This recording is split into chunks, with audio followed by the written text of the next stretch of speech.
The events unfolded in a beautiful palace. Quiet footsteps were heard in the corridor. I could guess from the sound of the footsteps that it was not an adult, but a child. It was a little girl walking. She was wearing a bouffant dress. She had beautiful brown hair. She was walking with a lantern in front of her. She walked up to one of the rooms and quietly opened the door. Her grandmother was lying on the bed in the room. As soon as the door opened, a quiet cough was heard. Everything indicated that Grandma was ill at the moment. A soft, warm color flowed from the lantern across the room. The girl walked over to the bed and placed the lantern on the bedside table. The woman lying on the bed immediately noticed how bright the room had become. She smiled. She opened her eyes and looked to see who had come to see her. There was a girl sitting on the chair in front of her. She sat quietly, closing her eyes. After a second, she opened her big violet eyes and mumbled. She knew her grandmother didn't like the room to be dark. Grandma was surprised that the girl remembered it well. It was just like that. She didn't like being in the dark. The girl sat leaning back in her chair and daydreamed. Suddenly, she asked her grandmother, "Is she really dying?" Granny shifted her gaze to the girl. She laughed and answered her, "That sooner or later all people die sometime. That's what life is all about." The girl said she knew all that. She told her grandmother that talking to her like that was like talking to a little child. The girl herself thought her grandmother didn't know that. To explain who this girl is, you have to go back a long time. This girl was the first human being to come down to Earth. Later, she received love and affection from other people. The girl was a beauty from birth, but she never shared her love with others. So many people tried to give her their hand and heart, but the girl did the opposite. She hoarded people's appreciation in her trunk. It's been a long time. She's had a lot of confessions in that time. That's why she'd run out of room in the coffers. Later, people were already starting to fight over her. It was kind of weird. There was a man in white robes watching her. He was standing on the clouds. He had a white cloak and white boots, so this man decided to approach the girl. The girl covered her eyes. A dazzling light came from the man. One day, a spirit came to her. He pointed his outstretched finger at the girl. He asked her how she could get confessions if she didn't make them herself. The girl said she does it with unusual ease. That's a very big pity. He put his fist to his chin and thought about something. The spirit said he wouldn't let her have the thing anymore. By thing, he meant her trunk. He wanted to take that chest away from the girl forever. He took the trunk and spoke words of farewell. The girl protested. She shouted no. She just begged the spirit to give her back her trunk. After all, it was her personal possession and no one else's. She asked the spirit very much to return the chest of confessions to her. She was out of her mind and told him everything she could think of. Well, all the words, all the entreaties were in vain. Later, the spirit ascended to heaven and left. He waved his hand at the girl and said that was the end of it. The girl fell to the ground in despair and pulled her hands towards the clouds. He said he would wait for her to realize for herself what her mistake was, even if it took a lot of time. When she was left all alone, she began to search for the answer to the spirit's question. She didn't know that eternal life depended on her alone. The spirit cursed her. If she died, it would be everything from her past life. The girl no longer looked like she used to. She was just a little girl. Her soul had shifted from girl to girl. She's not in danger of death yet. She would remember everything that had happened to her in her past life until she found the answer to the spirit's question. The girl sat chewing on her thumb. She remembered everything, felt everything that was happening to her. Well, she looked like a little girl now. She hated the spirit that came to her. She would be eternally reborn only in another body. This process was uninterrupted. Each time she had a new body, a new name, a new destiny, a new place to live. Each time there was something new waiting for her. The only thing constant was the thoughts in her head.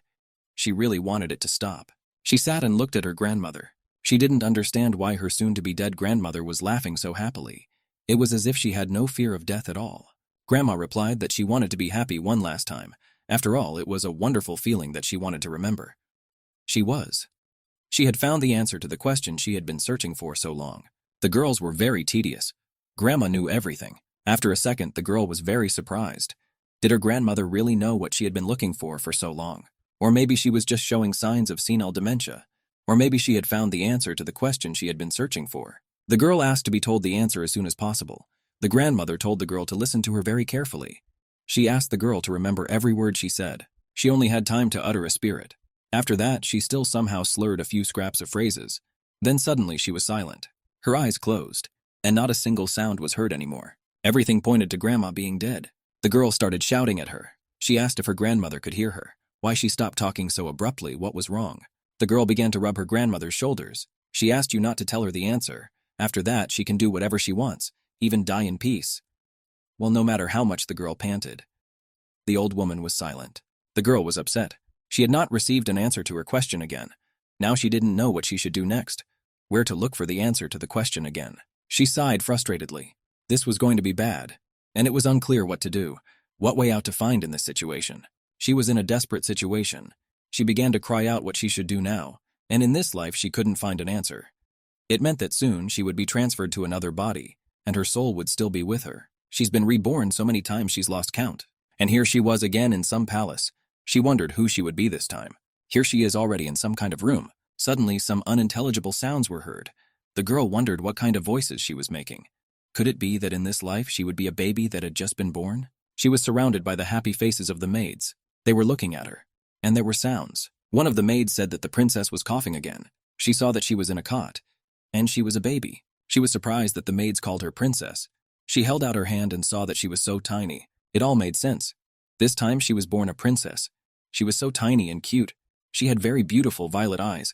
Her name was Tadzirin Piccadilly. In this life she was from a very rich family. It turns out that in the next life she must be from a very poor background. But it was kind of weird. This is even to her advantage. It means that in this life the answer from God will be easier for her to find. All around her the maids were jingling rattles. They were trying to keep the princess interested. At that moment footsteps were heard. One of the maids said that we must leave, for the emperor was coming. The footsteps came closer and closer. Tempest wondered if the princess was awake. The emperor was very handsome with himself. A young blonde-haired chap. He had very beautiful emerald eyes. His name was Jeff Heather Piccadilly. Snowflake said that yes, the princess was already awake and she was on her way out. There were some sounds unknown to the girls. The little girl squinted her eyes and looked intently at the young man. At that moment, the emperor looked at her. The girl was terrified. What was he doing here? The man seemed familiar to her. She had probably met him in a previous life. At this time, the emperor was overwhelmed with pride. He looked at his little girl and was happy. Here he had already taken the girl in his arms and started playing a game of peekaboo. It was his beautiful Tadzirin. He started talking to his daughter. He asked her who was so nice, after whom his daughter looked like. The girl cried and covered his mouth with her hand. At the same time, the emperor smacked my hand. He was telling the girl it was right. It was him. And the girl didn't have the strength to hold his mouth. Here he was already hugging his little girl and kissing her on the cheek. The girl looked at her father in surprise. It seemed that she would not be able to do anything in this life either. A few decades later, the events took place in a huge castle. There was a cup of flavored tea on the table. At the table sat an elderly woman. Ulrika read Megan. The woman asked the girl if she was going to be queen. She looked at the woman with wide open eyes and answered that she would not. The girl asked not to joke with her like that again. Has the woman forgotten that she has given her this answer many times already? She doesn't want to be queen. But this was no joke. The woman was sure that the girl was the only one she wanted on the throne. The woman lowered her sad eyes and said she knew everything. The woman was loyal to her country, and the girl was also loyal to her country. The woman looked at the girl in surprise. After a second, she laughed merrily. At that, the girl sat back and munched on her tea. The girl was in any case grateful to the woman for making her such an offer. The woman held out hope that the girl would finally accept her offer. But the girl said there was no way she was going to accept her offer. She planned to refuse it even today. At that, the little girl looked very happy. Grandma said she understood and laughed softly again. She asked if she could have more dessert, for the girl was very appetizingly gorging herself on food. The girl nodded her head. There was another portion of dessert on the plate. They were sitting in a gazebo in a picturesque place. The river was green around them and beautiful flowers were blooming. At this time, the girl saw a golden staff in her hand. She also saw a bit of the royal robe. At that time, the door creaked open. At that instant, triumphant cheers began to break out. Long live the new queen. Everyone admired her. The queen stood on her balcony and held a golden staff in her hands. On her head was a crown. Everyone admired her beauty. The girl remembered that Ulrika had told her that songs would be sung to her at the ceremony. She looked at the people and smiled sweetly. She greeted her people with her hand. The girl couldn't believe Ulrika had left her a suicide note. The note said that when she became an adult, she would take her throne. The note was signed with Ulrika's love. She was mostly at war while her friends were busy with their personal lives. Apparently, she has never had a significant other, nor has she ever had children. She received so many proposals. So many men wanted Ulrika to marry them. Well, the woman just ran away from them. She turned down about 5 men. But when she became queen, she demoted these men and positions. It all meant that she had no heir to the throne. But no matter how it sounded, the throne had to be passed on to some heir. She offered to be queen to the girl when she was still young, but the girl had no idea that this was what would actually happen. She remembered her laughing old lady. The girl waved and smiled at the people. Well, she really wanted to just run away and tell the people to make someone else queen instead. She doesn't want to be queen at all. As soon as she became queen, she thought she would be surrounded by intelligent people who would handle the affairs of state. But it wasn't like that at all. She was busy all the time. There were stacks of papers and documents on her desk. She longed to get out of her office. She was very tired of attending to the affairs of the state and the people while other countries continued to wage war. It seemed to her that it would never end. The girl had fallen into despair many times. Then abruptly an interesting thought crossed her mind. It was really annoying, so she just needed to get rid of it all. Then she would have time to find the answer God had asked her. There she jumped up and put her foot on the desktop. It was a perfect fit. There was a man standing behind the girl and watching. He was stunned that it was Ulrika's close friend, but her behavior was, to put it mildly, inappropriate. Ulrika was definitely not blind when she made her decision on the succession to the throne. In the meantime, she had conquered and defeated several territories. It was all done so that her country would be one whole. All this went on until her country became a powerful empire. She lived her whole life for her country. When it was time for her to go to the next world, she asked Piccadilly to come to her. The man came and got down on one knee in front of her. The woman said that she would give him her throne. The man looked very carefully straight into her eyes, and so she retired. Turns out she couldn't find an answer in this life either. She just plowed like a horse. From far away came the sound of a man. He addressed her as Your Majesty, and the woman had a dream of her own. She wanted very much to be born a free man in her next life, but it seems fate has played a cruel trick on her. She is now surrounded by courtiers, and she is the daughter of the emperor. She lies in her cot and plays with rattles. There she is, crawling across the mat. She is the heir to this throne. The emperor watches his daughter with a smile, and the girl is trying not to cry. She's looking at this guy intently. This guy turns out to be her father, and she cries comfortably, nestled in his arms. All the wishes were for the princess to eat well, and the princess did not lose heart. She ate from a bottle and grew not by days but by hours. She started to throw one leg over the cot and try to climb out. She was very interested in learning about the world, although she had learnt it long ago, but not many people knew about it. The maid enjoyed reading books to the little girl. They told her about the animals and the princes of the kingdom, but the princess did not hear anything they said that might indicate the answer to her question. The princess had already begun to take her first clumsy steps. She was in such a hurry to learn to walk that very often she fell to the floor and cried bitterly. The question was still unanswered because she was still very young. It was difficult for her at that age to find the answer to the question. She fell and rose again, fell and rose again.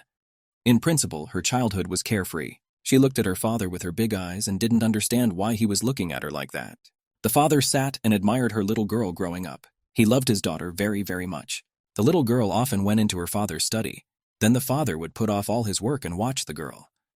The girl did not realize why he was not working, but watching her closely. The girl sometimes fell to the floor and was very irritated. Then the father got up from his seat and ran to his little girl. He wanted to help her in any way he could. He asked if she was really bored alone, but the girl was not bored at all. Her father held the little girl close to him. He was sure the girl was bored, and then the father would start playing with the little girl. She did not realize that she was not bored at all. At that moment, a maid came in. She turned to the emperor and said that the Countess Fleur had arrived. The emperor said she could come into his office. The baby was in his arms at the time. The emperor was surprised that the countess arrived with children. The countess had 3 children, 1 girl and 2 boys. One of the girls cheerfully greeted Jeff Heather. She said her name was Rona of Martha Flair. Temp smiled. The girl was very energetic. Her daughter revealed that her name was strange. It also resembled the name of an ancient devil. The boy also introduced himself. His name was Carlisle Flair Bergamot, and he bowed as a sign of respect. The boy's name was Barry Snillflair. Someone asked the princess to introduce herself as well, but the princess couldn't speak yet. The emperor hoped they would communicate in the future. His daughter sat in his arms and watched her father closely. She didn't understand what it was he was going to communicate with them about in the future. All the children had to play together. The girls collected cubes, played with soft toys, and the boy was attracted by a wooden sword. The princess looked at the cubes and didn't know what to do with them. She so didn't want to endure this early years, when nothing made sense. As soon as the girls built a tower of cubes, the boy struck them with his sword and collapsed them. The sister began to sob loudly. The princess couldn't understand why she was crying. She calmed her down. She told her it was all right and asked her to scream a little quieter. She offered to help the girl, and together they started to build the castle out of cubes again. The girl politely thanked the princess for her help. At that moment, she stopped crying and hugged the mouse, and they began to play merrily with the soft toys. At this time, Carlisle stood looking out of the window. He was a little older, so he was no longer attracted to the toys. He touched the glass with his fingers and dreamed of something. He scrutinized everything that was happening with his huge blue eyes. The princess watched him carefully. This little one behaved quite differently from children his age. She didn't care, though. She sat and built a castle out of cubes. She needed to put things in order. The kids got bored. The boy on the couch and rested. His sister sat next to him. Suddenly, the princess called out to everyone and asked them to run to her. No one realized what had happened. The princess asked the boys to listen to her carefully. She had a piece of paper in front of her and a pen in her hand. The girl began her story by drawing a picture in parallel. She told that long ago there lived a man. She imagined this man in the picture. The children sat and watched carefully what was happening. Then she said that a spirit had come down to the man from heaven. She drew on a piece of paper a picture of the spirit and the place where it came from, the clouds, the stars, and the sky. The girl asked what answer the spirit wanted to hear. The princess asked the child who knew the answer to this question to raise their hand. The children looked at the drawing in surprise and were silent. The princess knew that children had a purer soul and thought more openly. She wondered if they would tell her the right answer or not. One of the girls blurted out that she had figured it out. The princess wanted to hear her answer as soon as possible. The girl replied that it was a cake, and imagined a delicious, appetizing cake with strawberries. At that moment, a maid appeared in the doorway. She was carrying a trolley with food on it. It was a kind of snack. The girls were delighted. They asked to see the princess what a delicious cake was there. That cake was very delicious.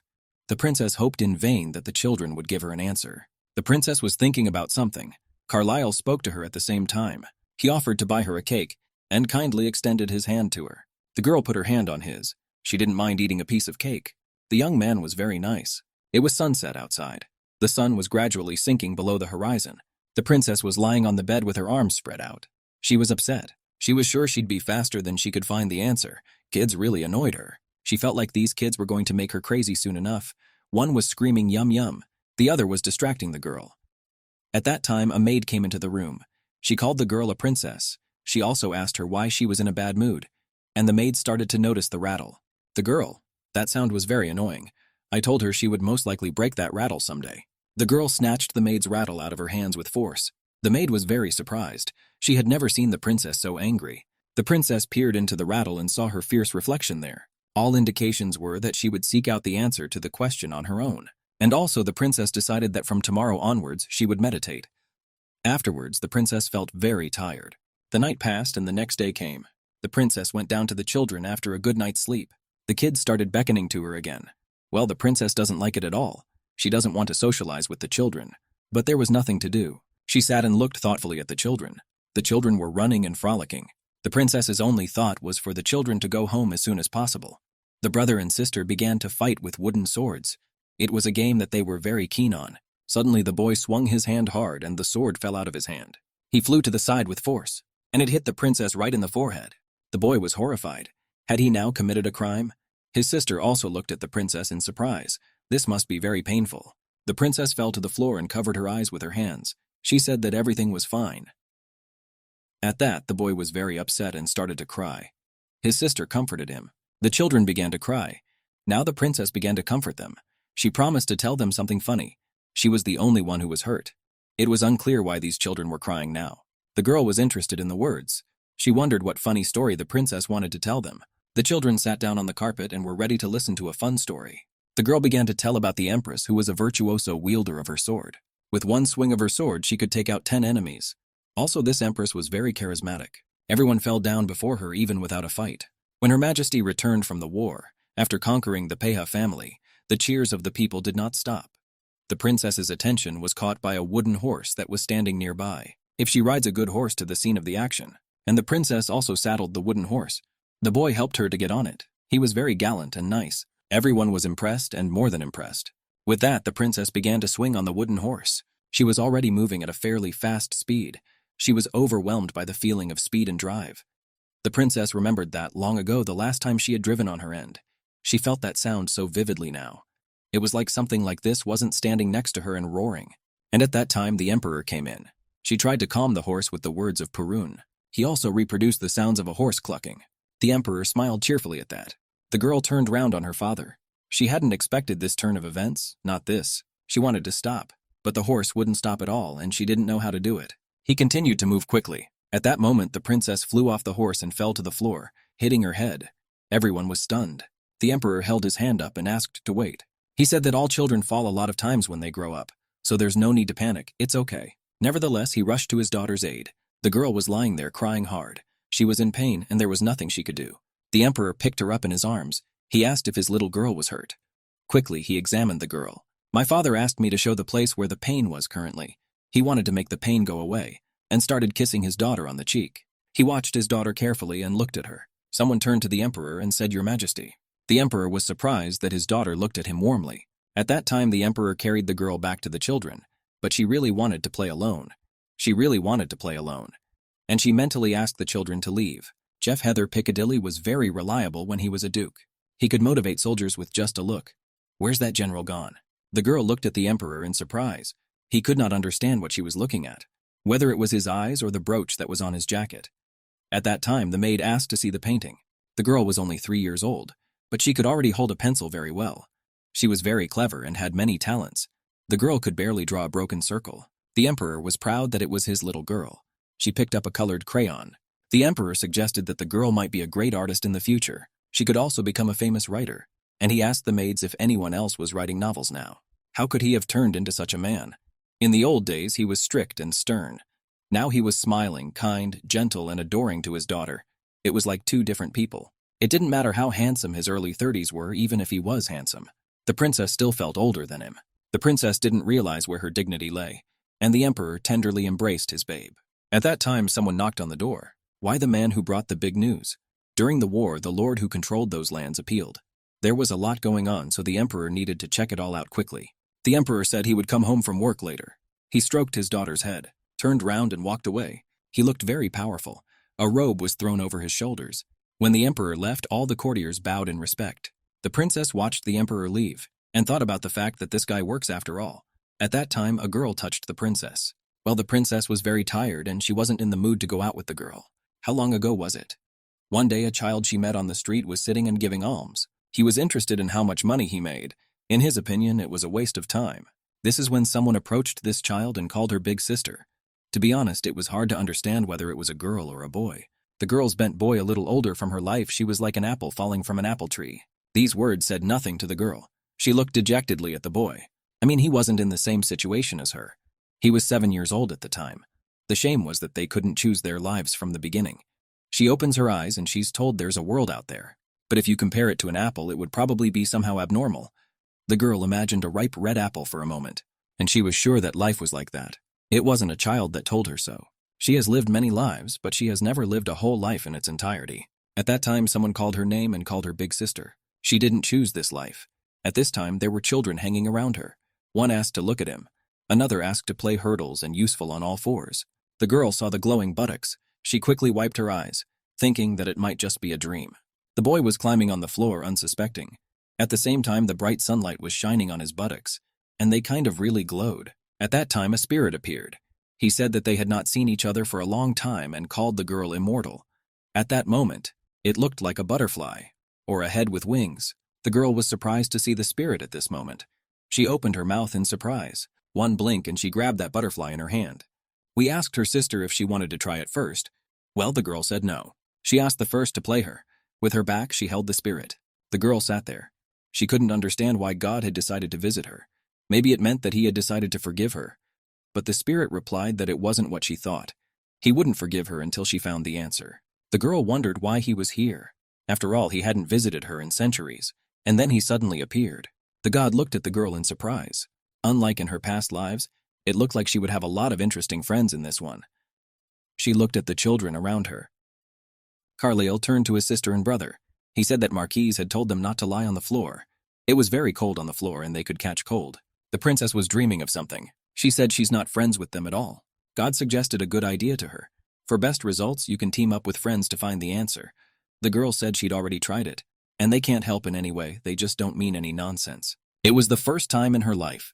Wouldn't it be worth looking forward to this time? The spirit inquired about what her expectations were. They had heard it more than once or twice. The spirit asked the girl if she recognized the answer this time. The girl cheerfully clapped her hands and said that yes, she had learnt the answer to the question. Each time the spirit flew up to the new person in whom her soul had entered and inquired, did it know the answer to the question or not? The spirit flew up to each person and wondered if there was an answer to the question. The princess had a thought. Had God abandoned her, she was very upset about it. The spirit asked to find the answer to the riddle. Then the girl could understand everything.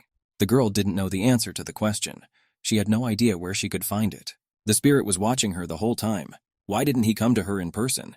The girl didn't know if there was any answer. After living so many lives, she sometimes forgot why she lived at all, and the meaning of her life. She sometimes didn't believe in whether she could find the answer. The spirit turned away and told her to go on like that for the rest of her life. The girl was more serious now than ever. She asked for a clue. All these smart people around her don't know the answer to the question. God decided to tell her because he doesn't think she'll figure it out on her own. This way is the most useless way. She has to realize it herself to finally curtain this endless life. The princess wondered why he was telling her all this now, that she should find the answer to that question for herself. In any case, it's probably impossible for anyone to find the answer. It all depends only on herself. The girls don't know what he's talking about. And the spirit asked me to ignore it. The spirit gathered up all the biscuits on the plate and turned to the girl. He hoped in this life she would indeed find the answer. He said goodbye to her and started to walk away. The brother and sister looked at the princess in surprise. Could she really eat a whole plate of biscuits? The princess asked me to ignore it. After all, these biscuits were delicious. That's why she ate them all. The children realized that the princess was probably hungry. They didn't mind that the princess decided to have a little snack. The princess got upset again and started crying. At that moment, someone handed her a handkerchief. That someone was a young man named Carlyle. He asked for permission to sit next to the princess. He asked her what was troubling her, for the princess looked very depressed. The young man said that if she shared this problem with him, he would try to help her with this problem. The girl looked the young man's eyes carefully, whether he could be trusted. This boy was acting like the past Jeff now. Was he also careful in his communication? Didn't hear anything back. The boy apologized. After all, he had been overconfident. The princess was pleased that he was worried about her. That's why she looked at him. She was pleased that the young man had offered to help her. The princess asked why the little brother was so strange. She pointed her finger at the boy who was now sitting on the floor. At this time, the girl threw a biscuit right into the boy's forehead. All indications were that the boy was not getting on well with the Flair family. That much was certain. The girl was thinking about something and looking at the children playing on the floor. After that, she shifted her gaze to Carlyle. The boy lowered his gaze to the floor. There was obviously something wrong with him. All indications were that the Flair family had a good education. He has to pretend she doesn't know. The children asked Carlyle to play together. They asked the boy to join them soon. The princess said she would rest for a while and join them later. They didn't understand why the princess didn't want to play with them. She said they just didn't understand it. Could it be that the princess was troubled by something? The younger children picked up on this. Everyone was surprised at the princess's alarm. They wanted to solve her problem. It wasn't such a problem. If Mom and Dad don't know the answer, they were going to Daddy's study room. They sat down and decided to go to the study room, and the children cheerfully started running around the room. Carlyle asked Ronov and Varys not to run. The princess realized that she would now be in trouble. Will she find a way out of this situation? And they all set off together. The princess heard pleasant music. They walked down the corridor and the younger children sang cheerful songs. The younger ones were in such a hurry to get to their father's room faster, running with all their legs. Carlyle figured they wouldn't last long if they ran. The library was quite a long way from here. He meant they couldn't run all the way there. That's what happened. The younger children started complaining that they couldn't go any further, because of whom we were looking round the maids. They were saying something that they offered to take her there. They asked permission to let one of them do it, but the princess said she needed help. She really didn't like being treated like a little child. The princess asked me to take care of the younger children in her place. The princess was very kind. One day the children all went to the library. They were amazed that the library was very big. There were lots of different kinds of books. Ronov asked her to wait for her, and the princess was sure that they would surely find the answer here, because this library was the first place she'd searched for answers in her past life. Figured she'd just play around with them for a while and go back. They weren't the only ones in the library. There were more people. Everyone stood near the racks of books and chose the right one for them. Suddenly, the girl's gaze was drawn to one of the paintings that hung in the library. The painting depicted an angel and a demon struggling. The girl looked at the painting in surprise. She probably liked it very much. The girl guessed that it depicted a demon. The younger brother also wanted to look at it and asked his sister to show it to him. It was a fighting angel. He was bad. The painting clearly showed the angel attacking the demon. The demon was rude to people, so the angel punishes him. But the sister proved that some demons are good. The brother disagreed with the sister. After all, demons, in his opinion, always did bad things. The children continued to argue. The girl was proving that angels could do bad things too. The princess was already talking out of her head from all the shouting. After all, that wasn't why she had come here at all. Sister was proving that sometimes things are not what they seem at first glance. So there must be bad angels too. And she didn't care if anyone disagreed with her. It was written in the book the difference between good and evil. The sister called the brother names. She called him an arsehole. Does he think he's smarter than the explorer Rolf de Yeniat? How could she possibly know about this book? It was not the kind of book a child would read. There were so many unanswered questions. The less upset brother started to cry. He asked me not to call him hurtful words. The princess saw that her brother and sister were about ready to start fighting. The princess asked them not to start fighting because she didn't want to do it. The princess looked around. The library was crowded. The princess squinted her eyes and looked around carefully. Something caught her eye. At that moment, someone asked the princess what she was looking at. I continued to stand and watch the man carrying a stack of books. At this time, Carlyle approached his younger brother. He tried to calm his brother and put his hand on his head. The brother asked the children not to quarrel. After all, it is necessary to be quiet in the library. He suggested that the brother and sister calm down and make up. It was the best decision one could make right now. The princess stood a little aside and watched. The children began to apologize. The younger brother apologized to his sister, for he was just very angry, and the sister in turn apologized for calling her brother a poor word. The princess stood and watched the situation. It was very nice of them. The princess walked over to the table. She wanted to sit at the table, but the chair was too high, and the princess started to climb up it. Her body wasn't what it used to be, and it was problematic to do so. The chair was too high, and the kids were restless. Don't they ever get tired? It was as if they would never stop. Carlyle was attracted to one of the books on the shelf. He took the book in his hands and began to scrutinize it. At this time, the younger brother came up and asked the older brother what was written on it. The book was called 101 Ways to Get Your Loved One to Declare Their Love. What the young man said caught the attention of the princess. At that time, the brother and sister began to ask the young man to take her to a doctor.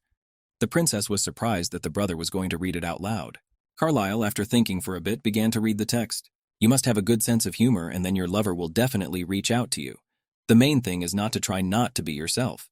It is necessary to always show signs of attention, as well as hint at the person you do not care. After reading it, the boy began to analyze. Do this. And if you, next it is necessary to, because of this should, and if it happens.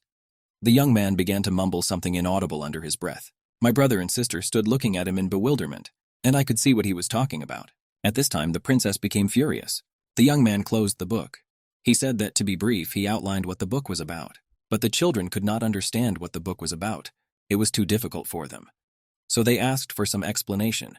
They demanded an explanation from Carlyle. And the boy began his story. The main characters, Linda and Logan, kissed on the bridge. The children began to ask their brother if he had ever kissed anyone. The sister asked if the brother had kissed someone, would he really have to marry them? Carlyle looked at his brother and sister in surprise. Carlyle was confused. He didn't know the answer to the question. The children began to fight with Carlyle now. They thought that since the brother was the oldest, he was the smartest. It didn't matter how mature Carlyle seemed. He was still a child. Nevertheless, the word dummy sounded special, and the princess liked it.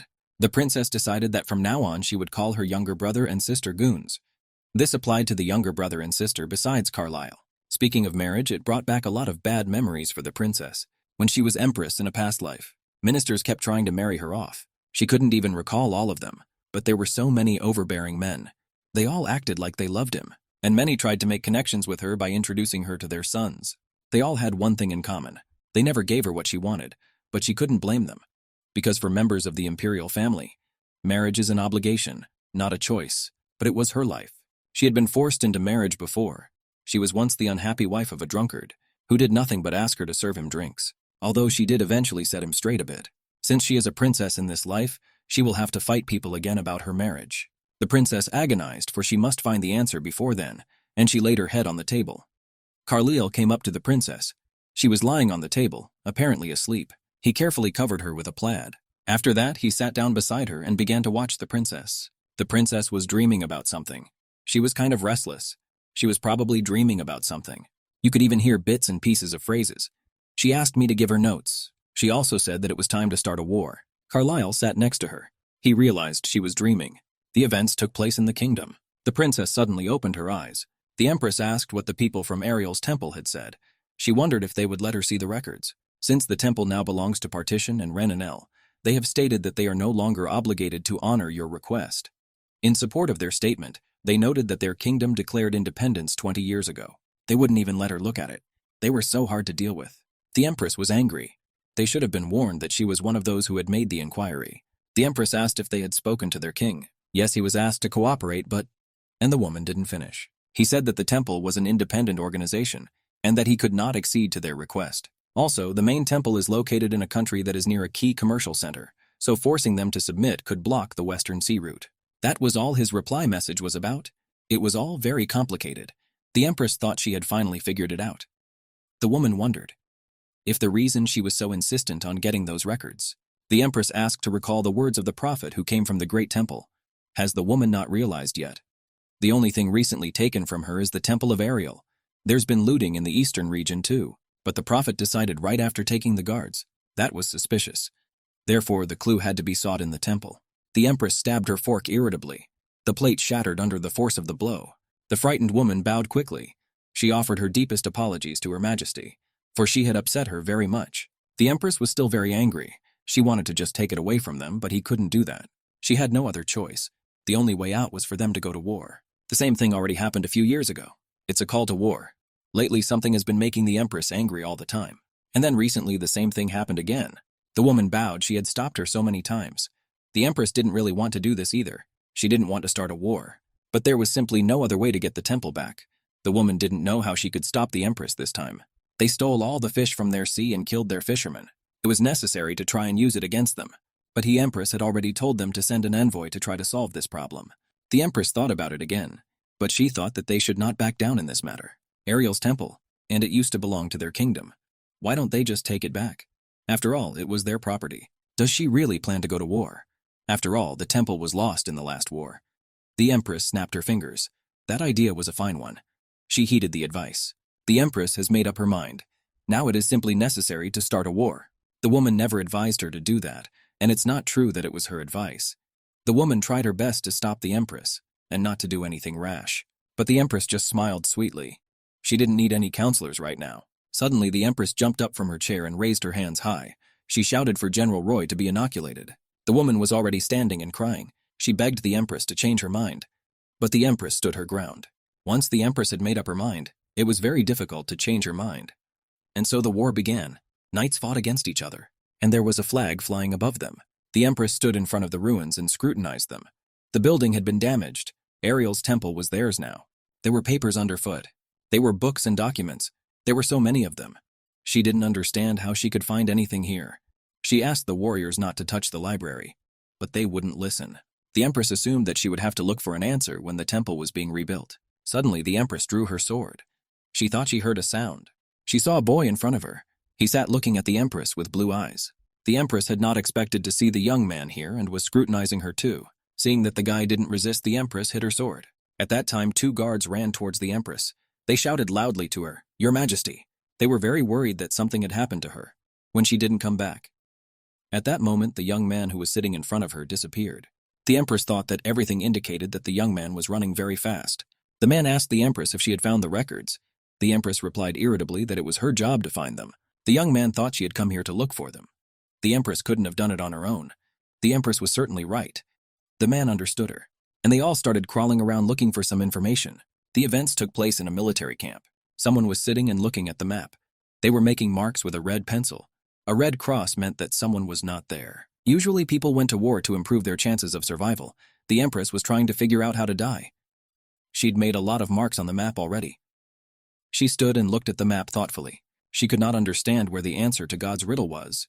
The messenger had said that a record of it remained somewhere in the world of men. The empress was sure that this temple was the place. The sudden empress decided to get some fresh air. At that moment, the empress saw the boy. The guards asked him to stand there. They quickly grabbed him by the scruff of the neck. They said he would be punished as soon as morning came. The guards didn't understand how he dared to rob the place.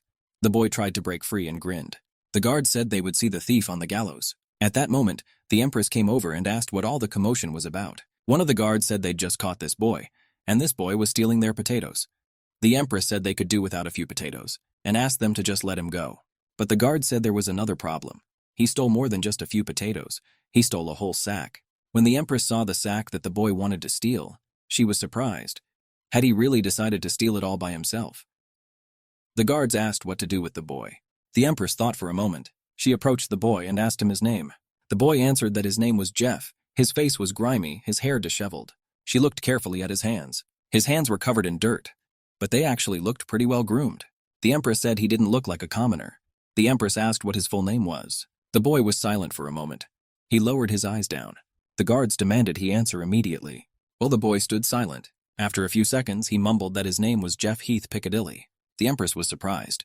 He had the good sense to conceal his full name. The empress asked the boy what happened to his family.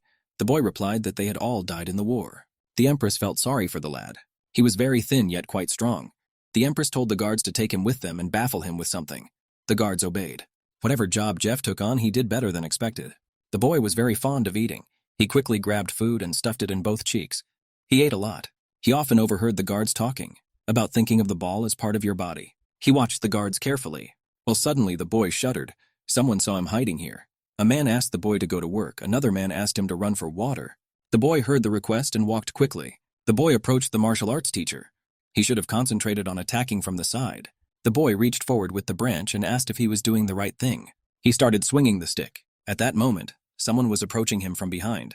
But the boy was keen on the stick. He waved it in different directions and concentrated on hitting it. A guard came up behind him and watched him closely. The man called out loudly to Jeff. The young man dropped the stick in surprise. The man held out a wooden sword to him. Jeff drew his sword and looked the guardsman carefully in the eye. The man asked if he wanted to learn fencing. At that, the man smiled. The boy answered without hesitation that yes, he wants to learn fencing. The man laughed and patted the boy on the shoulder. He said the young boy had a martial look. The man asked him to come here every morning by 6 o'clock. At the same time, the boy must remember that he has to finish his work first. The boy looked carefully at his wooden sword. The military camp was constantly patrolled by guards. They assessed the situation around them. The boy arrived at the designated spot by 6 o'clock, and his training began.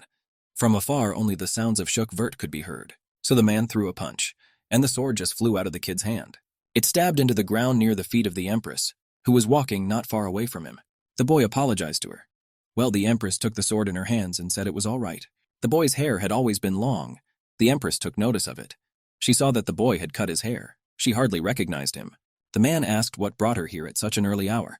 The empress said she was just taking a walk. The man suggested that the boy return to his position and further practice what they had learnt today. The boy agreed and took his position. The empress looked at the boy in surprise. She asked the man why he was teaching him. The man replied that the boy was interested in fencing and he gave him a couple of basic lessons. The man thought the young man would not last long, but he exceeded his expectations. He was a very skillful student and had a great desire to learn how to handle a sword. The empress said that apparently they had taken him for a reason, and he would be useful to them. The boy was swinging his wooden sword at the same time. The young man grew up quickly. He was already a little shorter than the empress. After a while, he was already taller than the empress. Now it was a handsome young man. He had blonde hair and emerald eyes. The empress summoned Jeff Heather Piccadilly. She told him there was a rebellion in the northwest. Since he was a good warrior, she asked him to go and sort it out. She gave him permission to use as many troops as he needed. The young man understood the order and went to carry it out. The door slammed shut behind him. The empress marveled. How he had grown. This year he will be 20 years old. Someone nearby suggested that the young man was already turning 23. At that time, the door closed quickly behind the young man. The empress was pleased. The boy had grown so much. She just couldn't believe that he was already 20. The men standing nearby repeated that the boy was already 23. But the empress didn't seem to notice. Anyway, the empress needed a lot of time to sort out the documents. On top of that, she had plenty of work to do. At this time, a servant rolled up a table with many books. She has appealed to your majesty. The southern region has requested her permission to build a new temple. The empress was horrified. In addition to this, there were many other cases that required her consideration. The empress wondered why there were so many inquiries for her. She just collapsed on top of all those papers with no energy. The papers scattered all over the room. That was from a military fanatic. And here the region was requesting a building permit. Turns out there was a riot too. And there was supposed to be a festival soon. We were just in the eye of the empress. She was sort of poring over all these documents and asking for help to be rescued. Her face and her hand were also peeking out. By now only her hands were peeking out of the pile of books. She called out to Jeff for help. He was the one she trusted the most. At this moment, someone put a paper hat on the princess's head. At that moment, the princess woke up. She looked around. It turned out that everything that was happening was just a dream. There were books and lots of paper boats all around her. Children were entertaining themselves as best they could. The princess took the paper boat off her head. She realized that she had obviously had a nightmare because of that damned paper ship. She evaluated it carefully. Someone said they had plenty of paper, and it could be fun to play with. It was little Sis who suggested it. The children dressed Carlyle up in several one-to-one boats. He also made a ship and behaved very calmly. He behaved quite like an adult, but at such moments he resembled a real child. The princess looked at the younger girl and boy. Probably because Carlyle was still a child himself, he could play with these kids and not get annoyed, which she couldn't say for herself. Kids really annoyed her. Here was a boy who made a horse. He showed this horse to the princess and laughed out loud. The boy was happy at that moment. The princess took the horse in her arms. Tears came to the boy's eyes. He just wanted her to look at it and ask her to give the horse back. The princess gave the horse back. She didn't need it. At that moment, Carlyle came up to the children playing. He was wearing the same tiara and ship on his head. He asked the children not to spoil so much paper. The children asked the princess to also try to make something out of paper. Well, the princess didn't want to do it. It wasn't appealing to her. At that moment, the children began to cry. They really wanted the princess to play with them. When the princess saw the tears, she agreed. And now she was sitting on a chair and making some kind of craft out of paper. The boy watched carefully what she was doing. The boy shouted that the princess's ship. It was very ugly. The princess's ship was crumpled and dirty. His sister came to help. She asked what had happened to the princess's ship, because it did look strange. Her ship looked broken, but Barry was very rude about it. The princess had tried hard, hadn't she? Barry did not calm down. He was very worried about the ship being destroyed. The girl asked not to say anything more. She herself knew it was bad, and her product looked terrible. Carlyle joined the conversation. He said that the first time you take on something, it's always hard. His parents always said that when I try something new, everyone without exception faces difficulties. The princess thanked for those words, and the boy promised to explain to the princess next time. The younger boy said that he didn't want to do origami anymore. This activity seemed boring to him now, so he threw the ship on the floor. His sister said she was hungry. Her tummy started rumbling. Her brother also said he was very hungry. He said he wanted something to eat. Suddenly, he put a ship in his mouth. Carlyle approached Barry. He asked his brother to open his mouth. You can't eat paper products, they're inedible. Carlyle said if everyone was hungry, to pick up after themselves and go eat. It was the perfect solution. The younger brother said he was very hungry for cleaning. He did not want to go through anything and rushed off. His sister sat and looked at him in surprise. At that time, the maids came into the library. The kids ran up to them and jumped into their arms, not shouting that they wanted to eat steak. At this time, Carlyle sat and picked up leaves and books from the floor that his brother and sister had scattered. He was the eldest, and he could not do the same. The boy suggested that the princess should also go with them, and he would now clean up the place himself and join them. Well, the princess didn't think it was fair. She decided to help the boy. The boy touched her hand. He turned to her, "Your Majesty." He asked her not to do it. After all, she could have cut herself in the paper. He looked carefully at her hand. He felt the color flood his face. He quickly yanked his hand away. He apologized to the princess.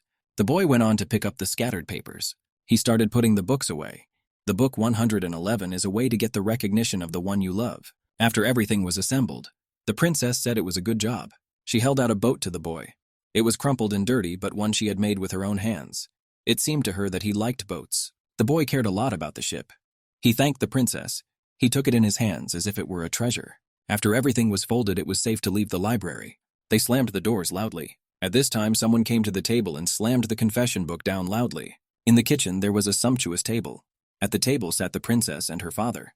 There were exquisite dishes on the table: meat on ribs, vegetable salads, shrimp cheese with tomatoes, and much more. At the table sat the princess, her father, and another woman. The princess was so hungry that she ate everything from her plate. Her father was watching her with a smile. She was so funny, picking everything up on the spoon, looking at the food. I tried to put it in my mouth quickly, but the spaghetti fell off the fork for some reason.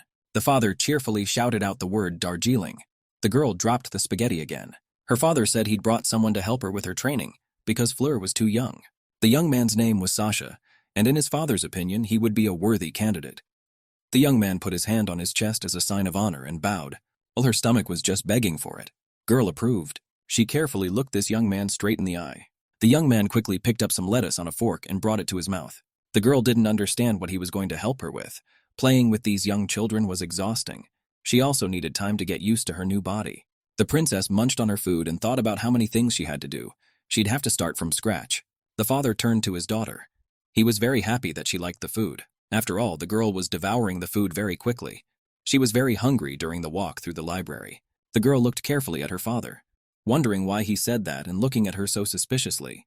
The father watched his daughter carefully. He felt satiated just by watching her eat. He asked her to eat as much as she liked. The princess was surprised.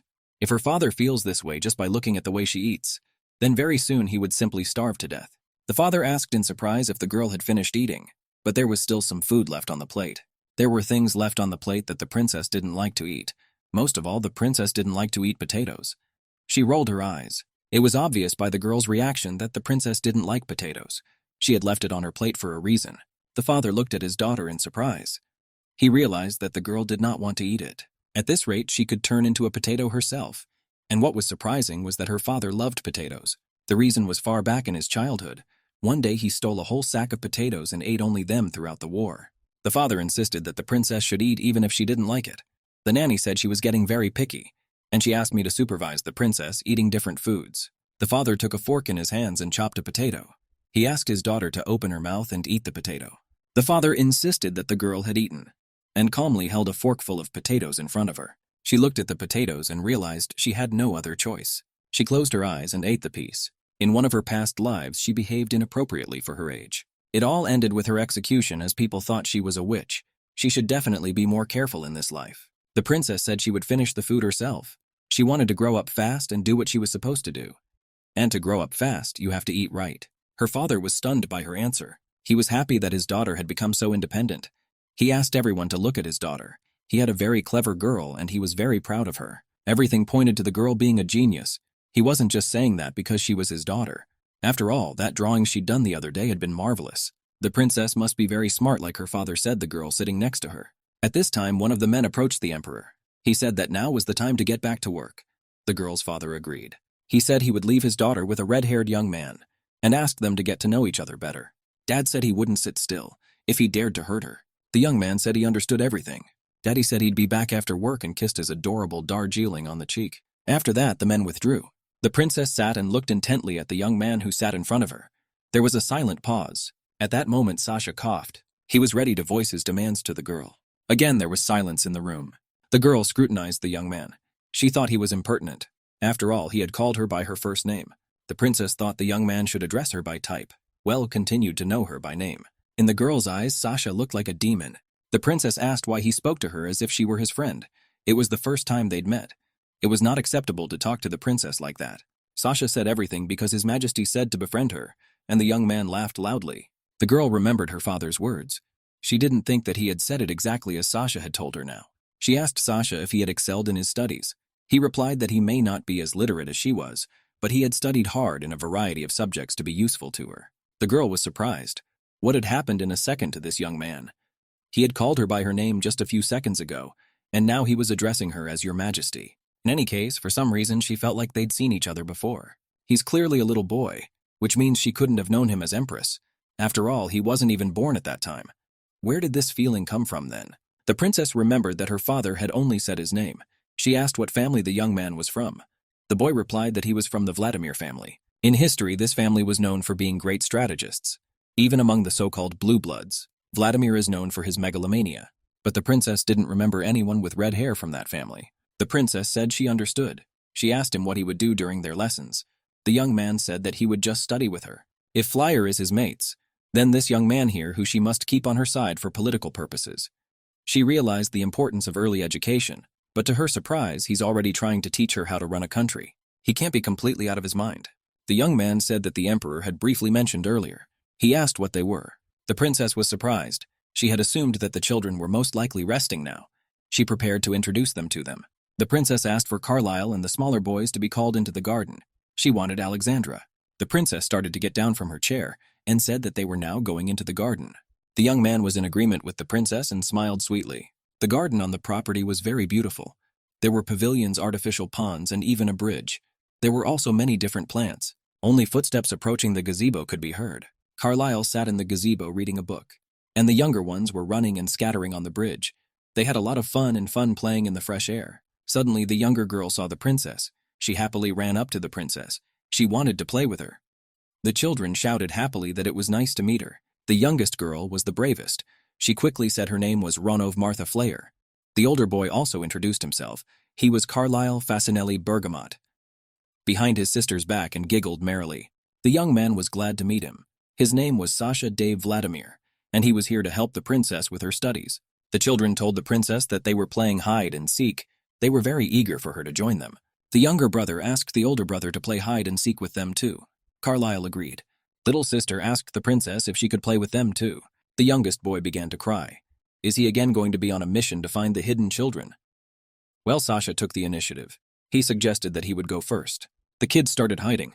The princess was surprised, for she had not yet agreed to play with everyone. But there was no choice, and she ran to hide. She saw a suitable bush and decided to hide behind it. But she was very surprised when she got behind him. Carlyle was hiding behind that bush. He asked the princess to keep her voice down.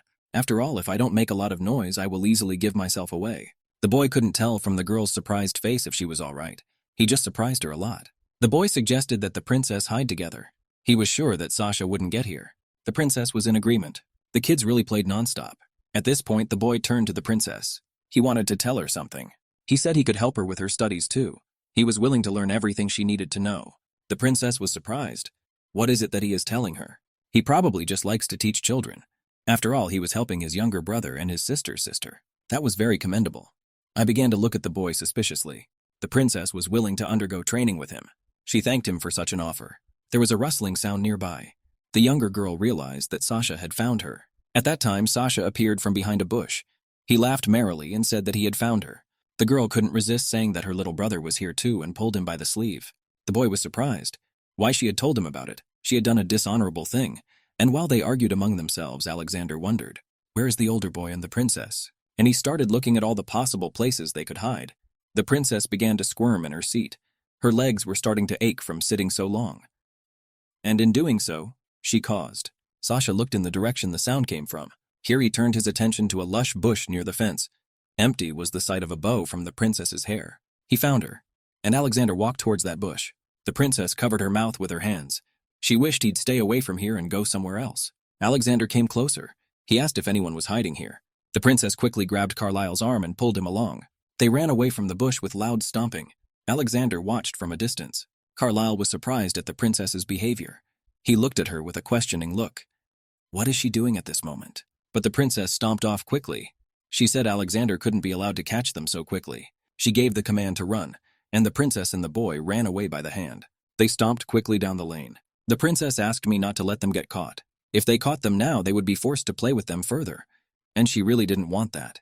The princess began to be called by the maids. They too sat behind the bushes and watched the children. The maids were shouting that the princess shouldn't run. They chased the boy and the princess to stop them.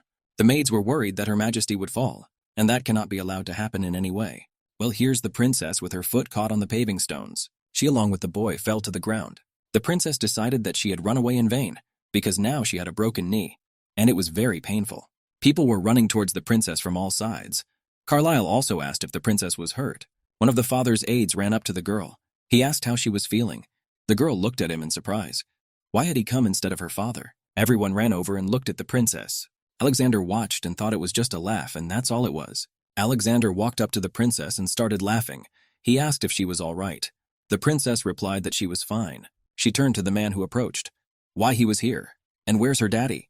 The man mumbled something. He couldn't say anything to the girl, because when the meeting was over, the emperor simply insisted on seeing the girl. The father got sick, and he asked me to bring his daughter to him. It was clear. Her father felt sick, and so he went to get her Ephiana.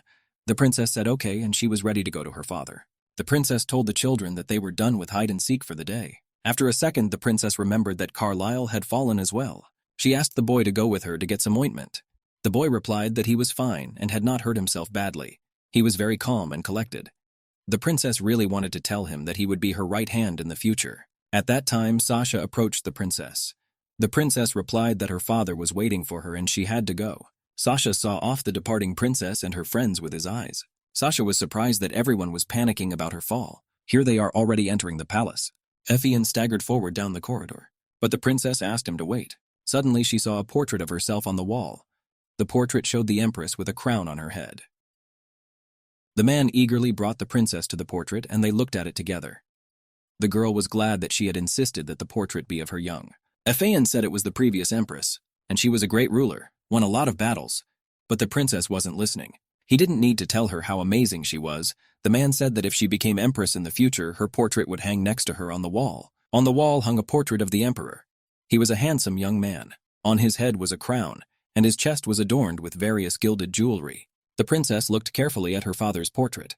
She nodded silently. At that time, the doors opened quickly and the emperor ran into the corridor. He ran so fast that his cloak billowed behind him. He shouted his daughter's name. He ran up to the girl and snatched her out of the young man's arms. He pulled the little girl against him. Tears came from his eyes. At last he could see her, and he was very happy. The girl mentally asked for help as her father started kissing her. I always disliked being kissed. At that moment, her father turned his attention to her leg.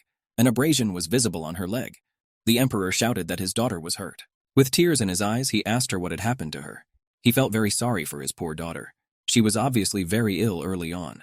The father was worried that his daughter might have a broken leg. He demanded that a doctor be called immediately. The emperor demanded that the doctor be summoned at once.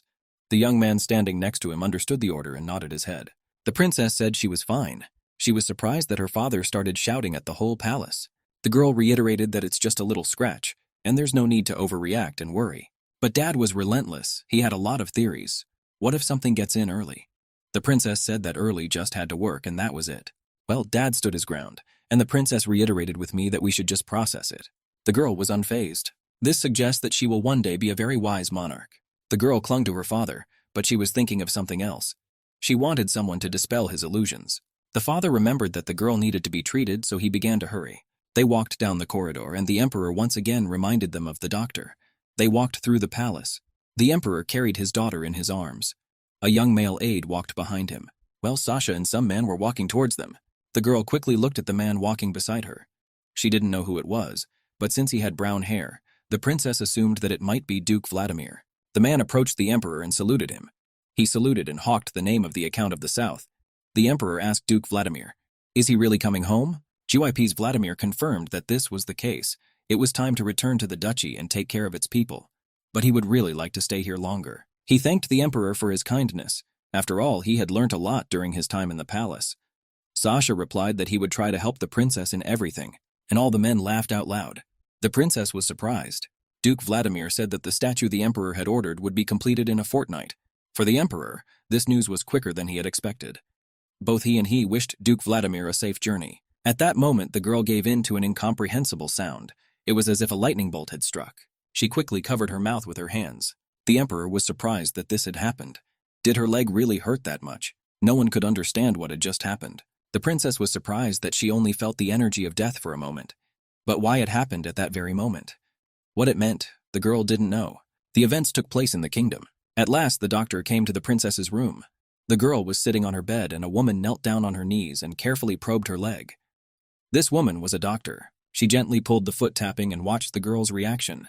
Whether or not she was in pain at that moment. Standing behind her with a frightened look was her father. He asked how the princess was, if her leg was broken. The girl replied that she was fine. Her leg didn't even hurt. The girl realized that her father likes to exaggerate a little. The girl lay on the bed and pondered. Yesterday she had been nearly healed to death, all because her father had made a fuss.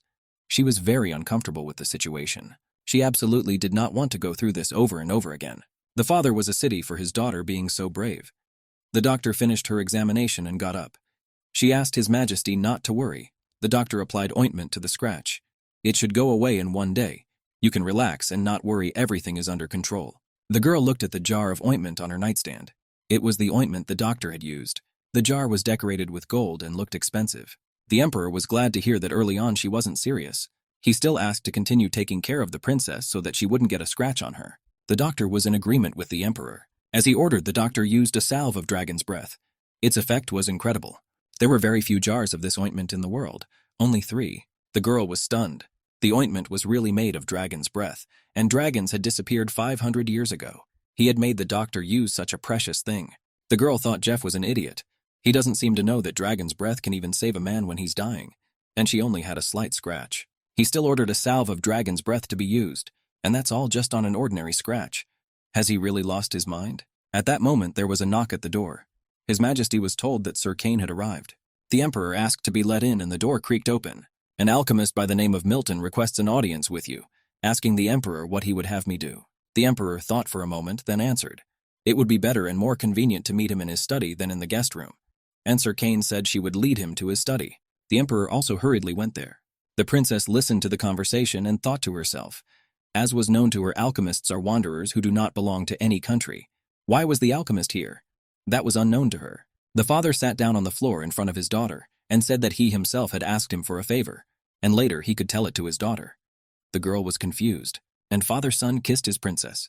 He asked her not to cry even if he missed his father very much. The girl brushed her face from the kiss and said she wouldn't cry. The girl was surprised. How long she would have to put up with his stupidity? What if she got used to it? The emperor asked one of the maids to make sure that Darth Dwelling did not approach his office. The maid nodded understandingly. The father turned to his daughter once more. He smiled sweetly and said that Daddy would be back soon. I twisted a heart out of my hands and showed it to my daughter. At that time, the door behind my father slammed loudly. The maids approached the princess. They asked if the princess wanted them to play the rattle dance. After all, practically the whole empire was obsessed with that dance. Or maybe the princess wanted them to read her a book. The girl thought for a moment. She really wanted to know why Jeff had invited the alchemist rather than play these silly games. The girl said she wanted to see the beautiful azaleas blooming in the central garden. She asked the maids to take her there and clapped her hands, and it was right next to her father's study. She was sure she could see what they were doing. The maids looked at each other and paused briefly. They wondered if the princess needed a garden. They asked the girl again if she really wanted to go to the garden. Well, the maid said, "Why don't I build a tower of cubes instead of going for a walk? You can see giant bees flying around the garden." The girl doesn't understand the behavior of the maids. What's going on with them at this moment? They're trying their best to stop her from going near the office. There's probably something she shouldn't see. Meanwhile, the maids continued to juggle, show tricks, and dance around the princess. She could see how hard the maids were trying. She was ready to play dumb and forget about it. The princess said she wanted to paint. She asked me to take her somewhere with a beautiful view so she could draw. The maids agreed. The maids were pestering and talking. They couldn't believe that the princess was already 3 years old. The second maid confirmed that it was. It seems like only yesterday she was traveling in stripes, and now it's been 3 years since that day. They had not yet heard the news of the end of the war, but they hoped very much that the princess would be well and safe, and we just have to wait for the general to return. You understood how they were able to bring the princess to the palace from there. Even the weather wasn't on their side that day. There was a heavy downpour, and one of the maids was carrying the girl in the rain. Anyone would have fainted to know that the princess arrived with a fever after getting soaked in the rain. One of the maids remembered the doctor saying she might not survive. It was too late to treat her. Dad was very upset. They'd just recently found what they'd been looking for ever since, and now there was no reason to worry. At this time, a princess appeared on the horizon. The servants were eager to see what she would draw today. The girl picked up a brush and began to paint. She didn't think it was any better than her work, although she tried hard and her whole face was painted. Suddenly, the girl tossed the brush aside and cheerfully shouted that everything was ready. There was a picture of some kind of person in the painting. There was also a rainbow next to it. She quickly snatched up the painting. The girl wanted the maids to guess what it was. At that, the girl was very proud. The princess said, "Whoever guesses will get a reward." The maids began to guess. They thought it was a stone or a flower. Perhaps it was the spirit of the tree she had read in the book. But the girl denied it. It was all wrong. The maid said it might be the mashed potatoes she had this morning. But this again was the wrong answer. The princess said that they his without knowing anything at all about art. She wondered God was also disappointed when dealing with her, that she asked him questions, and he kept saying no. At this time, one of the maids asked if perhaps it was the emperor. The other was outraged. How could she say such a thing? But the princess said it was the maid who was right and smiled cheerfully. This maid had a keen eye. As a reward, the princess agreed to paint her portrait next time. At that time, one of the maids came over. She told the princess that the emperor was looking for her. The girl wondered why.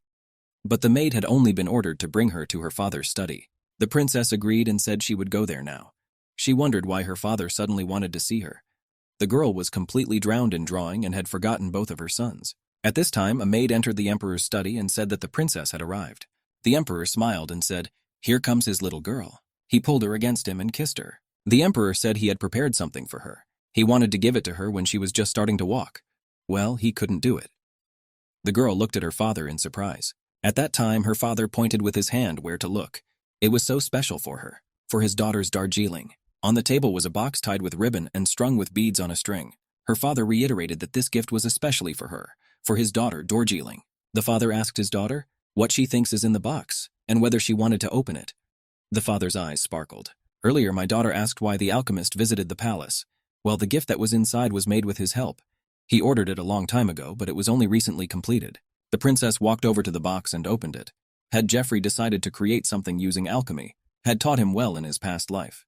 The girl took a soft toy duck out of the box. The girl couldn't believe her eyes. Was it really done with chemistry? Father wondered if she liked his gift. Her father said that the duck would always be with her. At first glance, the toy looks like an ordinary plush toy, but this baby has a special power. The girl was surprised at what special power the toy had. The girl was very surprised. The toy has a special power, it's very interesting. After all, it looked like an ordinary plush duckling. The girl still expected more from the chemist's creation. The emperor said that Daddy wants to always be there to protect her, but sometimes that's not possible no matter how much he wants to because of the amount of work he has to do. The emperor didn't want the girl to hurt herself when he wasn't around. The girl had to make sure that this trustworthy duck was always with her. The girl realized that this toy was more than just a duck. It was meant to protect her. Suddenly, the princess was curious whether she even needed to worry about her safety. Even if she died now, she would definitely be reborn again. At that time, the emperor handed the princess a pouch. He asked her to spray this powder and give the duck a name. After this procedure, she would become its owner. So many nuances for sure, because this is alchemy after all. And the girl quickly sprayed the powder over the duck. She looked intently at her toy. At this time, the girl gave the toy the name Bobby. At that time, the toy lit up. It began to quack. The sound was quite loud. The girl hugged the toy. Bobby was very fluffy and cute. He hadn't been so soft before, and then suddenly he was so soft. And the girl decided that Bobby would make a lovely pillow. The emperor asked if she liked the gift. In doing so, he forgot to say, "If ever the princess is in danger, we'll poke the toy in her stomach. After that, a laser will come out of her mouth and make a jeu."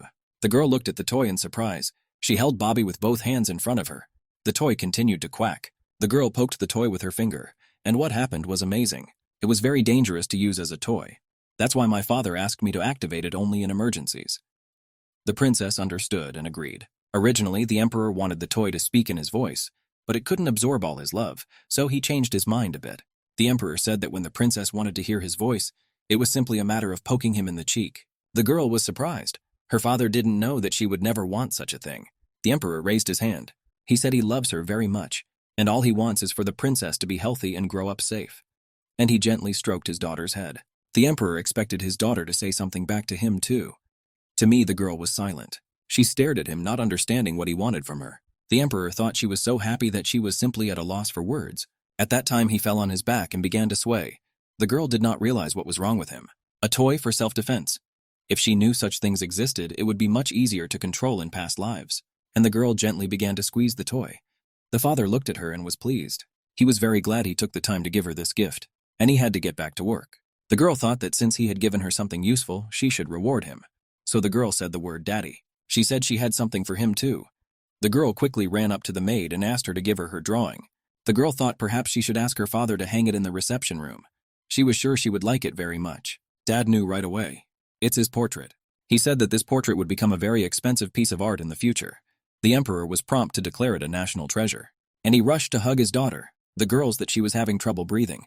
Well, the father didn't notice that he was very touched by the drawing. I told you she'd ask the cook to prepare her any dishes for tonight. The father asked his daughter to have dinner together. He was happy to see his daughter's drawing. He told the princess that daddy would be back soon. The girl hugged her toy tighter. She exhaled with relief. Afterwards, the girl told the maids that she wanted to rest. She offered to go back to her room. The maids understood the order and decided to take her there. When she entered the room, the princess flopped down on the bed. She grabbed the covers with one hand and held the toy tightly with the other. The girl realized that her current body was getting tired too quickly. Isn't the body of a princess and should be so weak. So the girl started to cut her toy in her hands. Since she was part of the royal family, there would always be a threat to life. That's what happened last time too, and she remembered an episode from her life. A forceful man dressed in a black suit had crept up to her. He had a sword in his hands. The girl was sleeping peacefully and sniffling. Someone thrust a sword into the place where the princess lay. But when the silhouette looked around, she saw that the sword was embedded in the pillow. Feathers flew across the room. The man wondered where she had disappeared to, and the girl stood behind him and asked him what he was doing here. There was a bang. The girl decided that she would defend herself with the toy until she was an adult. She didn't know how useful the toy was, but it should be enough to protect her fragile body. The princess wondered how long she would live this time. What was more important, would she be able to find peace? At that moment, she started pacing the bed. He scurried quickly over with his tiny paws. At that time, the emperor was writing some kind of message. He was writing it out beautifully, letter by letter. Suddenly, he breathed a sigh of relief. There's not much left. At that time, an aide looked in. He reminded His Majesty that it was almost time for dinner. The man asked if he wanted to bring the princess. The emperor asked that dinner be prepared first. He promised to come soon. The man strode quickly down the corridor. At that time, a man saw a servant girl at the door. He said that His Majesty had sent for the princess. The events took place in the kingdom. There were unintelligible sounds coming from the princess's room. The emperor's aide has gone rogue. What's going on in the room? He quickly ran into the room. Outwardly, there was no sign of any intrusion into the princess's room. What was going on in there? The emperor's aide could not stand it. He called the princess and asked him to apologize for the invasion. When the man ran away, the room was full of smoke. The flash lit up the entire room. The emperor's aide saw nothing and covered his eyes with his hand. He decided that the first thing to do was to get rid of the smoke. He quickly ran to open the window. The smoke started to escape from the room. The emperor's aides tried to see in the smoke where the princess was, but it wasn't easy. The smell of burning was horrible. All indications were that something had happened to the princess. There were knights running up to the princess's room. The emperor's aide quickly turned around. Through the smoke, he saw the silhouette of the princess. The princess coughed. He ran up to Her Highness. The girl was sitting on the bed hugging the duckling tightly. Her eyes were closed. It was the glittering animal that caught his attention. It was like a beam of light was coming off of him. The beam of light was aimed directly at the mosquito. The animal was ripped out of the princess's hands. There was a terrible panic. The princess tried to subdue it and shouted the word "stop." At that time, the princess was approached by the emperor's aide. He asked her what had happened. He asked if she was okay. The girl said she was fine. The emperor's aide ordered the knights to make a thorough inspection of the room. The knights understood the command and took up the task. The emperor's aide asked the girl not to worry. He said they would find the assassin and punish him. The princess said there was no need for that. The emperor's aides didn't understand why that was so. The knights also stood stunned. The girl realized that she had opened the window for nothing. She didn't expect a mosquito to fly into the window. The girl couldn't believe that the duck automatically killed the mosquito. The girl tried to explain to everyone present that a mosquito had just flown into the room, not a killer. She was embarrassed. The girl said it was a duck that tried to kill him while she slept. As if to confirm, she quacked cheerfully. The proof was right there on the carpet, and the princess pointed her finger at them. The princess mentally thought that she had lived long enough, but had never seen anyone recognize a mosquito as a killer. This incident allowed the princess to see Bobby's ridiculously huge strength. It was now clear to her that it was definitely the alchemist's creation. The girl was holding a guy. It's a toy she can even challenge God with a duck, and the princess fell headlong into the duck. The emperor's aide decided to pass these words to the emperor. The emperor's aide was disturbed. He was also willing to fight her to make sure something like this didn't happen again. He said it was his fault. The emperor's aide looked menacingly at the knights. He asked them to both go and tell the emperor about the incident. The princess guessed how much Jeff would stir up the trouble. From the moment she first opened her eyes, he never left her alone. He tried to be with her all the time. He often missed work to see her. He'd take her for rides on his horse, always wondered if she was having fun. She was sure he'd just tear up when he heard about it. It was exhausting for the girls to even just think about it. There were loud footsteps in the corridor. Someone was approaching the room. The rustle of a robe was heard. The emperor was approaching the princess's room. Here he was already reaching out and pushing the door open. The door hit the knight standing behind it, but the emperor paid no attention to this. He was in a hurry to see his daughter. He burst into the room and shouted Dorjeeling. His words sounded very harsh. He quickly looked around, hoping to quickly find the girl. The princess realized that the emperor was angry. The daughter looked at her father with wide-open eyes. He'd never been angry with her, not even when she broke his favorite vases.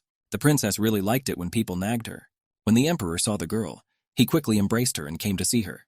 He was very worried about her. He was very scared that something bad had happened to her. The emperor said he would make sure no mosquitoes would ever be in her room again. Tears came to his eyes. The girl tried to cheer up her father and told him that she was fine.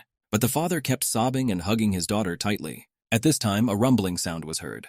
The emperor and the assistant emperor looked at the girl carefully. Everyone realized that the rumbling was coming from her. It didn't take long for the princess to offer everyone something to eat.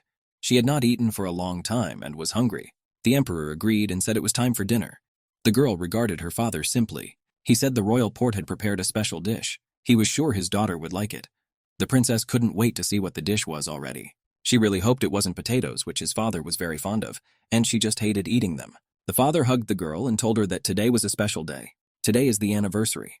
The princess decided since it was an anniversary, there should be lots of sweets. She could already smell the delicious food. At this time, a cook appeared behind the emperor's back. She said that she had prepared a special dish from each region as he had ordered. At that, the cook bowed politely. It was a good job. The princess looked at the table in surprise. She held her favorite toy in front of her.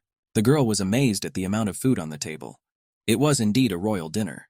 There was cake, meat, roll, sandwiches, and more on the table. She sat in her father's arms and swallowed saliva. She wanted it as soon as possible. The emperor said it was cold tonight and asked me to bring a blanket. I bowed and went to do his bidding. The girl began to eat her food quickly. I asked her to eat slower. Because eating quickly could give her a stomach ache. The emperor pointed to some dish. Well, asked the girl if she wanted to try the honey potatoes. He was just sure that this dish was very sweet and tasty. The duck in the girl's arms started squirming. It seemed to the girl that the duck also wanted to eat the sweet potatoes. Well, the princess said that the duckling was just a doll and couldn't eat that. At that, the girl covered the duckling's mouth. The duckling was offended. Tears came to his eyes. The girl saw this and felt very sorry for the duckling. The duckling looked at the girl with sad eyes, and the princess looked at him. She could not bear to look at him so pitifully, and she agreed. She let the duckling have a piece. She also asked him not to blame her if he felt bad. The duckling quacked happily. The girl decided to feed it some potatoes. The girl smiled cheerfully. From now on, she would give him all the potatoes from her plate. The father will think the girl is eating it. The princess poked piece by piece and quickly flew away. My father always loved to watch him eat Darjeeling. At that moment, he felt like the happiest man in the world, because he had a daughter. The father especially liked it when his daughter looked pleased. The girl chirped appetizingly at that. It reminded him of her mother. At this point, the girl sort of woke up. He said that her mum liked to enjoy a steak under the starry sky. It was wild to the girl why he was talking about the dead man at dinner. Hadn't her mum died? The emperor laughed merrily. Suddenly, tears came from his eyes. The girl didn't understand why he was crying. The girl mentally begged the emperor to stop it. She was very annoyed by such scenes. I'm having a hard time with these little crybabies without him. And then her father starts crying. I told the father that her mother was alive. The emperor was going to tell her the news in a few years. She had not seen the empress or her servants for 3 years, so she assumed she was dead. If what Jeff said is true, there's a good chance she lives somewhere outside the palace. Even if she does, it's very strange that she's never visited the palace. Could it be that she had escaped? The princess became frightened. The emperor said she would be able to meet her mum soon. Just have to be patient, it won't be long now. Since it's been 3 years, it's not like she ran away. And the theory that she was kidnapped is not true. She would find out soon enough, but she didn't really need to, since her life didn't depend on the empress. At this time, the princess emperors had already eaten. The father said it was getting cooler and suggested the girl go inside. He quickly picked her up in his arms and carried her. The emperor was very fond of his daughter. He said Daddy would read her a bedtime story. It's been 3 days. A girl was lying in her room on her bed. A duckling sat next to her. She was very bored. After all, there was nothing here for the young princess. At least she had plenty of work in her previous life. Even though Jeff found out about Bobby's powers. In those 3 days, he spent a huge amount of money to install mosquito extermination machines. The emperor has ordered us to hurry, and to build mosquito extermination machines throughout the empire, so that these insects will never touch his little girl again. The bell rang. The girl stopped daydreaming and looked at her duckling. The duckling had a bell in its mouth on its arms. She asked him if he was the one who brought it to her. The duckling quacked approvingly. That was very nice of him. The princess was surprised. It seems that in addition to being a protective tool, Bobby can be an errand boy. He could be asked, and any request that was needed. He would obediently fulfill everything. The princess looked at the bell carefully. Come to think of it, she had never used it before. Bobby brought this bell to her because he knows she can call the maids. Ring it. And the duck is happy. Still, the princess liked her peaceful life. The girl wanted to go and draw. She sat the duck still beside her and rang the bell several times. At that time, there was a knock on the door. The princess asked to come in. 2 maids came in and asked what they could do for her. One of the maids said that the princess didn't look well. She must have had a bad dream. The princess said no, it was nothing like that. I didn't have a bad dream. She asked what her schedule was for today. And if all she had to do today was boring stuff, she decided to just run away from the palace. So she started nervously munching on a duck. The duck could act as an anti-stressor. The servants informed the princess that the Marquis of Flair would be arriving today, and that she would bring many toys made from the local trees of the north. The princess was upset. Now she would have to deal with those children again. And she really didn't want to do that. And now 3 children entered the room. They happily greeted the princess and said that they had not seen each other for a long time. The princess also said hello kindly. The little ones sat down on either side of the princess. The children began to tell her something cheerfully. At this time, Carlyle approached the princess. He asked if her highness was better. He had heard that she was bedridden. The princess laughed and said she was already fine. This Jeff guy must have come up with some weird reason to install all the mosquito exterminators quickly. She decided it was better to go along with it altogether. Once these machines were installed in each region, the number of people suffering from stomach pain decreased. Could the machines have improved the quality of drinking water? The children demanded that the princess play with him too. After all, she had devoted all her time to just talking to Carlyle, and that wasn't fair. At the same time, a duckling stomped on the carpet. It caught the children's attention. The boy shouted, looking at Bobby, that this white loaf of bread was moving. The boy wanted to take a bite out of it. This distracted the children a little from the princess. The girl was very happy that the children were fascinated by the toy. She said that it was not food, but just a plush toy that Papa had given her. Well, it was amazing that he could eat potatoes. The girl grabbed the duckling in her hands and began to toss it around merrily. It was an amazing sight. The princess thought, what if these kids found out that he could shoot lasers and wanted to try it? So the princess decided not to tell them about it. At this time, the children heard cheerful sounds outside. The princess didn't understand what the humans were so excited about. Something was happening outside. There were cheers of excitement. The children ran to the window and began to look out. At this time, the princess opened the window with a creak. Sounds were heard closer now, but still came from far away. It was probably some kind of festival. If it was some kind of festival, the princess would definitely know about it, since she is a member of the imperial family. But she didn't know about any festival. A flag with the emperor's emblem was unfurled. There were horsemen riding horses through the city. There was noise and cheers all around them. Noise and gum was getting closer and closer to the kingdom. People stood on either side of the road and cheered the knights. Already, the emperor and his daughter were sitting on the throne. The princess still didn't realize what was going on around her. All the nobles were gathered here, but it didn't look like a banquet. The princess heard that she lived in eternal glory to the Falcon of Light. What does that mean? At that time, the gate creaked open. 2 knights stood on the threshold. They began to walk closer to the emperor. There was a ringing sound coming from the iron shoes. A strand of blue hair was developing on his helmet, and put his hand to his heart. The girl didn't understand why the knight was greeting them. At this time, the knights went down on one knee. One knight said that she had put down the rebellion as he had ordered, and handed the emperor a golden vase. The emperor knew he could only trust him. The emperor wanted to take a closer look at the trophies she had brought, and the knight staggered closer. The sudden emperor took the point in his arms. The girl did not realize what was happening. The emperor told the general that he knew she could complete the mission. The emperor said that he and the general had something important to discuss. He asked everyone else to vacate the room. The nobles walked quickly to the exit. The girl guessed that the knight must have returned from the war, but it was kind of strange. As far as the princess knew, there were no kingdoms left on this continent that had been taken over. When everyone had left the room, the emperor said they had all left and asked the knight to be himself. The knight said, well, and if the emperor insists, so be it. And they embraced. The princess screamed in pain. She couldn't breathe. The knight realized she had miscalculated her strength and quickly pulled away. The princess saw that she had just been nearly strangled to death. What's going on here? The knight quickly removed her helmet. Come on, it turned out to be a woman. She had blonde curly hair and eyes the color of a princess. It was Hecate. The woman quickly stroked the princess's head. She wondered if Mummy had frightened her. The woman continued to gently stroke the baby's head. The princess was surprised. Not only the general, but also the empress. The princess remembered well that she and Jeff were rivals, and they ended up getting married. The woman confessed that she knew she was pregnant, but had to go to war for her country. So the baby girl was born on the battlefield.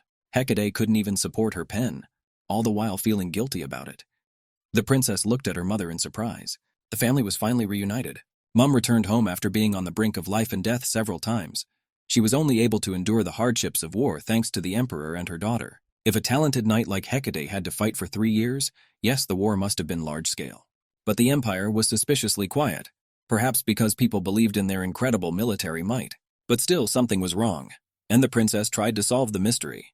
Perhaps now they are writing a new chapter of history. It must have been difficult to look after such a huge palace alone. It was certain that those 3 years had been a very long time. Well, the emperor said it wasn't hard at all. After all, he knew she'd come back to him. I just couldn't believe it. Those two fought hard when they were younger. They'd rather send each other to hell than get married. Now the emperor turned to the girl with green hair. The girl's name was Lilith. The emperor asked her to continue to help the empress. The green-haired girl said that she would dedicate her life to serving the empress. The princess wondered. Lilith is the name of a serpent, and the girl remembered. That girl with the green hair was the snake. Lilith is the only creature that left the earth, created by God of her own free will. She disappeared many years ago, which is why the princess thought she was dead. She couldn't believe her eyes. Lilith is alive and looks the same. Lilith was happy that the princess was healthy. Hecate took the girl in her arms. She was very worried because it was raining hard that day, but the girl grew up healthy and strong. The empress called out to one of the servants. One of the servants came quickly through the door. The empress asked to be taken to her room. The maid quickly took the girl in her arms and walked away. The girl wondered what Lilith was up to. The princess didn't like to be carried around, so she told the maid she wanted to go by herself. She asked them to let her go. The maid asked if the princess wanted her to read her fairy tales. The princess said no. She looked at Lilith carefully. The girl knew that a snake never lends a helping hand without wanting something in return. The girl looked at Lilith once more. The emperor, empress, and Lilith started talking, but the princess couldn't hear what they were talking about. It was necessary to find out why she was here. Without me, she appears when disaster strikes. At that, the girl's green hair winked at her. The princess really wanted to pretend she didn't know her, but she probably wasn't very good at it. The door creaked open. The maid and the princess left the room. The girl asked the maid what's on her schedule today. She was bored in her room and had nothing to do. The maid offered to bring her classes. The princess agreed, but first she needed to go into her room and change. It was better than just lying on the bed. The girl and her maid came into the room to find the outfit they needed. The final touch is that the maid put a bow on the princess's head. It fit her perfectly. The maids had prepared these comfortable clothes especially for the class, to keep the little princess not only interested but also comfortable. Today was a lesson in history and the military body. The princess was excited. History and military studies would be super easy for her. Now it's time to show her how she's doing. A duckling caught the princess's attention. The girl decided to take the toy with her to class. She called out to Bobby and asked him to come to her. The girl asked the maids if she could take Bob with her. The maids didn't object. Everyone in the palace is a rumor of the princess. She can do whatever she wants.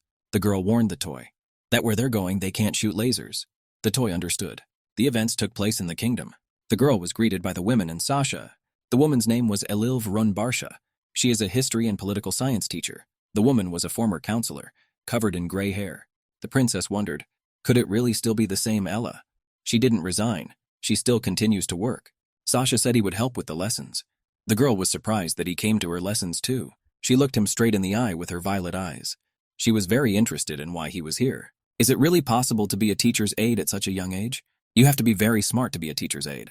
But after all, Sasha is still a child. The princess didn't think she could learn anything from him.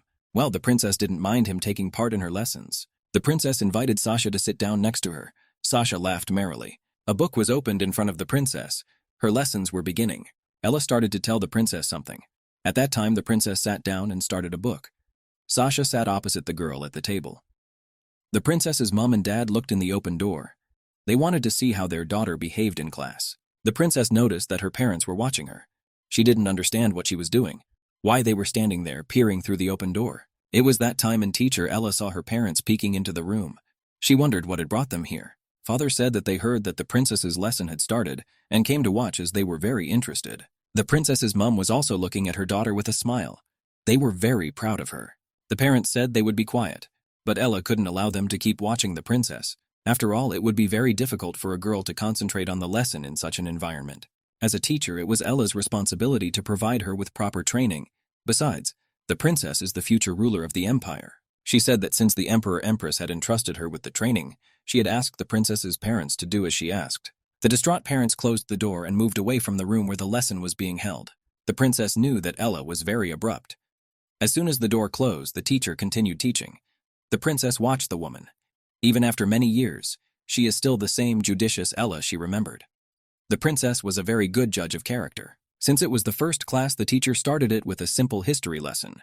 It would be difficult to memorize a lot of information at once, so it was necessary to start with the legend of the founding. The legend of the founding has been exaggerated more and more with each generation, and when a very long time passes, there will be a problem with the real story. It will be very distorted. Sasha listened to the teacher very carefully.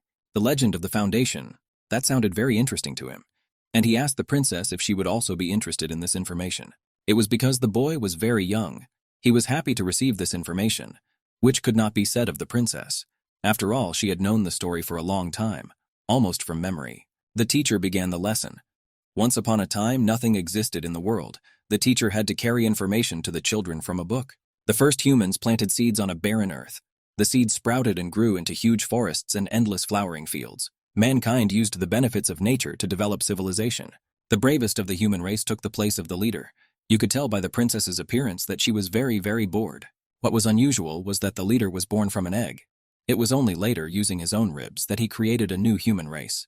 Our ancestors were those very new people.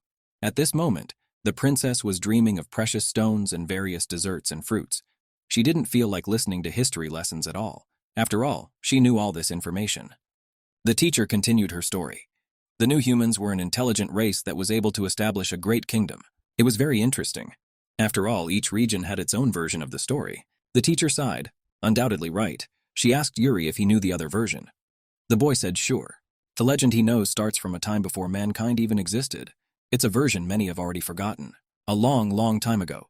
The first creation of this world was vast black matter. This is what we now call the cosmos. It was created by God. God also created a giant to rule the universe. This giant creature was ruled by God. Over time, nature flourished, and many different creatures inhabited the earth. There were birds, animals, insects. Then mankind appeared. But the people who settled on the earth were not the first people God created. The new race gathered as a group and soon formed their kingdom. People were loved, and that's why they were able to achieve unprecedented heights. The leader passed on his legacy to his children and they to the next generation. And then the giant was but a distant memory. Even God had forgotten he existed. Sasha finished his story. This was all the information he knew about the second version of the origin of the world. This version was also different from the princess's known version, and the version she had heard for the last few centuries. The girl looked at Sasha in surprise. The legend of the foundation was passed on by word of mouth.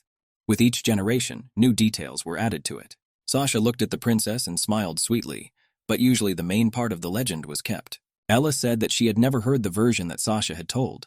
To her, this version is like a fairy tale. If she had the opportunity, she would definitely read a book on the subject. Sasha said his family has a book with the story. The teacher said she would visit his residences sometime. Sasha's teacher was very involved, and the princess looked at them. The teacher came to the map and said that now they would begin to study the history of their empire. After all, their empire used to be a kingdom. The girl covered her eyes to sleep. The princess was sure that the teacher was about to talk about the founder of the kingdom, and also about how Julika put down the rebellion. The girl knew all that already, and she was bored. The lesson was over, and it was time to leave the classroom. Sasha shows along with the princess. He asked the girl what she thought of today's class. The girl said it wasn't bad. Bobby stomped along with the princess next to him. Sasha was amazed at the princess's answers to Marquise Bash's questions. It just so happened that the princess knew all the answers. But to Sasha, it was very suspicious. Sasha was surprised. He felt as if the princess had experienced it all herself. The princess shuddered. How could Sasha know about this? And he was right. And the girl at that moment felt guilty. At that time, they were already approaching the gazebo in the garden. There were children walking in the gazebo. They were very happy to see the princess and greeted her with enthusiasm. I noticed the kids were overdressed, and when did they have time to do that? The boys had flowers on their heads. Carlisle greeted the princess and Lord Sasha gallantly. The smaller girl and boy asked the princess what they were going to do today. Their eyes just sparkled. At that time, a maid brought the princess some kind of package. She asked, "How about this?" The girl looked at the maid in surprise. She wasn't sure if it was a great idea. At that moment, the maid unfolded a roll of paper. The maid said that the empress herself had prepared this game for them. Overtaking the princess, the younger boy and girl rushed to the maid. They were very curious about the game, and couldn't wait to see it. This game was called treasure hunting, and the maids unrolled a scroll with a map on it. The map marked where the treasure was hidden. The girl and the boy were very surprised. Could it be that they were going to look for treasure now? Perhaps they would come across something very shiny. Their eyes sparkled.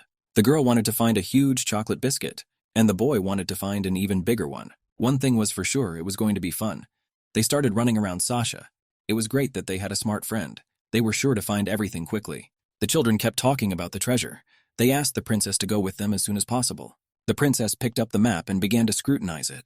Suddenly, Sasha came up to the princess. He said that the treasure train is very interesting, and asked the princess if she thought so too. The princess said that she thought that this activity would not be very interesting. Sasha began to laugh, and Carlisle looked at him seriously. The maids told them which path to follow. At the end of the journey, they will find a real treasure. The maids pointed out the red markings that were on the map.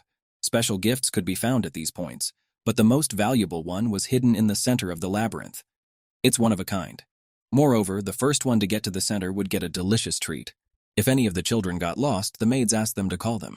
Entry must be made one at a time. The princess just flew into the maze.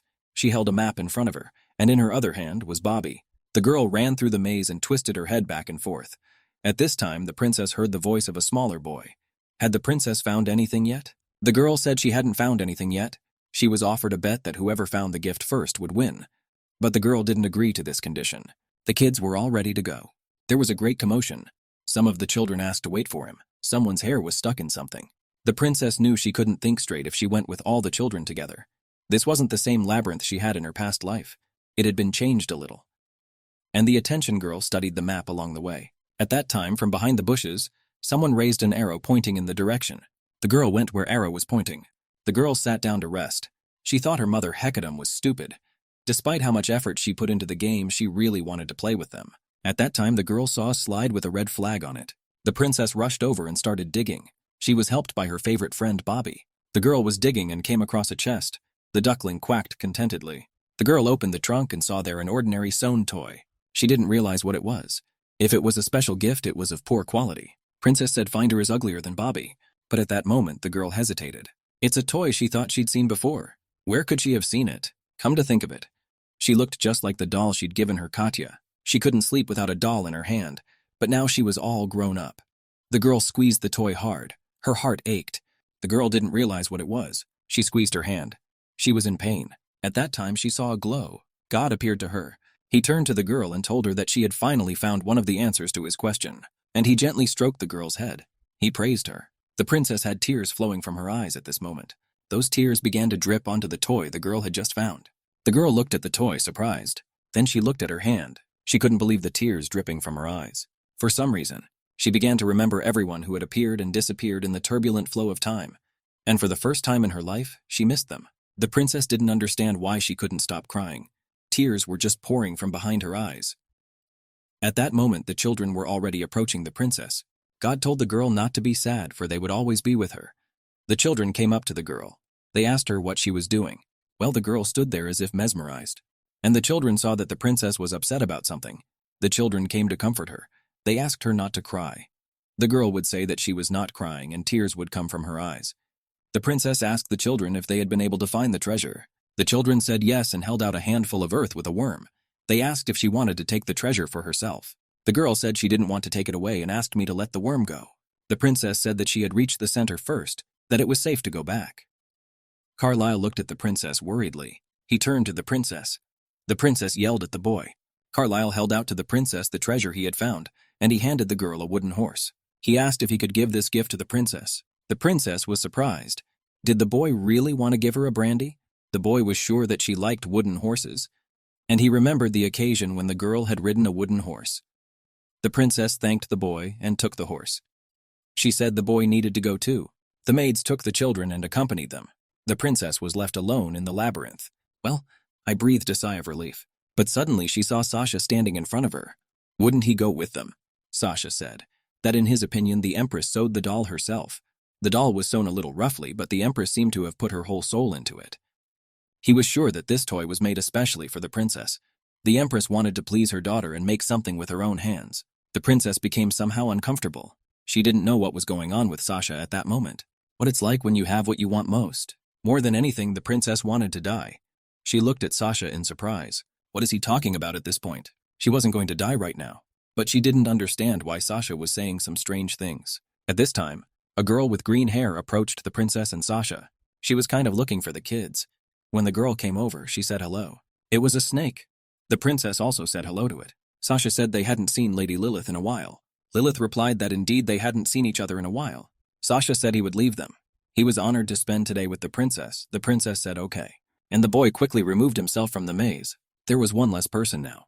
Lilith was surprised. She saw that Her Majesty was crying, but the princess flatly refused. She said that she had not cried at all. It made the girl angry. She would never do that. Lilith laughed. She thought she was crying. The princess asked Lilith why she was acting like that. But Lilith didn't understand what the girl was talking about. The princess thought the snake was looking at Duke Vladimir's son like that. Lilith said that for some reason she gets angry when she sees the color red. The princess was surprised. Was she really burning through her gaze because of his hair color? Lilith said that was right. She hated bright color a lot, and Sasha had very bright hair color. The princess wondered how this snake had managed to survive all this time. The princess told Lilith that if the snake made a mistake, it would embarrass Jeff and Hecate. The girl asked to behave normally. The snake wondered if she was worried about her parents. Why should the girl be bothered by those two idiots? But the Lilith girl was really annoying her. Lilith asked the princess why she wasn't in class right now. The girl was surprised how the snake knew about her schedule. For me, she said it was because she was going to teach her military history. And Snake the Echidna twinkled her eyes. The princess was stunned. It was as if she had been electrocuted. The events took place in the room where the lesson was to take place. Lilith thanked the princess for attending her class. The girl just couldn't believe that the snake was her teacher. She was so much younger than she was. Since the princess is only 3 years old, they'll only waste time focusing on military theory. The princess's mind was boiling. Does she really call herself a teacher? All these need to be told to tell the maiden to cut her salary. Lilith was sure that Princess Everything knew about the military forces, so she wanted to tell her about the other factions. Vladimir's family will receive great support from an aristocrat. In short, they are the most powerful family in our empire. Of that family was Sasha. The Bergamots have the same power as Vladimir. They have the best troops in the empire. Carlyle belonged to this family. But compared to Vladimir, they don't have as much support among the aristocracy. And it's all because of their past. Their ancestors ruled a kingdom on the frontier. It was clear Carlyle is a royal descendant. His family comes from a kingdom she once took over. That's why he acts more mature than kids his age. But what wasn't clear was why the Duke's son was living with the Fleurs. It was very strange. The Bergamot family was the last to join the empire. So unlike Vladimir, they did not enlist support. Perhaps that's why the failed assassination attempt a few years ago. The events took place at night. A group of people have infiltrated the kingdom. There was a little boy sleeping in the cot at the time. These people were Hecate, Lilith, another guy. Lilith pleaded with Her Highness that it was necessary to leave, but Hecate couldn't leave the baby here. Since the Marquise of Fleur had no children, Hecate offered to give this child to her care. The decision was made. The only survivor was the young son of the Bergamot family. The empress took pity on the child, so ordered the Flayer family to take care of the Bergamot family's property until the young lord grows up. The princess thought it should be the responsibility of the child's relatives. Even if his closest relatives are dead, it is still unclear why the duchy should be handed over to the Marquise. Most of the young lord's family had died years before the poisoning or had been exiled to the island. Now all that's left of the Bergamot family is the name. In other words, of the two duchies in the empire, one is in complete decline, which means the imperial family ordered trusted servants to oversee the household of the Bergamot family. The princess was very clever. Lilith was talking beautifully, very happy and clapping her hands. Princess, it was very annoying. The princess knew there had to be some reason Carlyle was with the Fleeters, but she had no idea at all that it was so complicated. The little child had been through too much. The princess felt sorry for Carlyle. At this time, the teacher slammed the book shut. She said that if the princess did not understand something, she should talk about it. The girl said she understood everything. It was very impressive from Her Majesty. Suddenly did it say that she almost forgot to inflict one piece of information on the princess. She had heard that her, hated by one interesting individual. She looked intently into the princess's eyes and smiled. The girl cried out who dared to hate her. Lilith made a frustrated face. Didn't the princess know that? Lilith, as an old friend of the princess, was ready to tell her about it, and she asked to put her ear to the ground. The princess was curious why the snake was taking so long to answer. Lilith leaned towards the girl. She put her hand on it and said it was the first creature God created. The girl didn't know what she was talking about. After all, God's first creation was her, a human being. She couldn't hate herself. Lilith wondered. The girl said she most likely doesn't know how dangerous it is to reveal her true identity, but the girl knew that the snake recognized her, and it would be strange to keep it from her. The snake laughed. She really did know everything. The girl looked different. Well, the snake didn't have the same powers. How did she recognize her then? Lilith said it was because of her unique eyes. The girl had very beautiful violet eyes. She is the only one in this world. And Snake covered the princess's eyes with his finger, and then she took her fingers away. She said she was the only one with those ravishing violet eyes, and she'd never met anyone else like them. Lyric also wondered how the princess recognized her. After all, several centuries had passed since their meeting. The princess said it was simple. The snake still had the same face and the same name. The princess suggested that next time something new should be thought of. Lilith's story reminded her that the giant had become a distant memory. Even God had forgotten his existence. The girl remembered for a second the legend of the founding that Sasha had told her about. But the main reason why she was a favorite of the second kind of people was that she is a first creature. What if one of them was a giant from legend? The princess thought it was a silly thought that had visited her head. An ordinary person's story couldn't be believed. Besides, she had lived many lives, and when no one else was building obstacles for her. If that other person hated her, he would have prevented everything she did. My head is all messed up because of that snake's words. How could anyone hate her? There's absolutely nothing to it.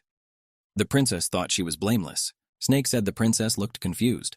Could it be because of the story about the other creature? She had learnt that recently too. She couldn't imagine the shock the princess was in right now, but the snake was happy about it. She laughed. The princess was surprised that Lilith was pleased. The princess said that all indications were that the lesson was over and she could go. Well, without me saying so, of course not. Now they must go to the training room. The princess thought the snake was probably playing a joke on her. Here they came to the training room. The princess was accompanied by maids. Grandmother sits on her hands at all she knocks me down. Katya was standing in the center of the training room with a ball in her hands. She was in training. At this time, she saw her daughter and was very happy about it. She quickly grabbed the girl in her arms and grinned cheerfully. There was no joy on the girl's face. Hecate asked, "Did the girl come here because she missed her mum, when you told her you missed your daughter so much?" I almost collapsed while waiting for her. The princess thought she was crazy too. The girl had heard that spouses become alike after a while. This time he was convinced that it was so. Hecate asked if the princess enjoyed looking for the treasure, told her Katya that she really enjoyed the treasure hunt. In fact, she was more confused than objective about the game they were playing. Hecate was very happy to hear that. The treasure the princess had found had been made personally by her on the battlefield. She worked on it every night thinking of her daughter. The princess listened attentively to her mum and looked her straight in the eye. But again something pricked her. The feeling came back to her. That's probably why all the treasures are so cute. Hecate inquired of Lilith why she had brought the princess here. The girl said that she brought the princess here because her mum missed her so much. She apologized for not informing the empress in advance. The princess said her mother had promised to show her around the neighborhood. Hecate understood everything. She asked to be allowed to show the princess the full power of the royal order, and Mummy started throwing the princess over your head. After that, she stepped back. Through them, she had already raised her sword into the air. She said, "Pay attention," and asked me to finish for their workout. She ordered the formation to stand and struck the ground with her sword. Today, the only princess of the empire has arrived to take a look at their skills. Normally, sparring is demonstrated, but there is a risk that the young princess will get hurt. So everyone should sing the military anthem that has united them for the past 3 years. The guards understood the empress's orders and began to sing at the top of their voices. "Warriors of the brave falcon, raise your swords and pledge your allegiance, march at your own length, our azure spirit to protect the very heart of our native land. Adversity and calamity shall not strike us down. We will rise and fight again. O warriors of the brave falcon." Hecate stood and listened to the hymn as if mesmerized, and her daughter stood beside her and listened to the song with admiration. The immortal sun illuminates their path. Their souls will protect our blended families and country. The warriors sang the anthem standing in the practice arena. Hecate asked her daughter if she liked the song, but the princess mentally replied that it was all terrible. What the hell was that just now? Being a knight isn't about singing songs, it's to be good at sword fighting. Lilith admired the singing too. She said it was time for her to go back now. Well, the princess didn't want to go back at all. The princess pointed her finger at one of the benches. She wanted to sit there and see how well the knights were doing. She promised to be back for dinner and asked Lilith to be free. The girl immediately wandered over to one of the benches. She sat down on the bench and planted her furry friend next to her. The princess thought for a moment. Even after 3 years of war, knights don't have enough experience. And it was boring. She sat down on the bench and began to look at everything around her.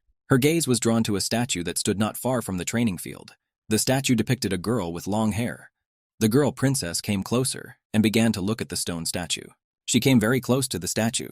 She looked closely at the stone girl. She didn't realize it was happening. The statue began to glow. She looked just like the old days. Any way you looked at it, there was no doubt it was a princess. Suddenly, Sasha came up to her. He said that his family had given this statue to the imperial family. The words sounded suddenly enough the girl flinched. She turned to Sasha and said that he had really scared her. When you approach a person, you have to tell them that they are here. Sasha only laughed at the princess's remark. Well, the princess had already stopped being mad at him and asked, "Sasha's statue is his family's work." Sasha replied that she did. His Majesty ordered a stone statue to be made for the training field. It was just one of several they had made.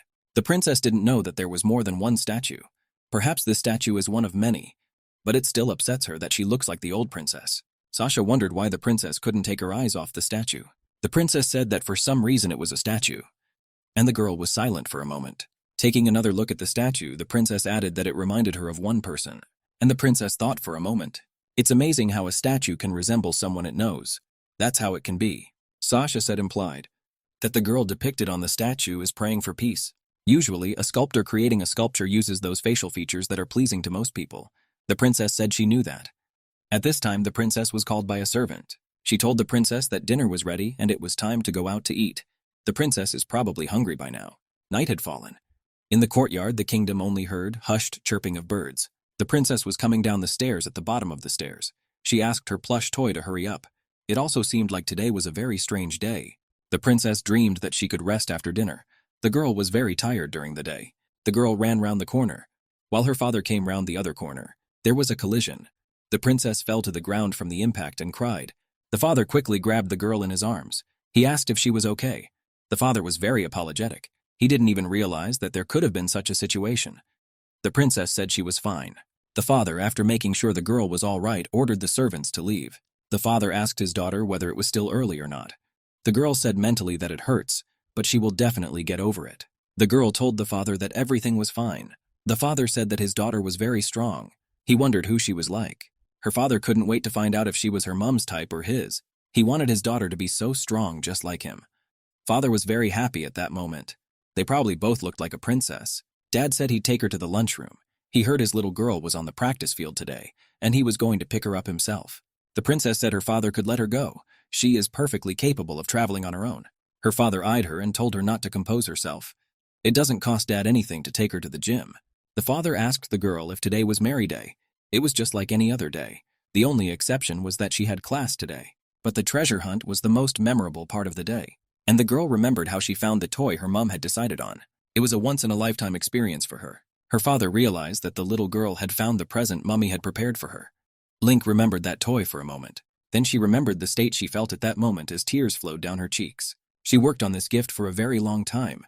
She wanted this gift to please her daughter. Her father asked her to treasure this gift and gently stroked the girl's head. The girl wanted to treasure the gift even if her father did not tell her. At this time, something began to happen to the girl. Her heart began to throb again. She looked at her father. Father looked at the princess with a very kind look. Could it be? The father's eyes sparkled. The girl had found what she had been missing all this time. And it was all thanks to Jeff and Hecate. She was really annoyed. The events took place in the palace. The girl was approached by a maid. She said that the others had already arrived and they were in the playroom. The princess in Sid understood, and with her favorite toy headed for the playroom. The door creaked and opened.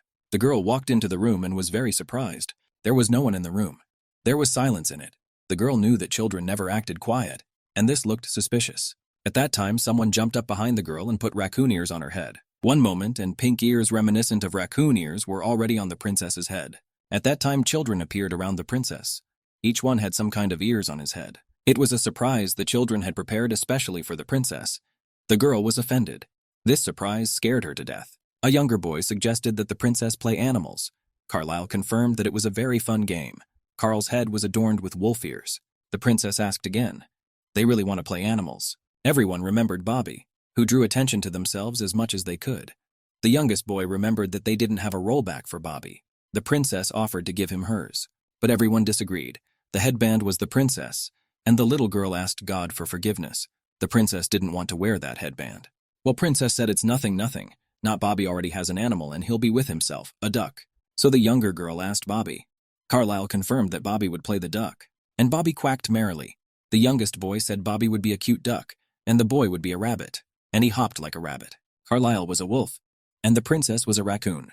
The boy insisted that the princess wear a headband. The princess agreed.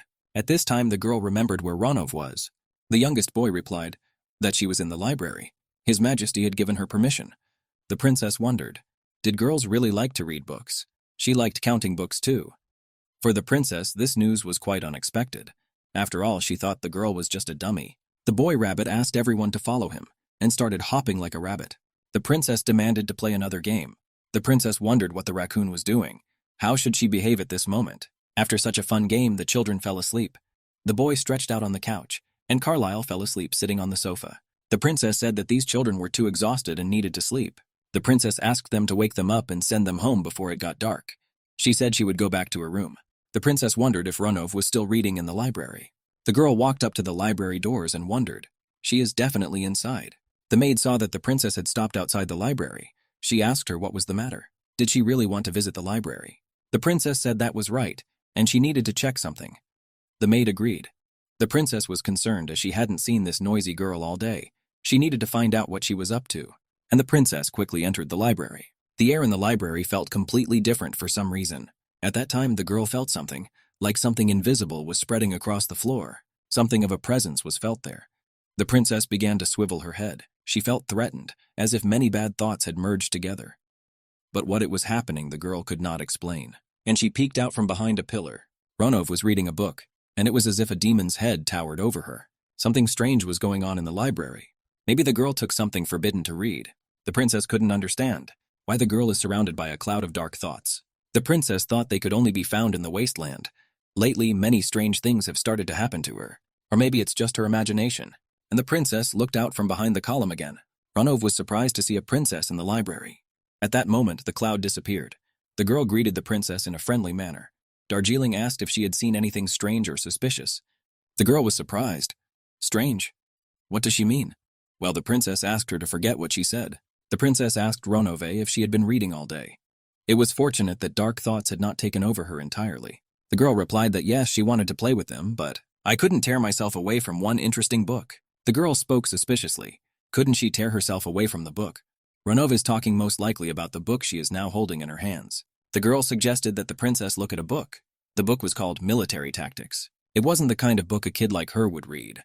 It was a record of the tactics and strategies used by the world's greatest conquerors. Was it possible that the book was imbued with darkness? The princess inquired why the girl had chosen that particular book. The girl said she chose it because of the beautiful cover. Cursed objects always glamorize people.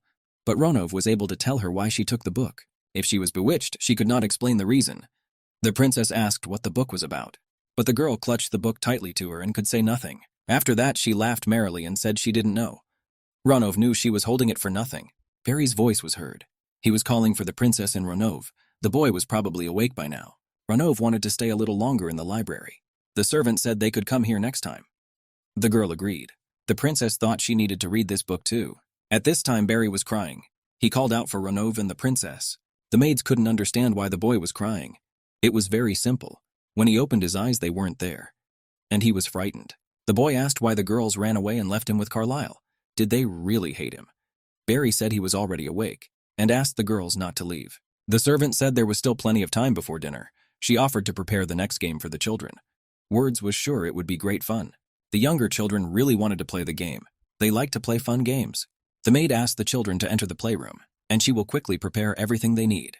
A little more time and the fun game was ready. The maid invited the children to make biscuits. To make the biscuits, first you have to make the dough and cut it into pieces. Then the maid will put them in the oven. The princess was surprised. Is the maid really planning to make biscuits with these children? Biscuits are whether or not they can be eaten. The children began stretching the dough. Barry's dough was like Bobby's arse, and Ranov's piece of dough smelled like a delicious bun. They asked Carlisle what he was going to do. Barry said he would make the most delicious biscuits. Carlisle said that you don't have to make exactly the biscuits.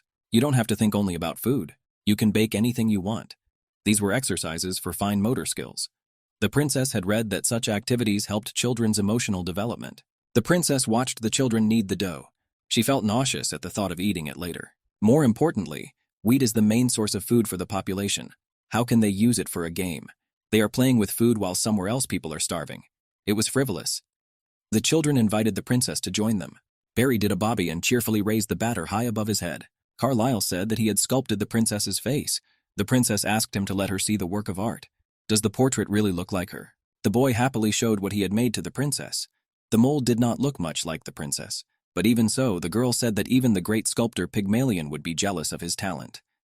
The boy thanked the princess with joy. There were a bunch of different molds on a plate. Mostly the children were making faces. It was a fun and funny activity. The princess looked at the children who were busy doing their business. She liked the fact that the children were not bothering her. But what a silly waste of flour it was. The princess thought for a moment. The ideal is to give the flour to the soldiers. After all, they need a nutritious diet. Only then can they be healthy and strong. At that time, the maid came over. She said that if the children had finished, the biscuits should be put in the oven. The children were very excited. They wanted to see the biscuits they had made with their own hands. The maid has asked that while the biscuits are cooking, they take turns sticking their hand into the box and try to guess what is inside. But the children are not allowed to take out the contents. Whoever guesses first gets a watermelon cake. The princess was sure she would guess first, but Bama decided to put it in the box first. He spent a long time fiddling and touching what was in the box. Suddenly he jerked his hand away and shuddered. He quickly hid behind Carlisle's back and said that there was a monster inside the box. Carla stood looking surprised at the boy, and already his brother had his hand in the box. At that moment he too shuddered and even fell to the floor. The princess looked at Carlisle in surprise. What on earth was he fumbling for in the box? The princess looked at the boy. The boy's face flashed with color at this time. The princess asked everyone to step back. If no one can guess what's in the box, then it's her time to see what kind of monster is in there. Carlisle asked the princess to be careful. He thought something dangerous was in there. The princess was pleased that someone was worried about her, and so the princess put her hand into the box. The girl didn't realize what was in there. She quickly fumbled with the items in the box. She felt soft wool. The object was quite large, apparently a stuffed animal. At that time, Bobby stuck his head in the box on the other side. It turned out that what the princess had found was Bobby's head. But the princess didn't know that. The princess touched the boy's nose.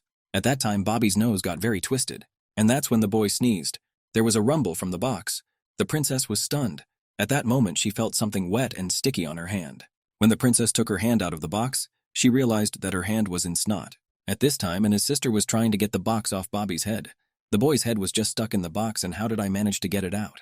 A few seconds passed, and Bobby was able to pull his head out of the box. There was a sock in his mouth. The boy was Town. He told the princess that he had defeated the monster for her. The boy was just happy. Bobby asked to play the game again. The princess said fine, but she had to go and wash her hands. At that time, a maid knocked on the door. She brought biscuits on a mobile table that the children had made with their own hands. They were both funny faces and flowers. The princess was pleased. After all, the servants had prepared another batch, not the one the children had modeled with their own hands. The younger children were very happy that the biscuits were ready. They were so happy they couldn't wait to sit down as soon as possible. And the children quickly ran to the biscuit dish. The aroma filled the room. It was just wonderful. The children wanted to eat the biscuits right away. But the maid suggested that the children wash their hands first. The princess was surprised. The children went crazy at the sight of food. Lord Barry and Lady Ranovi were asked by the servants to return to the others. They said that the children would eat the biscuits with Princess Darjeeling. Barry was in agreement with the maids. It was said in the right way. Ronov shouldn't eat them first. The girl took great offense. She called her brother Barry bad. An argument ensued between the children. Barry shouted that Ronov had tried to eat them too. The girl replied that she had only come closer because of the pleasant aroma. The princess stood a little further away and watched them. It was funny how kids are always fighting for ridiculous reasons. The kids started fighting. At that time, Carlyle came up to the brother and sister. He said that nothing bad had happened, and suggested we not keep the princess waiting too long. I tell you, resentful of each other, but agreeing with the brother. The princess walked over to the tray of biscuits. The maid hoped that Her Majesty would like what they had baked. The girl's eyes picked out which biscuit to take. The biscuits looked completely different. They were nothing like the ones the kids had made. How could those kids not notice the switch? Because the new biscuits were shiny, and the one the kids made was gloomy. The princess thought that would be even better. She wouldn't say anything.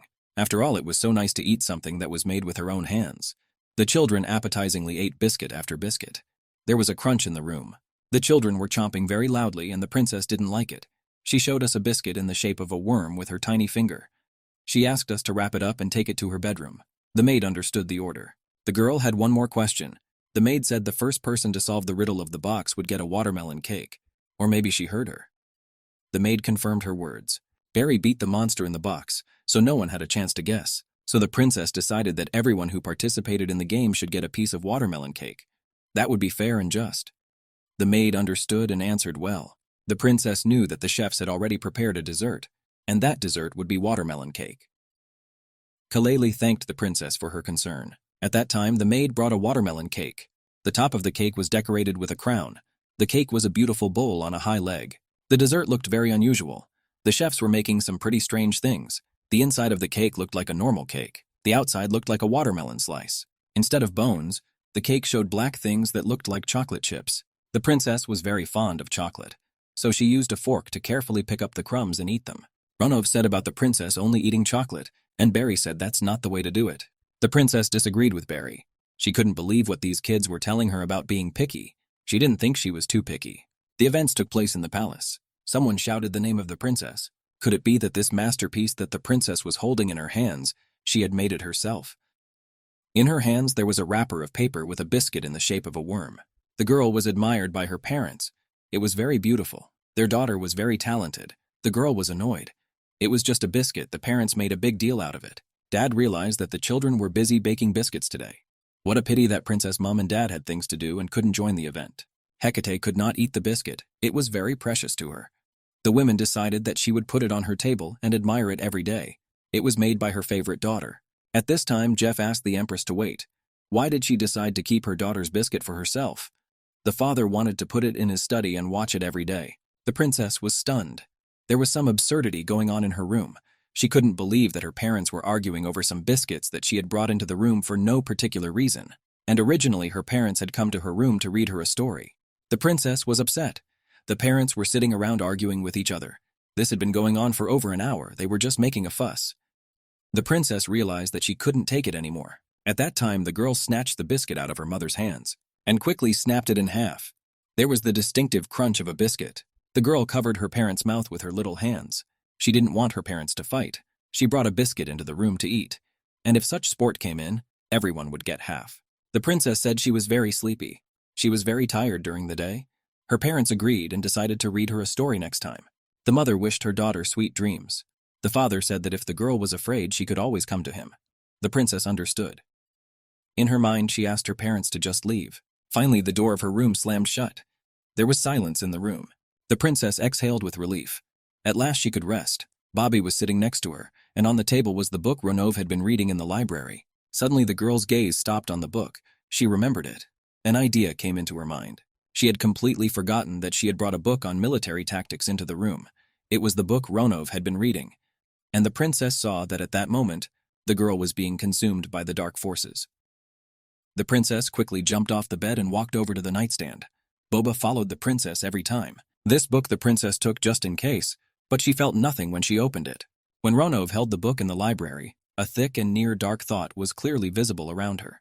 The princess remembered it well, and it seemed kind of strange.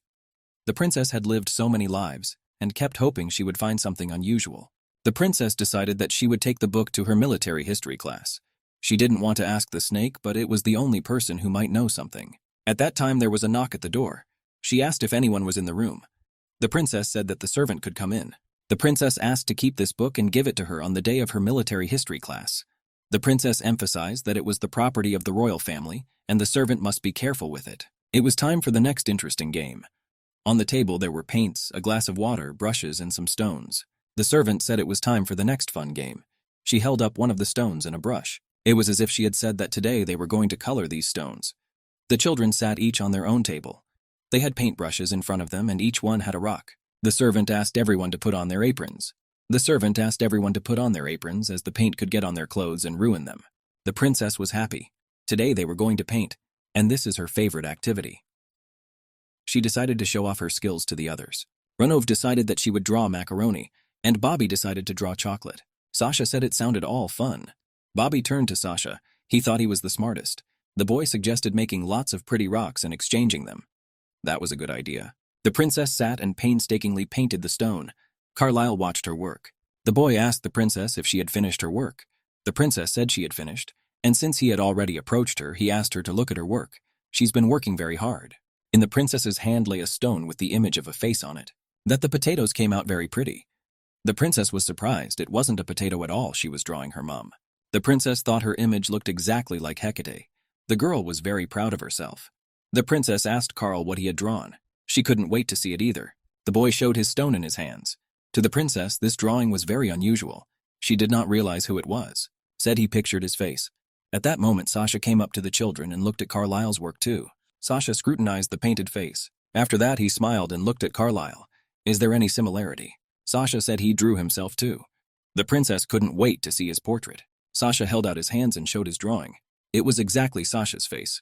Green eyes, bright red hair, and a suit the same color as his. The princess was surprised. The drawing was pretty good. Sasha thanked for the compliment.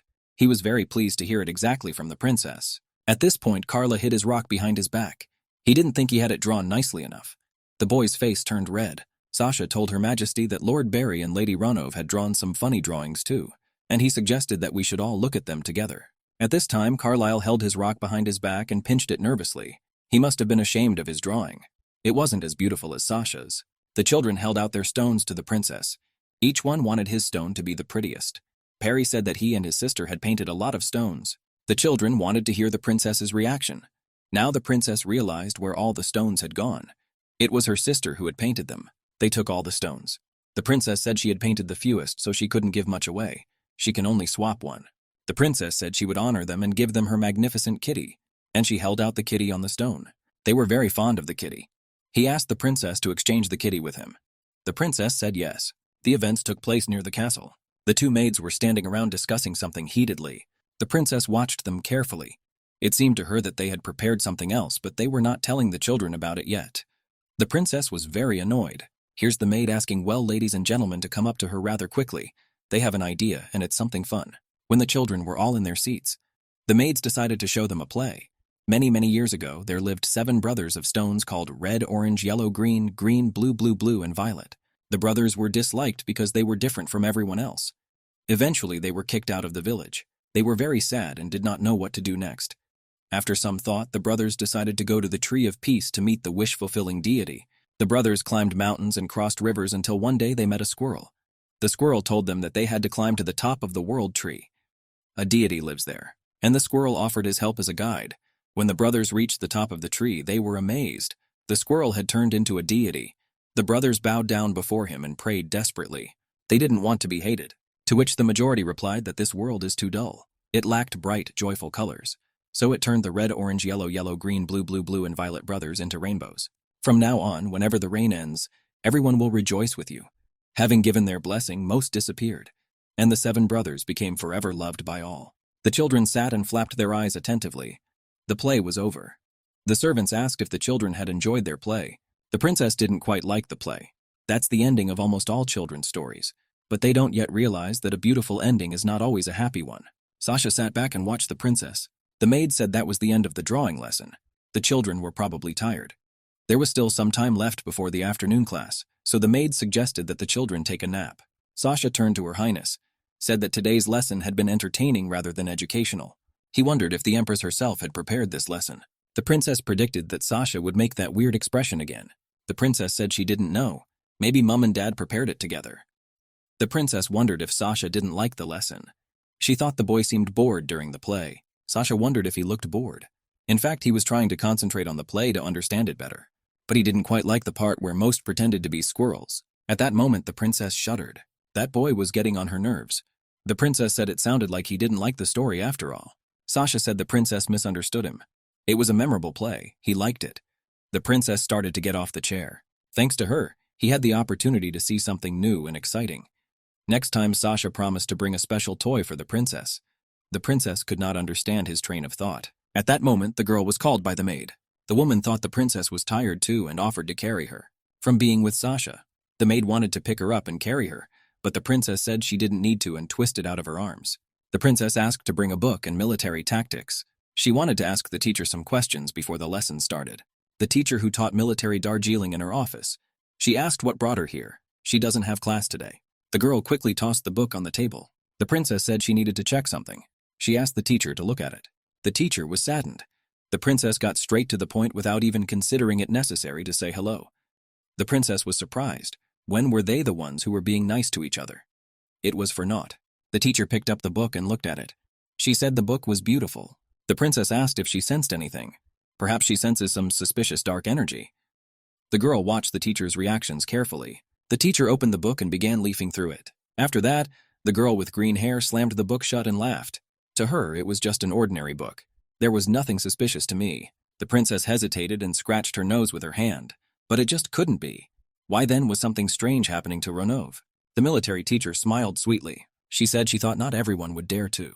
I have my dark thoughts before Her Majesty. And the teacher smiled merrily. In her mind, the teacher wondered who it could be. Since the girl was a snake, she was frightening and repulsive. The princess didn't expect such a reaction. The princess realized that her teacher hadn't seen anything strange about the book. It turned out she had come for nothing. The girl was restless, wondering if the princess was already leaving. She had aroused her curiosity, and now she was just going to leave. The teacher wanted the girl to say where she had seen dark thoughts and what they looked like. The princess wondered, would it be okay if she told her?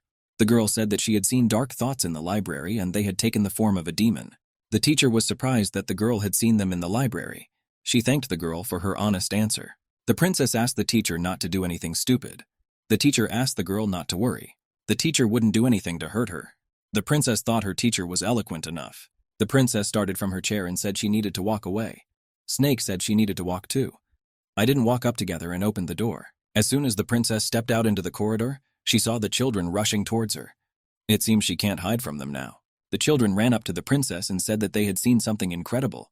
They called the princess to come with them. The children wanted to show it to her. It was full of big and small balloons, and there was a man in a suit. Boris grabbed Carlyle's hand and asked him to go with them. The princesses saw that the children were full of vigor and energy after their sleep. A girl with green hair stood looking at the children. She was thinking about something. She and I were the dark forces that the princess was talking about. The snake said she was sure that somewhere around here. She didn't finish her speech. The princess asked what she was muttering. The snake said she wasn't muttering anything, and she thought she was imagining things. But the girl was thinking about something she didn't understand. I was told that the princess always attracted a lot of interesting people. At that time, the children ran to the doors and started trying to open them. The girl asked if she meant these kids. Well, they're not just regular kids. The princess said she didn't have time to continue this conversation. She was about to leave and ask the teacher to keep the book, and quickly ran with Bobby to the exit. The snake stood and looked at the girl and the toy. The children asked the princess to hurry up.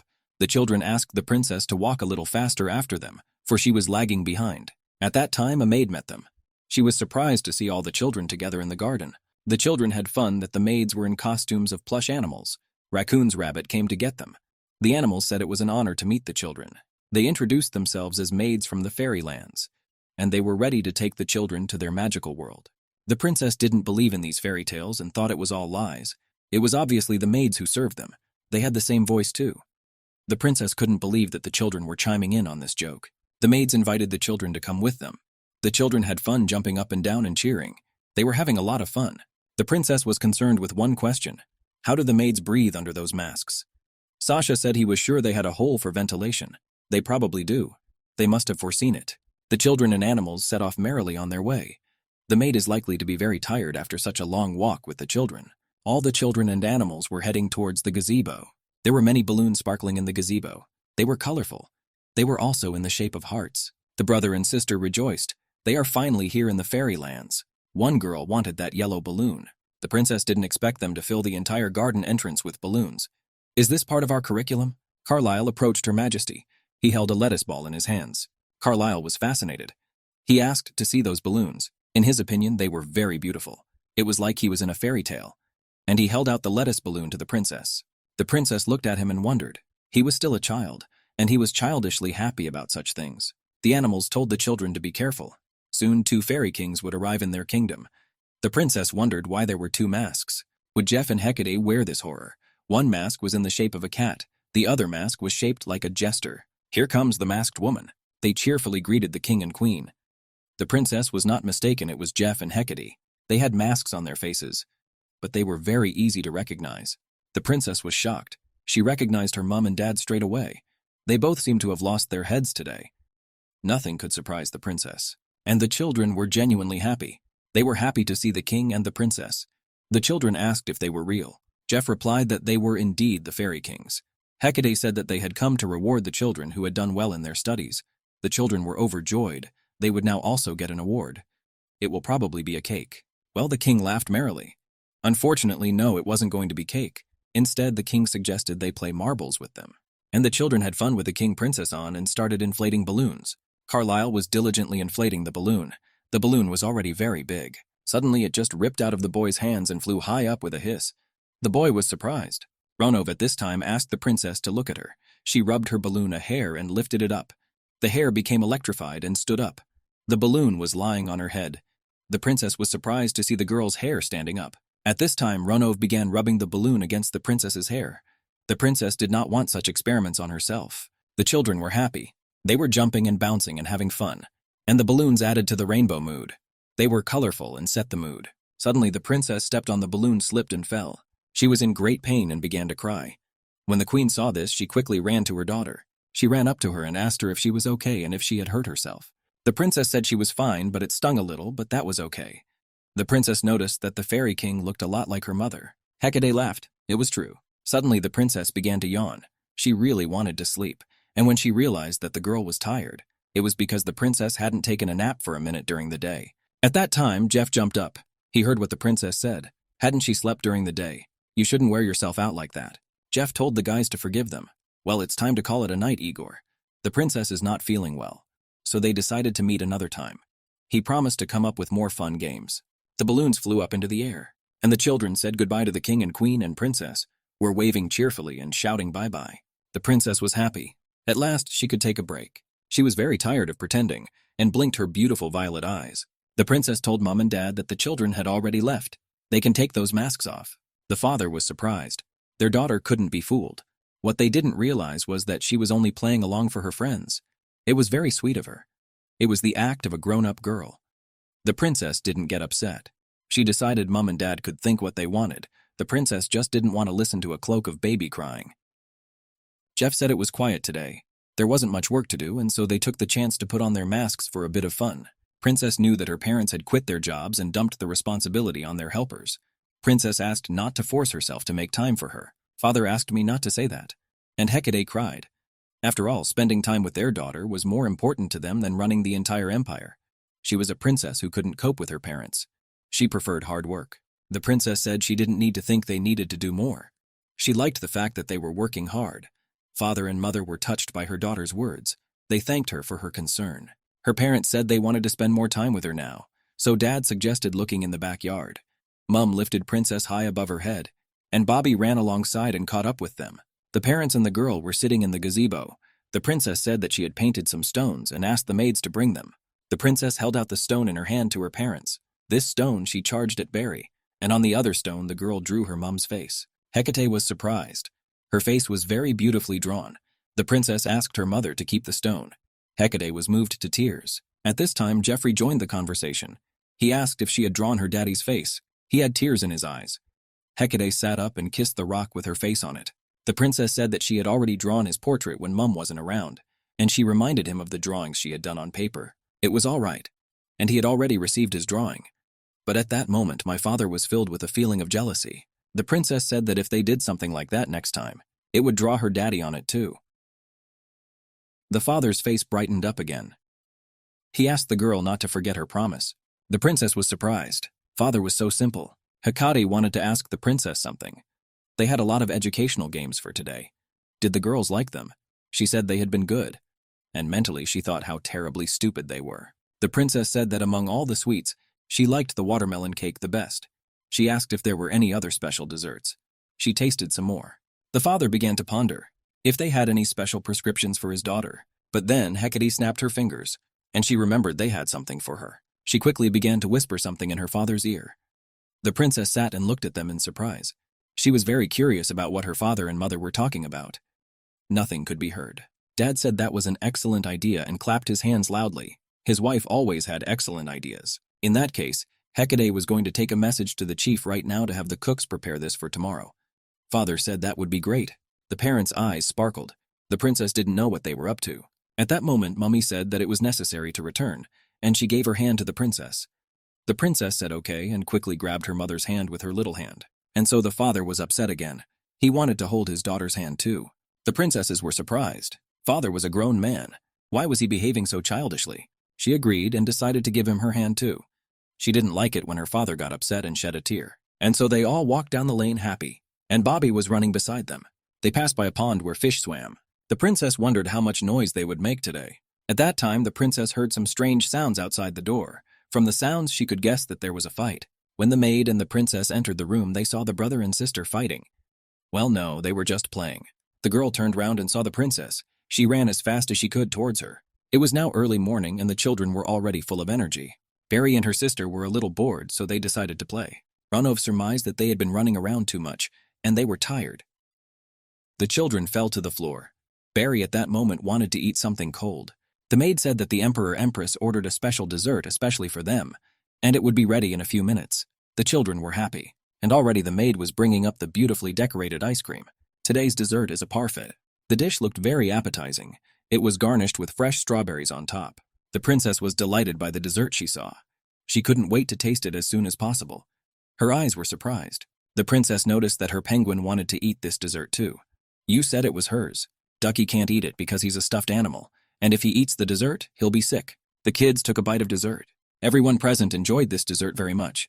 The emperor was asked to make it by his wife. There was Bobby standing next to Barry, quacking pitifully. You indicated that the duckling was hungry. Barry was a kind boy. He decided to feed Barry some dessert. Well picked up a little bit of dessert and gave it to the duckling. The princess watched the scene. He was fine. The duckling's dessert wasn't bad. The princess was surprised that the plush toy was quite peculiar. Suddenly a maid came through the door. She turned to Her Majesty and said that Lord Sasha had arrived. The princess asked him to come in. Sasha entered the room and greeted everyone present. He apologized for his lateness as he had problems with the carriage. The boy said that as promised he had brought a present for Her Majesty. He handed the girl a matryoshka doll. The young boy received this gift from his uncle who lives in distant lands. The boy said that no one would find anything like the Empire, because it is a unique and rare thing. Immediately he took the toy in his hands and began to look at it. The amazing thing was that the toy was inside the toy, and inside there was another toy with the same toy and another and another. All the children liked this fun very much. Sasha was glad that the children liked it. The princess was also surprised by it. The item was truly unique. Only one Carlyle turned away and walked away. He went up to the maid and said something to her. The boy's behavior was very strange. The princess noticed it at once. The boy was strange today. He looked sad. The princess wondered what was wrong with him, why the boy was in a bad mood. The princess and her duckling went to the pond. She saw that Carlyle was walking in the garden. The boy sat by the pond on a bench and wiggled his feet. It was noticeable that he was not in the mood. The princess came up and asked what he was doing here alone. The princess said this suddenly, so the boy was frightened. He did not expect to see her in the garden. Korolev said he had nothing wrong. He asked me to excuse him for showing that part towards himself, whom he started rubbing his eyes. But the princess didn't give up. She wondered what had upset him so much. After all, the boy was not like himself. Tears ran down Carlyle's cheeks. He wasn't ready to give an answer so quickly. The princess asked why he was silent. Was she just wasting her time? The boy waved his hands and said no. He must tell her something. The young man said he would have to leave a little earlier today. Why he didn't answer. He simply said he needed to leave because The princess never found out the reason for his departure. Thinking for a few seconds, the boy decided to tell the princess the real reason for his departure. Today was the anniversary of his parents' death. The princess twitched at such news. The anniversary of his parents' death.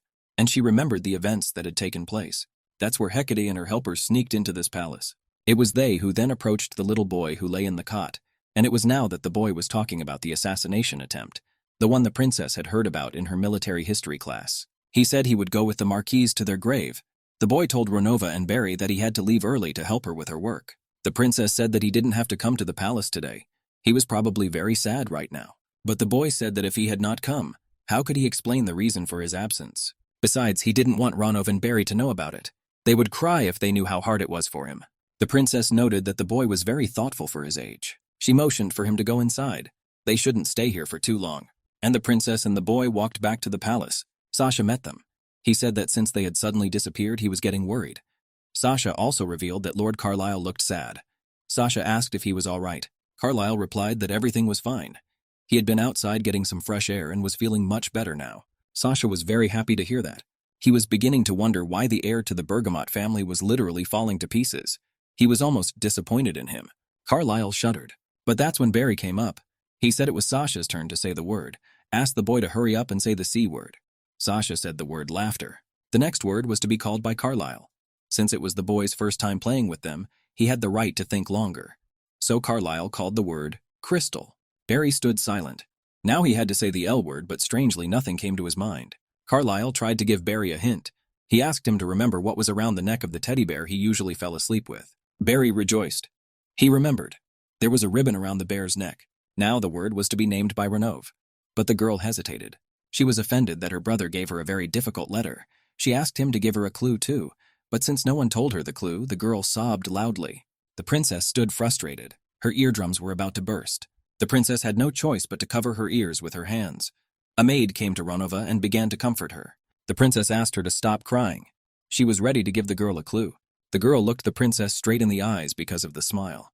She had almost calmed down by now and only sniffed her nose. The girl began to rub her eyes quickly with her hands. She was ready to listen to the princess. The girl waited for the princess to give her a clue. The princess thought for a moment. The girls needed to suggest a word that began with the letter A. But something and nothing came to the princess's mind. She had to think of a word that wouldn't look suspicious. After all, if she said something complicated, the children would be surprised. She had to find a simple word. But then Ronov asked for silence. She almost had an idea. He remembered early. She remembered the A word. The girl was amused that she had come up with the answer before the Darjeeling princess did. It seemed incredible to her. The princess smiled and asked her to just say the word. And the girl said the word axiom. Is the foundation of all things the absolute truth? Books emphasize the importance of knowing this truth reveal to us the true nature of things. That the girl said such a word was very strange. The princess was very surprised by it. How could a 3-year-old child know such a thing? Ronov isn't smart enough to understand such a word. She did say that she had chosen a book about military tacticians just because it had a nice cover. The princess had no time to recover before the children shouted that it was the princess's turn. The princess suggested playing some other game. Ronov didn't want to play another game. She liked this game very much. Barry was also in agreement with his sister. He liked this game a lot too. The princess didn't want to play it. It was very difficult for her.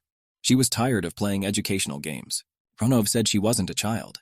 From the mouth of a 3-year-old girl, that sounded suspicious too. Sasha suggested that everyone go to the library. Princess said she needed a break. Sasha said that the library, it's a great solution. They can read in silence and rest. We're in favor of the idea. He wanted to go to the library too and was bouncing right along. Ronov wanted to read again that book she had read earlier, and the princess had no choice but to agree. The princess asked the girl, the book she wants to read is the one from last time. Ronov cheerfully answered yes. The princess remembered that she had asked Lilith to keep the book, and she had told the girls what kind of person had taken it away for a while. The princess suggested reading something else. Ronov agreed and quickly ran to the library. God stood watching the children from the sidelines. The children came to the library. The princess wondered how the children stay so energetic and cheerful all day long. Don't they ever get tired? The princess asked the children to go and choose a book each. The brother and sister said okay and ran off to find it. Were running and mirroring the sides. Carlisle was catching up with him. Suddenly a book with a picture of angels on it caught my eye. The boy asked Carlisle to get him that book with the cool angel on the cover. The boy was ready to get that book for Barry. Carlisle stood on tiptoe and reached for the book. He held it out to Barry. The boy thanked him and smiled. At this time, the princess was already sitting at the table reading a book.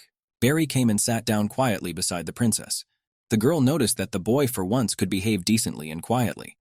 Barry was very engrossed in the book. At this time, the princess looked around. Where were all the others? They had probably found another place to read. Ronov sat under the wall and read a book. Dark thoughts formed around her again, and a god was flying overhead and watching. Suddenly, Ronov heard someone's voice. The voice replied that it was giving her new knowledge. The girl was shocked. There was no one around. But the voice repeated further. It was her true identity. My heart started pounding intensely. The girl blinked her eyes. It seemed to her that a nasty insect had crept in here. The girl guessed it was here and slammed the book shut. She asked the insect to come out. But there was only a rustle. God was watching her. Turned to the girl. He said she finally felt his presence, and the girl said it wasn't like that at all. She had known for a long time that he was hovering nearby. The girl asked, "Is God worried that she will devour God's favorite?" Ronov asked not to worry. After all, she and the princess are friends. God told the girl to remember that God was always watching over her and called her an evil creature. The girl noticed that he was quite restless. If he's so worried, he needs to come down himself. Now! And the girl pointed her finger at something. God shuddered. The girl jabbed her finger on the table and told him it was time for him to disappear. With her energy, the girl took a bit of a hit with her wings. She said she still lacks knowledge, and it was necessary to store up extra energy. That made the girl's head spin. It began to loosen from side to side and suddenly fell over. All the children heard the sound and shuddered. A maid had already run up to Ranova. The children were also running towards her. They did not understand what had happened to the girl. Barry was very upset, and the girl was very dizzy. Barry cried at his sister's bedside. He had sad thoughts. Would his sister die? Carlyle said. Most likely the girl was just overtired from reading. The sister was sniffling at the time. He was very upset. He didn't understand why his sister did it. At this time, the maid said that someone from the Fleer family had come to take Lord Carlyle home. The girl told the boy it was time for him to go. Carlyle apologized that he couldn't stay. The princess said it was okay and asked him to be careful. Barry thanked Carlyle for helping his mum. The boy said they would see each other at home. Carlyle was very confused by those words. He was stunned. As he walked away, Carlyle looked directly into Sasha's eyes. He froze for a second. The boy seemed to have a strained relationship with him. Sasha smiled sweetly. He bowed gallantly. Carlyle nodded to Sasha in return. The boy left and the door slammed behind him.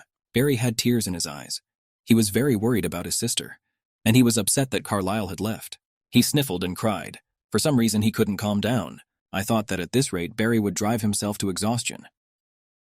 The princess asked the maid to take him to another room to sleep. Barry asked the princess to take care of his sister. It was obvious that his brother was very worried about his sister. The princess thought that when Ronova woke up, she would send everyone home, and the princess made herself comfortable in the chair. Sasha walked up to the princess. He just stood there and looked at the princess attentively. The girl didn't understand why he was looking at her like that. Sasha said he had a question for Her Majesty, and after that, Sasha laughed. The princess asked him to ask it. Sasha asked the princess why Lord Carlyle left early today.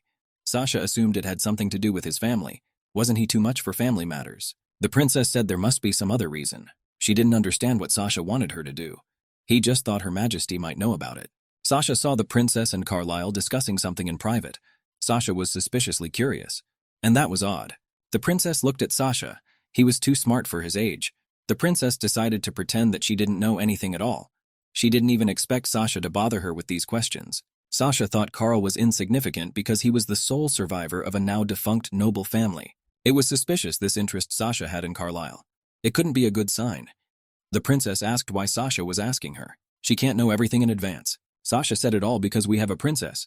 And Sasha laughed out loud. The princess said that being clever because of the feeling of others is different. Besides, she was watching him. It seemed to her that he was taking an unnecessary interest in him. The princess asked Sasha to be kinder to her friend. If there was a conflict between them, the princess would be caught between two fires. Sasha said that from the outside it seems like he harbors some sort of animosity towards Carl's town. If it's just an impression, but it's not. And we asked him to stop acting like that. Sasha laughed. He said that it wasn't really like that at all. He hoped there would be no misunderstandings between them. Well, since Sasha was inconvenienced, he apologized. He'll be careful in the future. Princess decided that Sasha was becoming more and more annoying. She wanted to talk to him less and less. Suddenly there was a knock on the door. The princess twitched and realized that she had passed out for a while and fallen asleep on the chair. A girl with green hair sat in front of her. She said hello and smiled sweetly at the princess. The princess wondered what she was doing here. The girl said that the empress asked her to check on her. The princess said that it was Ronova who fainted, not her. At this point, Ronova was on the bed and asleep. Suddenly, the girl came to her senses and woke up. There was a man standing beside her. He was very happy that his lady was awake. The man took the girl in his arms. Ronov said she had a very bad headache. The man said he would take her home. Ronov opened one eye and looked pitifully at the princess. She was surprised that the princess had been looking after her all this time, but the princess said it wasn't like that at all. Ronov told the princess that she was a good friend. The girl Mila smiled with the princess, and you of her smile, the princess shuddered. The snake also looked at the girl in surprise. She looked at the man who was carrying the girl in his arms. The green-haired woman couldn't believe the dark essence of such a fragile girl. All the educational games they played must have been very effective. The princess looked at the woman with green hair and didn't understand what was happening to her. She was completely immersed in her thoughts. Night has fallen. Said she wanted to show her parents something before going to bed. The girl asked the maid to bring her a present for Sasha.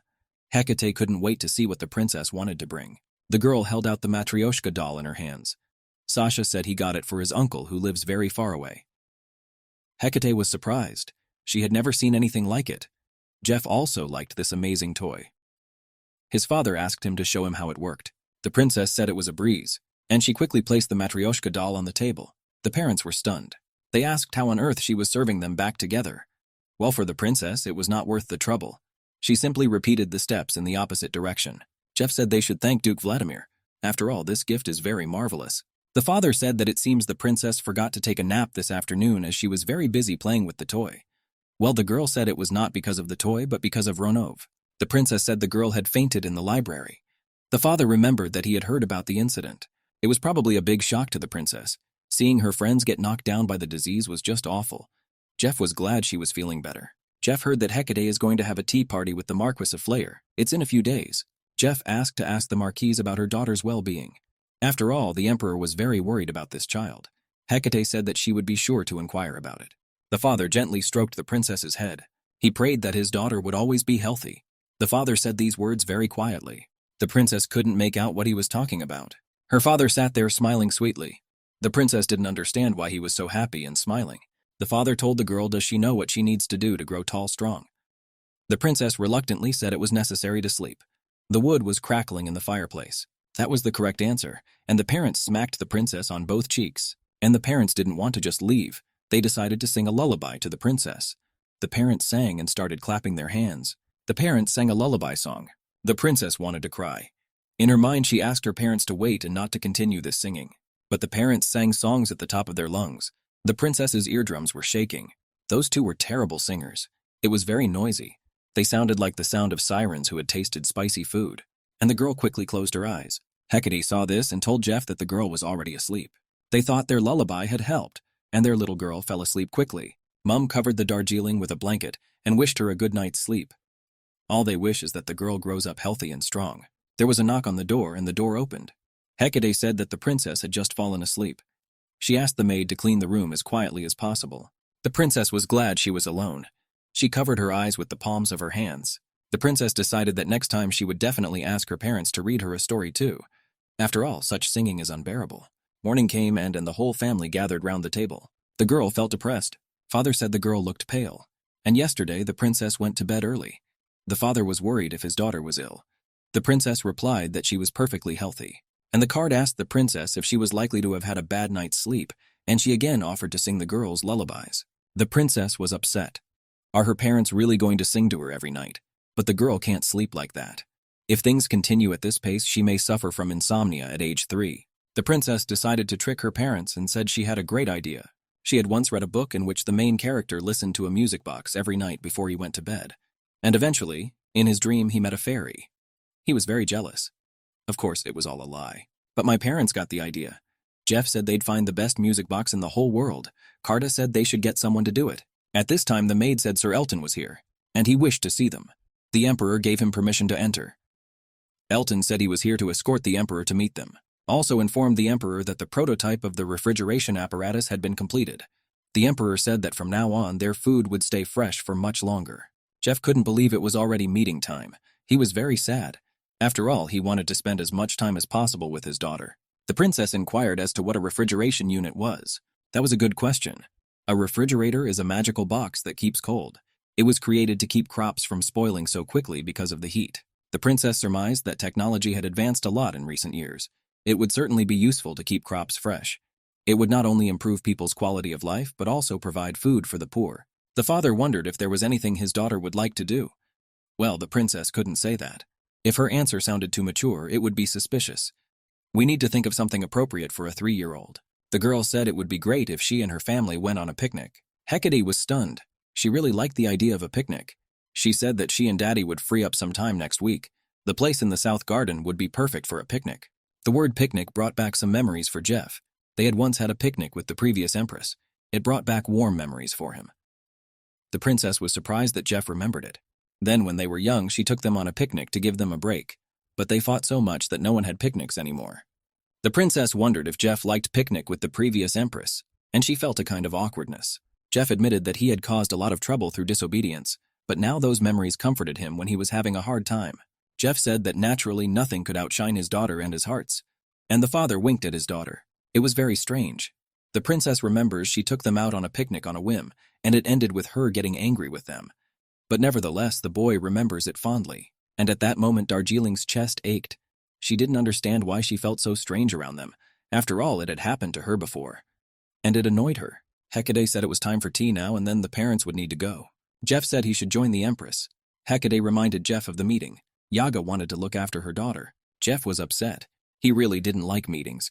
There was no way out and it was necessary to go. The family, along with their escort, left the premises. The doors rattled shut. The events took place in the kingdom. The mother and daughter went outside. Hecate was very glad that the weather was nice today. The princess was also happy about it. Hecate had something to show the princess. They were just on their way. They were actually going to surprise their daughter at her birthday banquet. The princess didn't understand what they had in mind this time, and Hecate said to look over there. There were 2 statues standing near the fountain. These statues looked very much like the princess. The girl was surprised. What is it? Hecate explained that they were statues of their favorite little girl at different stages of her life. One of the statues was of the princess as a little girl. The second statue was of the girl as she looked now. She thought they were too loud, but her parents went overboard on absolutely everything. The princess said it was very amazing. She has seen the statues and now she can go to her friends. Hecate realized that her beloved daughter missed her friends. It wasn't quite like that. The princess asked to be let go. She wanted to leave. Hecate set the girl on the ground and crouched down in front of her. She didn't have classes until after lunch, so her mother had asked her to eat and spend the morning however she wanted. The princess hoped the children would be quieter today. Bobby was kind of weird. Had he gone crazy the last time he ate? He quacked and quacked without shifting. Afterwards, the girl realized what was upsetting Bobby. A worm came into her sight. The princess realized that her toy was so nervous about the worm. Suddenly, the princess felt someone's gaze on her. At that time, Hecate ran up to her. She thought that her dear girl was frightened of the worm, but it wasn't like that at all.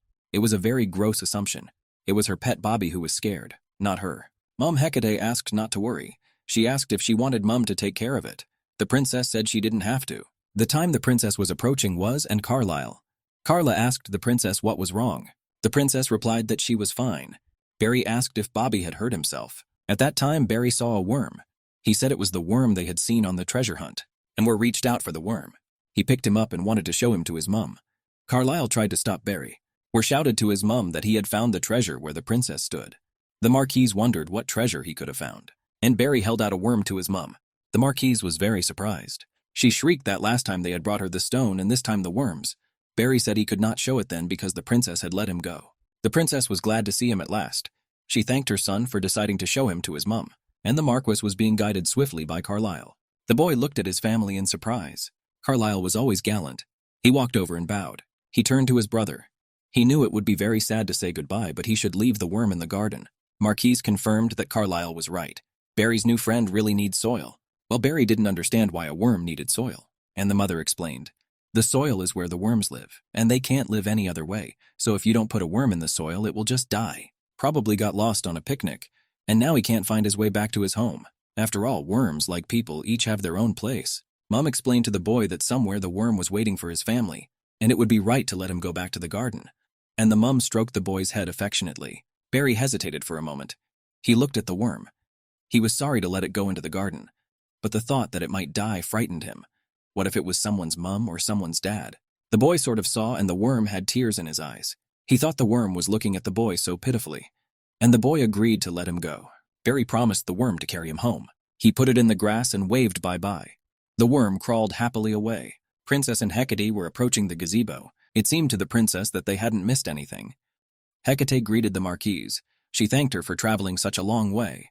The marquise greeted the empress on behalf of the House of Flair, the jewel of the West. The marquise arrived at Her Majesty's humble request. The marquise was delighted to see the princess again. She asked how the princess was doing. The princess said that she was well and she was glad to see the marquis. The princess looked around. She didn't see Ronov here. Said the girl didn't come with her today. She's not feeling very well. Hecate was just about to ask about her well-being. She knew that the girl was still weak after everything. The princess was surprised by this. This child was even tougher than her. What had happened in the library then? The princess didn't understand how someone so energetic hadn't recovered yet. The princess told the marquise that Ronova would soon be better and they could play together again. The marquise thanked the princess for her concern. Hecate walked over and sat down at the table next to the marquise. At that moment, a happy Barry came running into the gazebo. He told everyone that he had let the worm go home. When Barry saw the Hecate, he stopped. It was noticeable that the boy was hesitant and shy. At that moment, Carlyle approached his brother. He offered to say hello to the empress. The boys agreed to greet the empress on the count of 3. 1, 2, 3, and together they mouthed, "Her Majesty's greetings." The boys also bowed. Hecate was also happy to see the children. She invited the children to come through and sit down at the table with them. First he sat the smaller brother down and then he sat down himself. Carla chose a seat near the princess. The princess assumed that Vladimir had not been invited to this meeting. After all, Jeff had only mentioned a tea party with Fleur. Most likely the meeting with Vladimir would be later. The princess was very curious as to why Sasha wasn't there. Hecate mumbled. If everyone was here, she suggested we start the tea. There were all sorts of treats and desserts on the table. There were more treats on the stand. There were cake rolls and fresh berries. Seeing the amount of treats, the princess's eyes rounded. Barry set about eating the roll. He liked the treats very much. The boy ate the desserts with both cheeks. He looked very happy. Hecate turned her attention to the boy. She realized that he really enjoyed the cake. The cream was just all over his face, and that amused the empress. The marquise looked at the boy. She asked him to please wipe his face with a napkin, not his hands. The boy wondered. "You can't wipe your face with your sleeve." Carlyle intervened in the conversation. He said that he should leave his hands clean when he eats. Next time you should try to eat a little at a time, the way the Carline does it. The boy happily agreed. Carline, meanwhile, showed Barry how it was necessary to eat in small pieces. The boy put the roll on a plate. He began to break off small pieces with a fork and put them in his mouth. The empress is pleased to see that their children have become very good friends. Hecate told the marquise that she had brought them up well. The empress was honored by the marquise's words. Meanwhile, Barry had eaten and leaned back in his chair, and his belly was visibly rounded. The boy told the marquise that he wanted to go for a walk. The marquise didn't mind, but she asked him to be careful not to go too far away. Barry agreed and walked briskly down the lane. The empress turned to the Darjeeling. She asked her why she should not play with her friends. The princess also agreed to play with her friends. She quickly got up from the table and followed the children. At this time, the empress took a cup in her hands. She said they could get down to business now. The marquise didn't mind. She listened to her attentively. During this time, the children were playing with the maid together. The princess quickly ran in and hid. It stressed her out that this body wasn't even capable of running properly. It was very unbearable. The princess was often tired. The princess heard the conversation. Hecate had spoken. She heard that the marquise had finally found a lead. The princess quickly looked out from behind the bush. Yes, after how many years of secret investigation, they had finally found a lead. The princess didn't understand what they were talking about, so she decided to eavesdrop on their conversation. Hecate asked who was behind the poisoning incident. Had their guesses turned out to be correct? Marquise said that unequivocally. It was someone who was an adversary in the Bergamot family. The Marchesa promised to safeguard all the evidence gathered, until Carlyle grows up and is ready to claim her rights as a Bergamot. He's likely to encounter obstacles along the way, and he'll need that information. Marquise Fleur was right. More interestingly, she didn't realize she was working so hard for Carlyle. It seems she's not just following the Empress's orders. It's a genuine concern for him. The princess remembered when she was Empress. Her loyal subjects reported every little thing to her, so she was in the know. But now she is only a young princess, she can't participate in such conversations. It was very frustrating for her. The princess sat behind the goo and rustled. She couldn't believe she was eavesdropping. At that time, Barry approached the princess, and the princess shuddered. She didn't expect a boy to approach her. The girl screamed and told the boy that he had scared her. Hecate turned her head in the direction where the girl was hiding. The princess was upset. This time she was caught. She was about to be caught eavesdropping. At that time, the princess was approached by the empress. She said that the princess looked very pale. She asked how she was feeling. It turns out that the empress didn't even suspect that her daughter might have overheard their conversation, only genuinely worried about her. And why does she always think the princess is sick? The girl said she felt fine. Wait a minute. The princess knew she was annoyed, but this was her chance. She said she was tired. More unbelievable by all accounts because she hadn't slept well during the day. Suddenly, the princess felt tired. The empress was glad that the princess was not serious, but she was still sad that the princess wasn't feeling well. With any luck, perhaps her mother would cancel the afternoon lesson. The girl clutched her hands together. She supposed studying after lunch would be too hard. The empress thought so too. She told the girl that she had better rest. The marquise was in complete agreement with her too. The princess needed sleep to grow big and strong. The empress decided to make an excuse from today's class and postpone it until tomorrow. The princess succeeded. She would get her afternoon class canceled, and that was fine. The girl was pleased with herself. At this time, the princess was approached by a snake. She said that they had not seen each other for a long time. Time was fast running out. The princess had to ask to postpone this lesson for a week. The girl with green hair asked if the princess had slept well. The princess confirmed. Her weak body gets tired quite quickly. The teacher asked if the princess had any questions before the lesson started. I think she was interested in something. The princess wanted to pick up the book on military tactics. There was no reason to keep it from the teacher anymore. Said okay and gave the book to the princess. The teacher asked if there was anything else she could be of use to the princess. The girl once more ran through in her head the phrases she had heard from the empress and the marquise. It kept the princess on her toes. The princess thought for a moment. Yesterday at tea with the Marquise of Fleur, she overheard the conversation by chance. Apparently, the people behind the poisoning incident were against the Bergamot family, and the princess concluded that this explanation sounds very plausible, and the most important thing is that these people support the Vladimir family. The princess considered the alternatives as well. So what if the House of Vladimir did it? And all to consolidate their power because of getting the lion's share of support.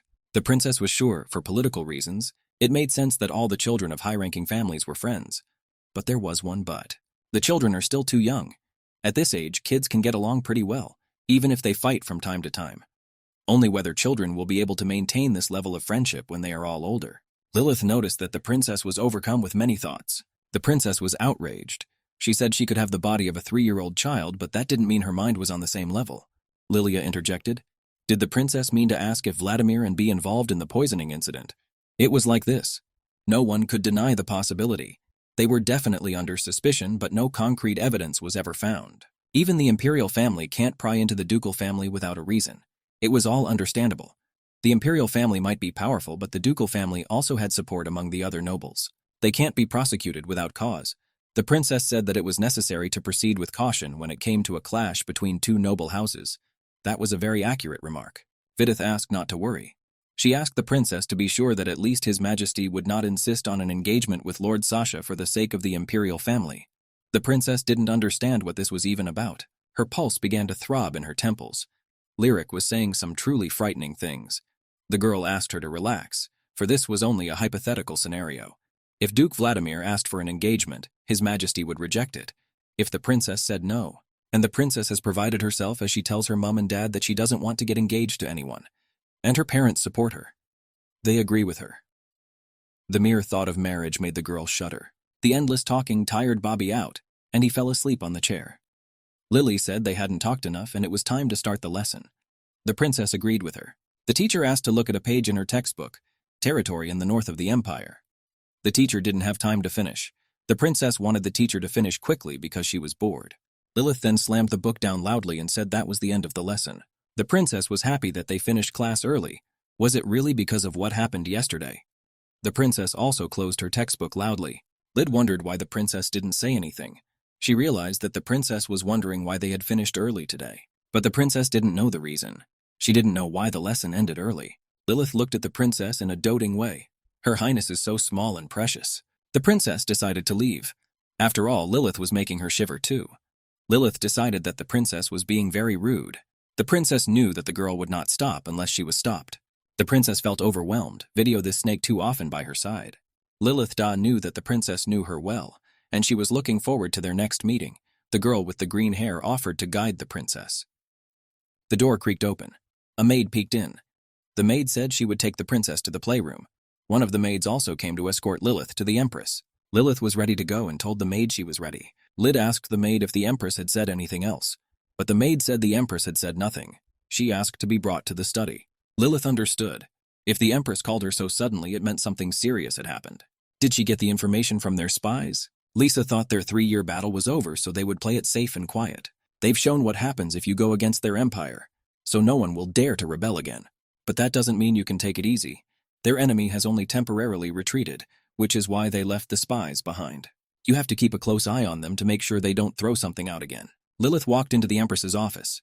Hecate said that time had passed very slowly while she waited for her, and the Empress invited the green-haired girl to come in. The Empress said that as she probably guessed, they had received some information.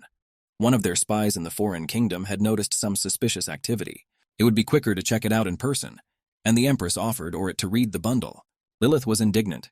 It was very foolish of them. They had surrendered and begged, but still, war must be prevented at all costs.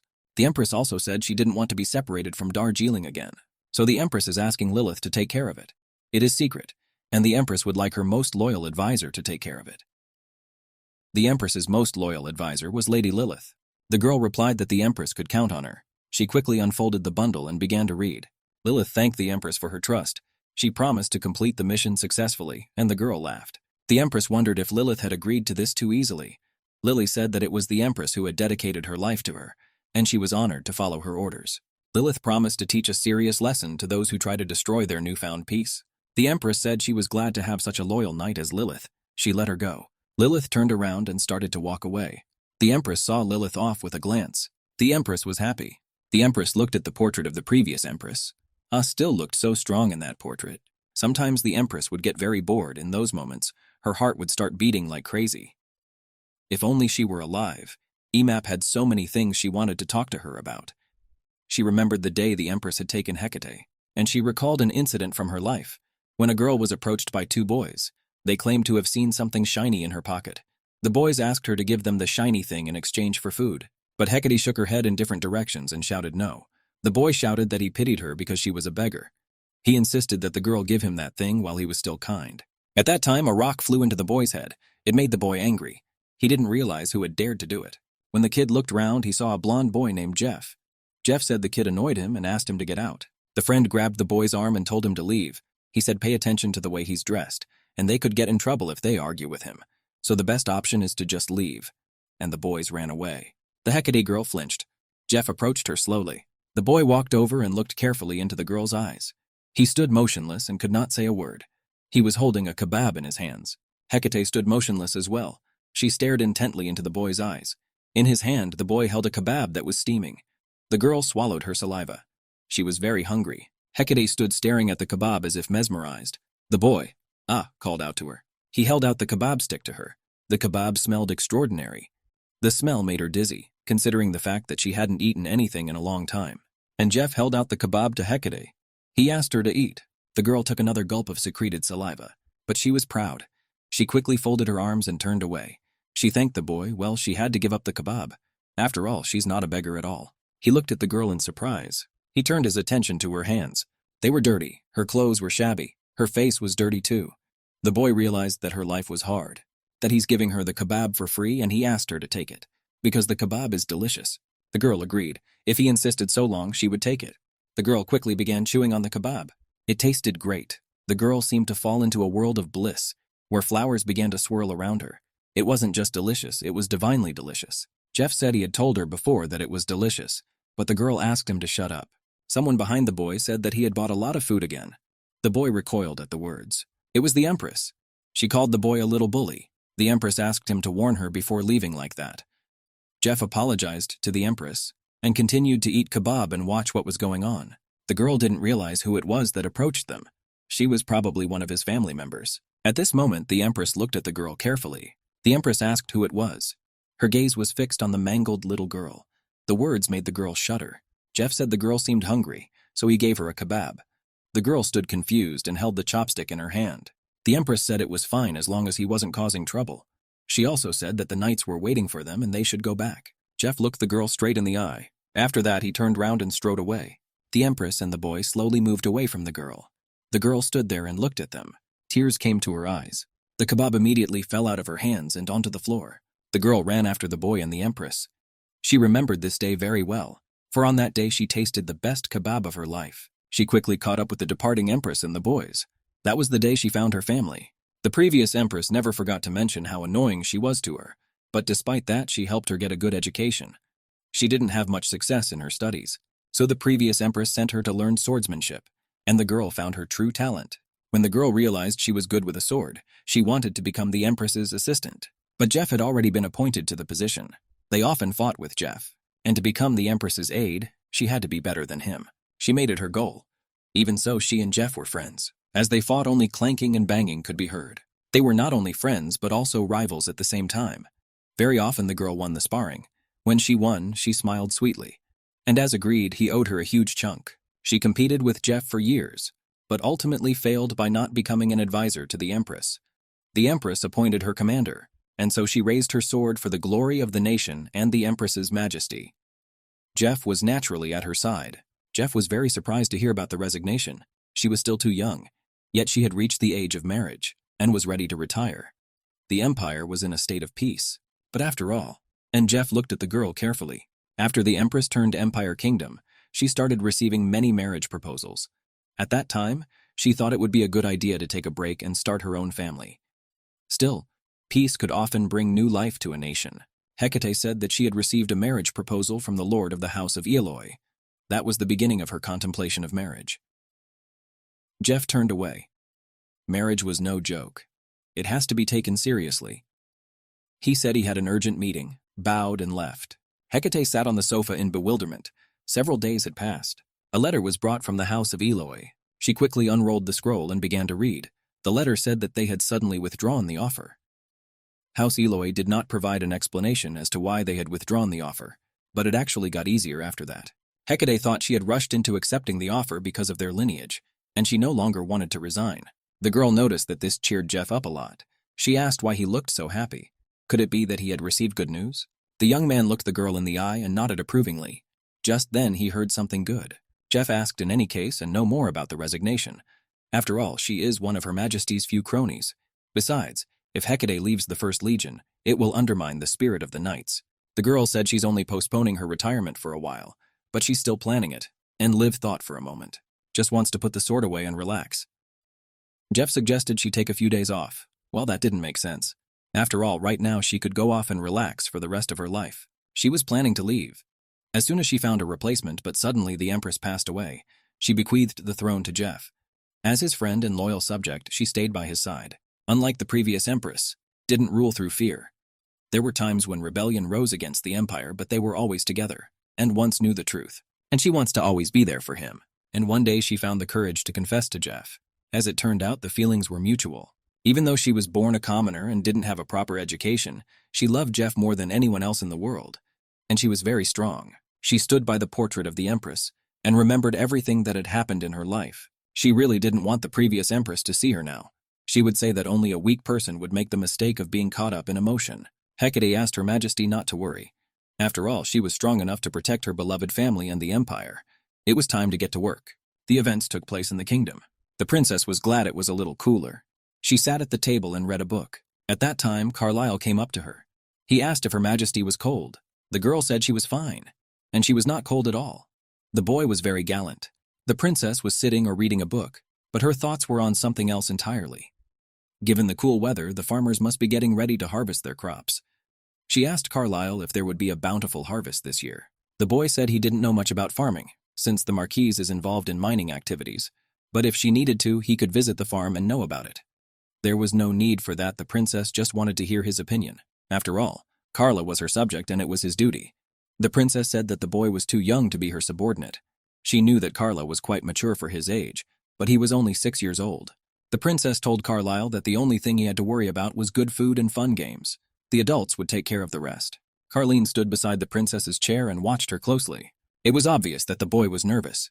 He stood with one hand and rubbed the sleeve of his other arm. He wanted to be useful to the imperial family, and he tried very hard.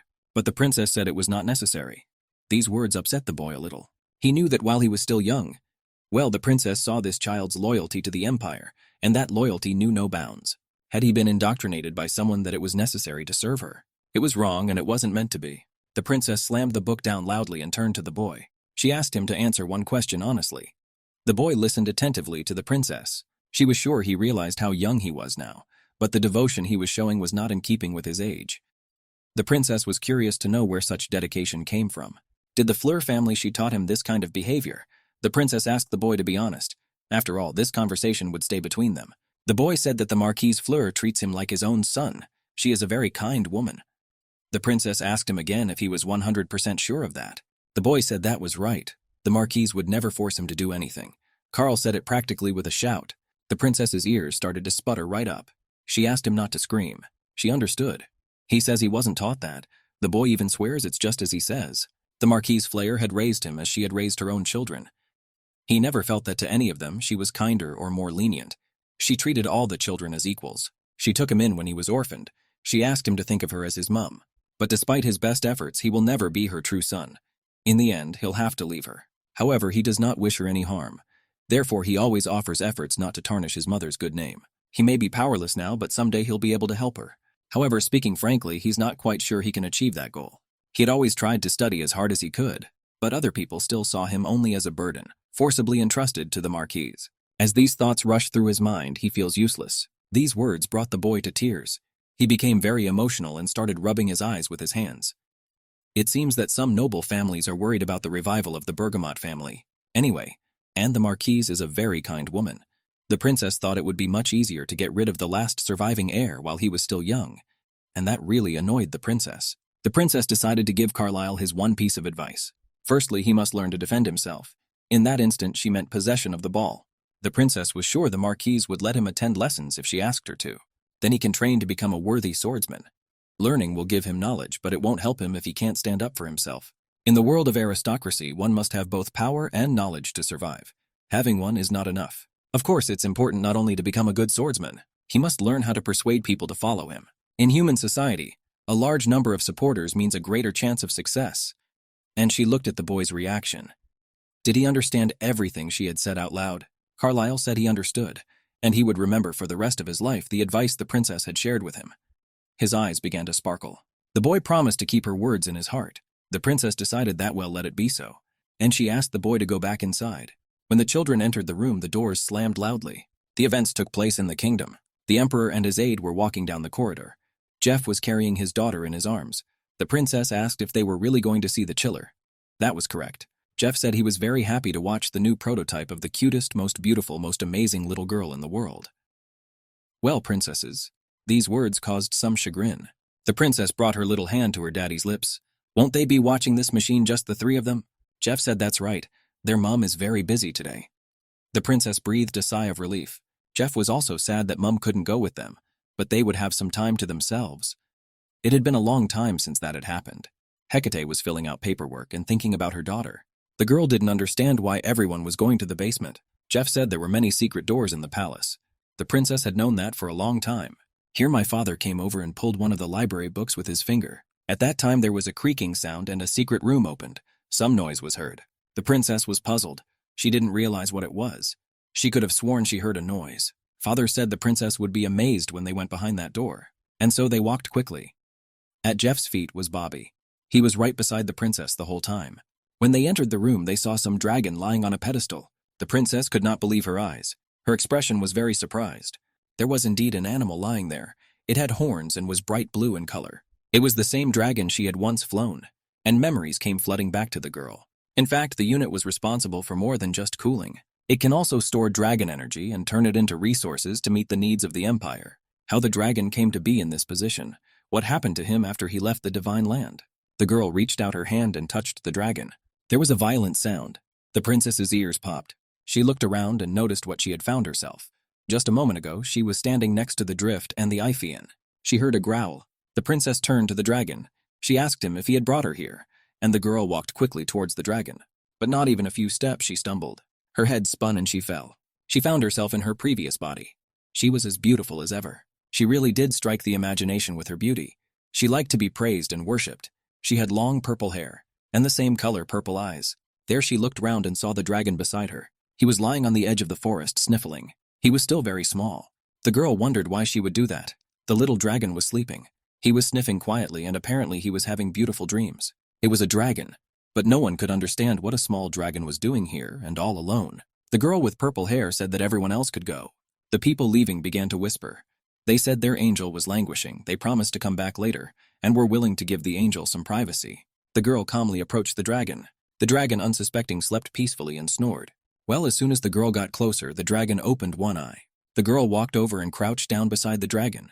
She realized that the dragon was very weak, and the reason for his weakness was most likely hunger. After that, the girl saw that there was a mushroom lying next to the dragon. This mushroom was inedible, and the girl realized what was wrong. She lifted the grip into her hands and looked at it closely. The girl realized that something like that would be poisonous to the little dragon. She also saw that the flue was slightly bitten. Most likely while this little guy was wandering around the woods, he got hungry, so he ate whatever he could find. She sat down beside the dragon and sighed pitifully. She felt sorry for him, but she had to do something that wouldn't do anything to improve his condition. I had never had to care for such a small and fragile creature before. As soon as the girl touched the dragon, she realized the dragon had a high fever. The girl decided to take him home. The dragon looked pitifully at the girl as if it understood. She didn't want to hurt him. The girl promised to return him to the same place as soon as his fever broke. She wrapped her arms around him and carried him home. In a moment, they had already come to a beautiful house. A girl brought a dragon to her room and put him on a pink pillow. She told him that this high-quality pillow was given to her by people who praise her. The girl told him that the dragon had been given to her by people who praise it. The girl asked the dragon boy to behave. The girl couldn't believe she was helping the dragon boy. She wouldn't want to use her treasure, but there was no other way. And the girl pulled out the almighty powder. She wasn't 100% sure if it would work on a dragon, but it was a gift from God. At least it would have some effect. The girl took the pouch in her hands and opened it. From there, she took out a glittering powder. With this powder, she sprinkled on the dragon, and the dragon immediately shone, glowed. After that, the girl saw that the dragonkin had woken up. His eyes were wide open. Here was the surprise. He didn't realize where he was. When he turned to the girl, he was frightened and started twitching. The girl calmed him down because she was trying to heal him, so he needed to calm down. It was clear from the dragon's behavior that he was feeling much better, so the girl agreed to bring him home. His family was probably waiting for him. The dragon's eyes were frightened. Well, as soon as the girl put her hands up to him, how he took off and jumped over the girl. He started circling the room. The girl didn't understand what the little one was doing. There was a rumble in the room. Somehow the girl caught it. She brought him back to the same forest where she found him. The girl lowered the dragon to the grass. She said this was his home. The dragon flew into the sky. Waved happily at him. Some time passed. The girl sat on her throne. There were many people around her who admired her. They asked to look here and there, and the girl sat and thought of her own. Didn't these dragons know anything about manners? Why hadn't the little one flown here yet with his thanks? At that moment, the girl heard some rustling behind her back. Horns and paws peeked out from behind the chair. Already, Dragon Ball peeked out from behind the chair. He was smiling cheerfully. It was a very strange way of greeting. He was already sitting on the girl's head. The dragon came to her every day and was always there for her. The girl decided to name him Dragon. The little boy didn't mind but looked at his savior with amusement. He was very fond of playing and fooling around. Most of the time, he would fall on his back and jerk his legs and sway on the spot. He was a troublemaker. The girl decided that nothing would happen if he was left alone. If a dragon needed to be summoned, the girl would just shout its name loudly. But one day he disappeared.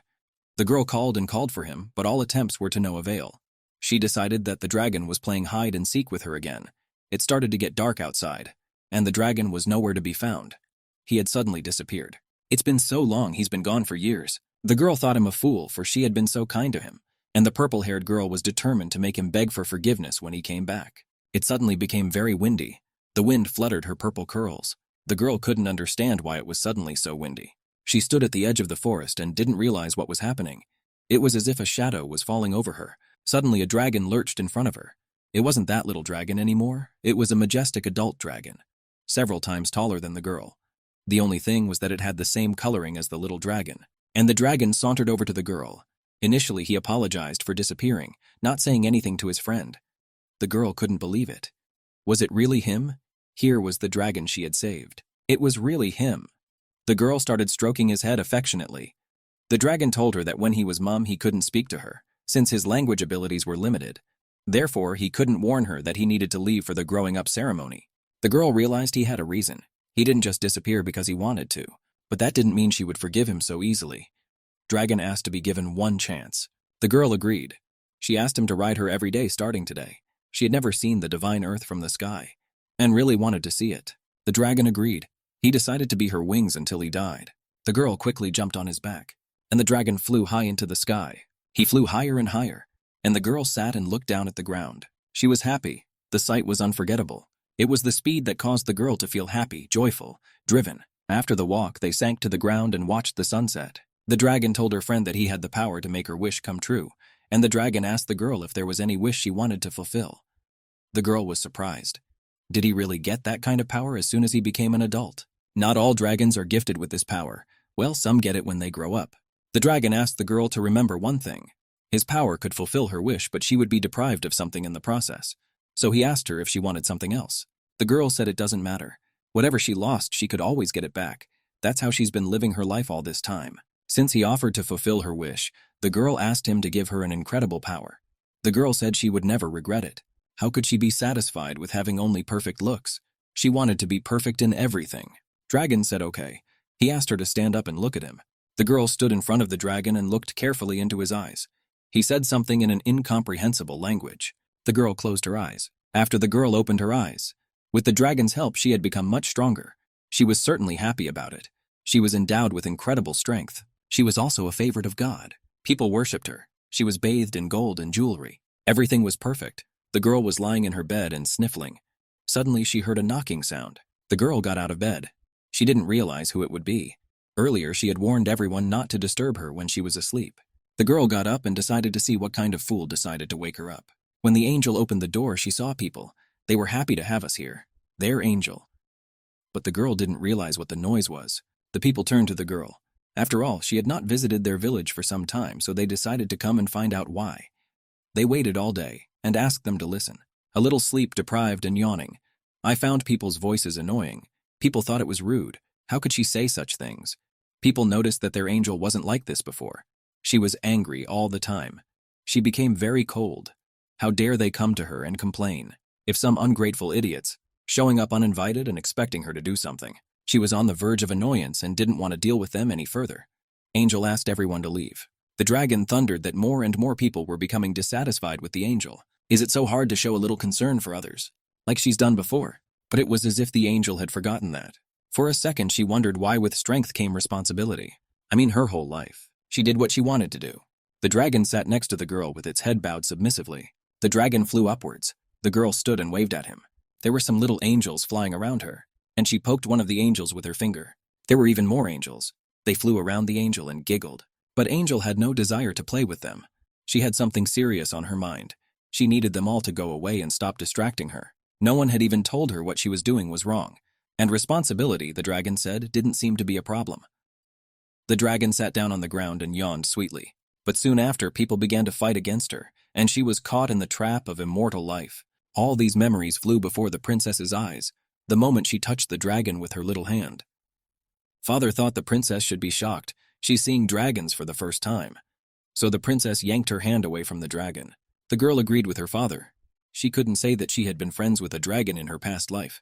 So many memories flashed before my eyes. All these memories flew by in just a few seconds. Dad suggested we get out of here. Already seen enough for one day. Father guessed that the princess was cold, so he decided to take her straight to her room. The father walked slowly away, holding the Darjeeling in his arms. The girl peered over his shoulder and watched the dragon. He was sleeping on a pedestal and some unknown force was swirling around him. The events took place in the kingdom. The princess was sitting on the sofa reading books. A maid came up to her and asked her where she should put the books the princess had ordered. The princess said that the books should be put somewhere nearby so that she could reach them. She sat and read many stories about the blue dragon. The girl was unusually interested. It was all apparently because he had brought her down to earth many times. I wonder if the dragon's breath that healed her wound was also created from his energy. But the dragon wasn't the only one coming down to earth, so she couldn't be 100% sure of that. Right now, she needed to focus on finding the information she needed. The girl sat and read book after book diligently, and the maid looked at her and felt unusually proud. Bobby was asleep on the sofa next to her. It's been a few hours. The girl leafed through book after book with incredible speed. So she threw the book on the table. She realized it was a waste of time. The girl told the maid that she had read all the books and they could be returned to the library. The princess jumped off the sofa and ran somewhere. It was all in generalities about the dragon. But no matter how much she read, she couldn't find any specific information. There was nothing here to replace the dragon's energy, so maybe he'd be stuck there forever. And that scarecrow girl. It was a very sad ending for the great dragon. The princess stood on the balcony and looked thoughtfully into the distance. The princess asked the children if they had been to the South Garden. She suggested that the children go there. The children did not mind and were happy to support the idea. Carlyle said it will be a lot of fun to explore a new place. The children decided that they would be a traveler. They suggested that they pretend to be preparing for the great journey. Gathering all together, they set off noisily. The children hardly ever went anywhere without their maids. They always accompanied them. And here they were already in the south court in the gazebo. The princess was standing next to the table. Bobby was standing next to her, and the children wanted to play with Bobby and called him to them. They began to toss Bobby higher and higher. The children were jumping and rolling on the grass. Only the maid was nervous and worried about them. They asked the children to be careful. The princess was glad the kids didn't drag her into the game, but who knew how long it would be like this? The princess decided to watch the children from afar. At that moment, the princess heard some rustling. She looked round and saw a squirrel. It was sitting at the cake and eating the fruit that was on the cake. The princess looked carefully at the beast. The squirrel looked at the girl in surprise. It took the very treat that was the princess's favorite. The girl tried to stop the squirrel, but it quickly ran away. She quickly disappeared into the bushes. The princess hurried after her. She wanted to find the squirrel and take away the treat. The girl walked and walked and walked. She was very tired. The squirrel was very fast for a small creature. But on second thought, at that moment the girl came to her senses. She found herself in a dead end of a labyrinth. The girl could not understand where she was now and how to find the way out. The princess decided that she shouldn't have followed the squirrel. Why did she lose her patience and follow it? Now she is lost and can't find her way out. And the girl fell on the grass. At the same minute she jumped up, for she could not give up so easily. All these paths must be connected. So if she kept walking, she was bound to bump into the gardener or someone else. And the princess quickly stomped down the path. It was such a terrible feeling straight, having to run further with those short legs. The girl moved quickly along the paths of the maze. She wanted to leave this place as quickly as possible. The long wander through the labyrinth had unraveled the princess. She didn't like the atmosphere here at all. Suddenly the princess stopped abruptly. She heard some rustling not far from her. What was that noise? Could it be that someone else was here? The sounds came from the bushes. The girl moved closer to the bushes. She wondered who was making those sounds. At that moment, a squirrel flew out of the bushes. It was clear that the princess was scared out of her wits. The squirrel, at the sight of the princess's behavior, began to laugh. The princess was angry. How dare that little beast laugh at her? And the girl rushed to the squirrel to catch it. She asked the squirrel to stop and quickly ran after it. Suddenly the squirrel stopped. The princess was very close to the squirrel, finally gave up as they reached the end of the maze. The princess thought this was a very wise decision for the squirrel.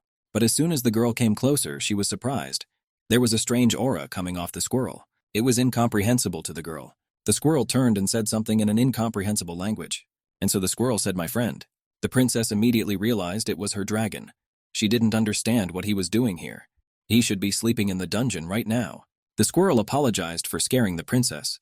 But this problematic way was the only way to talk to his long-lost friend. Of course, he came to the help of her little mate. The princess was surprised. How could he be like that? Squirrel said it was quite a long story. After the angel had disappeared, he had been so badly confused that he had not traveled beyond his lands for centuries. But one day he got up the courage to go in search of an angel. But at that time the laws changed, and dragons were forbidden to leave their territories freely. To do so, they had to go to the god for permission. In exchange for most of his power, the dragon was allowed to land. But by the time he found the angel, her life as empress had come to an end and a funeral was taking place. The dragon, who had been darkened by them, was about to leave immediately, but his remaining strength allowed him to see the near future. He knew that the angel would be reborn, so he decided to wait for her. While he waited and prayed for the angel to find him, another story happened to him. He decided to become the power source for this kingdom. He was just repaying the people for letting him stay. Plus, he knew his mate would be reborn and live in this place. So he hoped that Angel's life would be well lived. The princess was annoyed. How could anyone sacrifice themselves so foolishly? It was wrong. But the dragon didn't think his act was foolish at all. He'd been able to see the angel before he lost all his power. It would be safe to rest now. After all, he had accomplished his mission. He had met his old good friend. At this time, the princess's chest stabbed again. The dragon began to slowly evaporate. He asked me to take care of my loved ones, and to live life into the future with the epitome of generosity. At that moment, the girl realized she was still in the maze. She had completely lost track of time talking to the dragon, and whether there was a way out of here at all, she didn't realize. She was scared. What if she couldn't get out? What if she had to spend the night here? She was wasting time standing here, so she decided to resort to one last resort. So the princess decided to scream. The girl forbade to have strength. "Is there anyone here?" At that time, someone called out to her. The princess came back. Her father was standing on the balcony. He shouted to her that her daddy would be with her soon. The girls just need to stand still and not move. It was her father. From the look of him, he must be in a meeting. The father wanted to jump off the balcony to get to his daughter as quickly as possible, but he was stopped by an assistant Ephesian. Jeff asked him to let him go.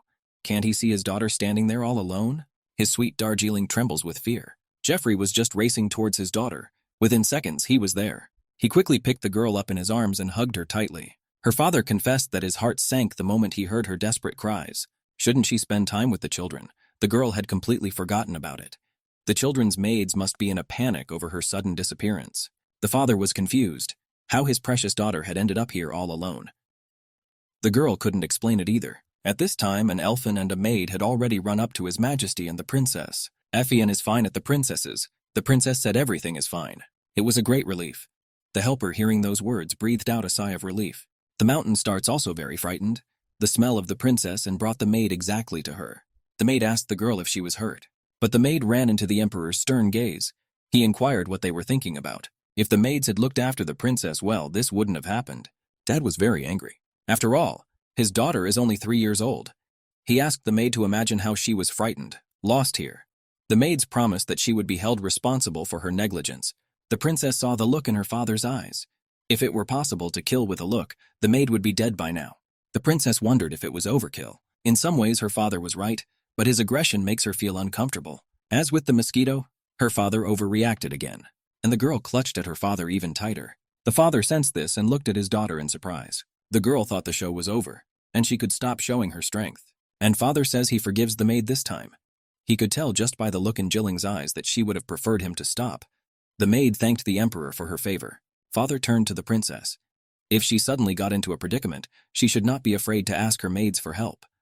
The girl said she would not be afraid, and asked her father to put her on the ground. Someone suddenly called out to her. The princess heard footsteps approaching her. It was Carlyle who ran. He was very frightened for the princess. He shouted that he heard her crying. He wondered if the princess was hurt. The princess replied that she was fine. She was just lost and nothing serious. It was a big relief. Children. They cried too and thanked Bobby for finding the princess. The children asked him not to leave them again. The princess had already realized everything and asked to be let go. Carlyle greeted the emperor. The emperor said hello as well. He was very pleased to see him. He noted that the boy was very well educated, just as the empress had said. And as a father, the emperor was very happy to see that his daughter had real friends who genuinely cared about her. And the emperor smiled. The emperor's counselor confirmed with a smile. It's nice to see the princess surrounded by such good friends. But the counselor reminded the emperor that he had to get back to work. Jeff knew that, but he didn't want to leave his daughter. The maid turned to the princess. She was probably very tired from wading through the labyrinth. She had probably walked too much. And now she'd better relax. The princess agreed. The maid poured the princess some delicious tea and set it on the table in front of her. At that time, Carlyle came to the table. He asked if he could sit next to her. The princess didn't mind. Darjeeling said that these chocolate chip biscuits are very tasty. She suggested that Carlyle try it. Carlyle thanked the princess for her recommendation. Darjeeling asked the boy if he had begun his sword training. The boy said he did. The knights of House Fleur are training him. He is still inexperienced, but he will train hard to become a good knight. Speaking of which, and Carla silenced him for a moment. While he was training, you learnt that when members of an imperial family come of age, they assign themselves a personal knight. That's how. The princess pretended not to know and kept eating her biscuit. Yes, Carlyle had sworn that he would be sure to be an excellent knight who would not let the princess down so. And the boy was embarrassed for a moment. He asked the princess to appoint him as her knight when the time was right. The princess said well. Carleen felt excellent. He was happy. Well, a princess can't have guards with average skills. And Carlyle got a little upset. She didn't mean at all that he couldn't do it. He would just have to make the effort. The boy agreed. The princess started to feel nauseous. She probably ate too many biscuits.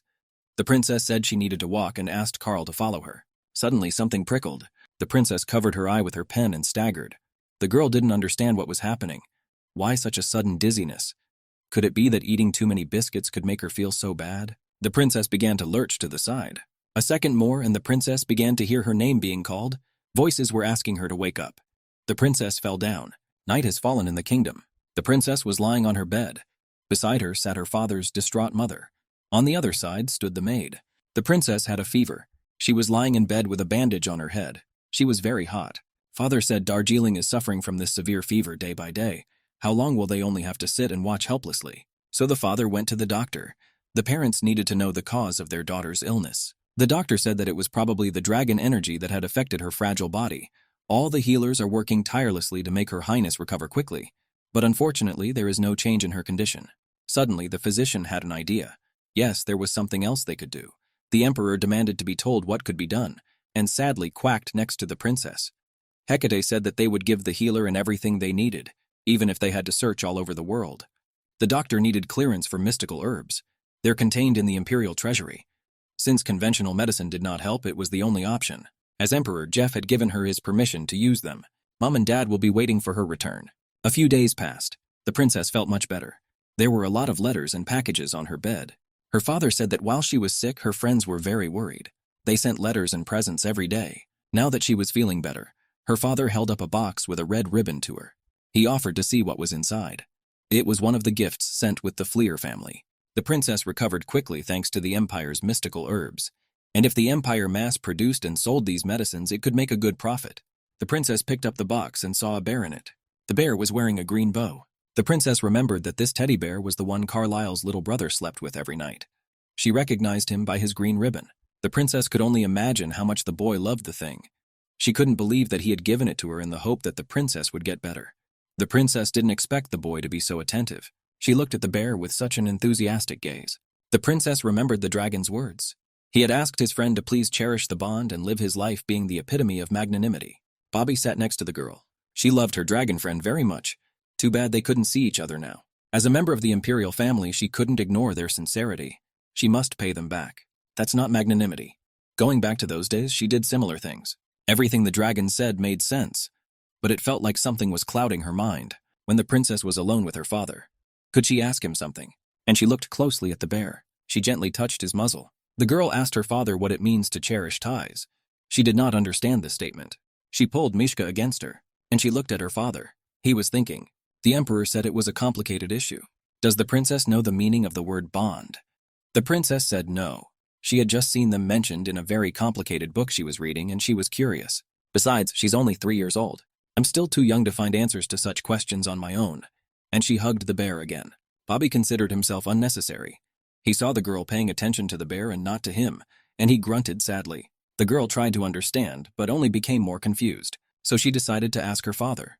In her previous life, she had ignored it, as she didn't like confusing things. But she couldn't stop thinking about the dragon's last words. She was experiencing something else. She wanted to solve this problem as soon as possible. The emperor was very proud with his daughter. She had so much enthusiasm in her. She was always looking for answers. But her father was a little concerned about how maturely intelligent she was for her age, which was a bad thing, because the more she knows, the more she'll see in her life. Her father always wanted her to have a carefree childhood, without worries and difficulties. The girl listened attentively to every word her father said. Her father told her the same things she told Carlisle, but he doesn't know she was his empress. She couldn't have been innocent and carefree after all she'd been through. It's a shame Jeffrey didn't know anything about it. This conversation was getting a little difficult for the daughter. The father asked her to forget what he had said. In order to answer her question, it is initially necessary to explain what a bond is. A bond is something you do, with people like mom and dad, or with all your friends. This bond is like a strong rope. The girl wondered, why does her father compare it to rope? It can be easily torn or cut, it is not so strong. She knew from her experience that it was rare to find friends like Julika or a dragon. Ties are like sandcastles. They're easy to build, but they fall apart in an instant. Therefore, it takes effort to maintain them. You need to meet these people and spend as much time with them as possible. Then your bonds will not be broken. Now the girl understood what it meant. It's important to remember the little details and realize when to say thank you or sorry. Spending time with dear people, the princess creates favorite memories right here. And her father pointed to the place where the heart is located. Favorite memories.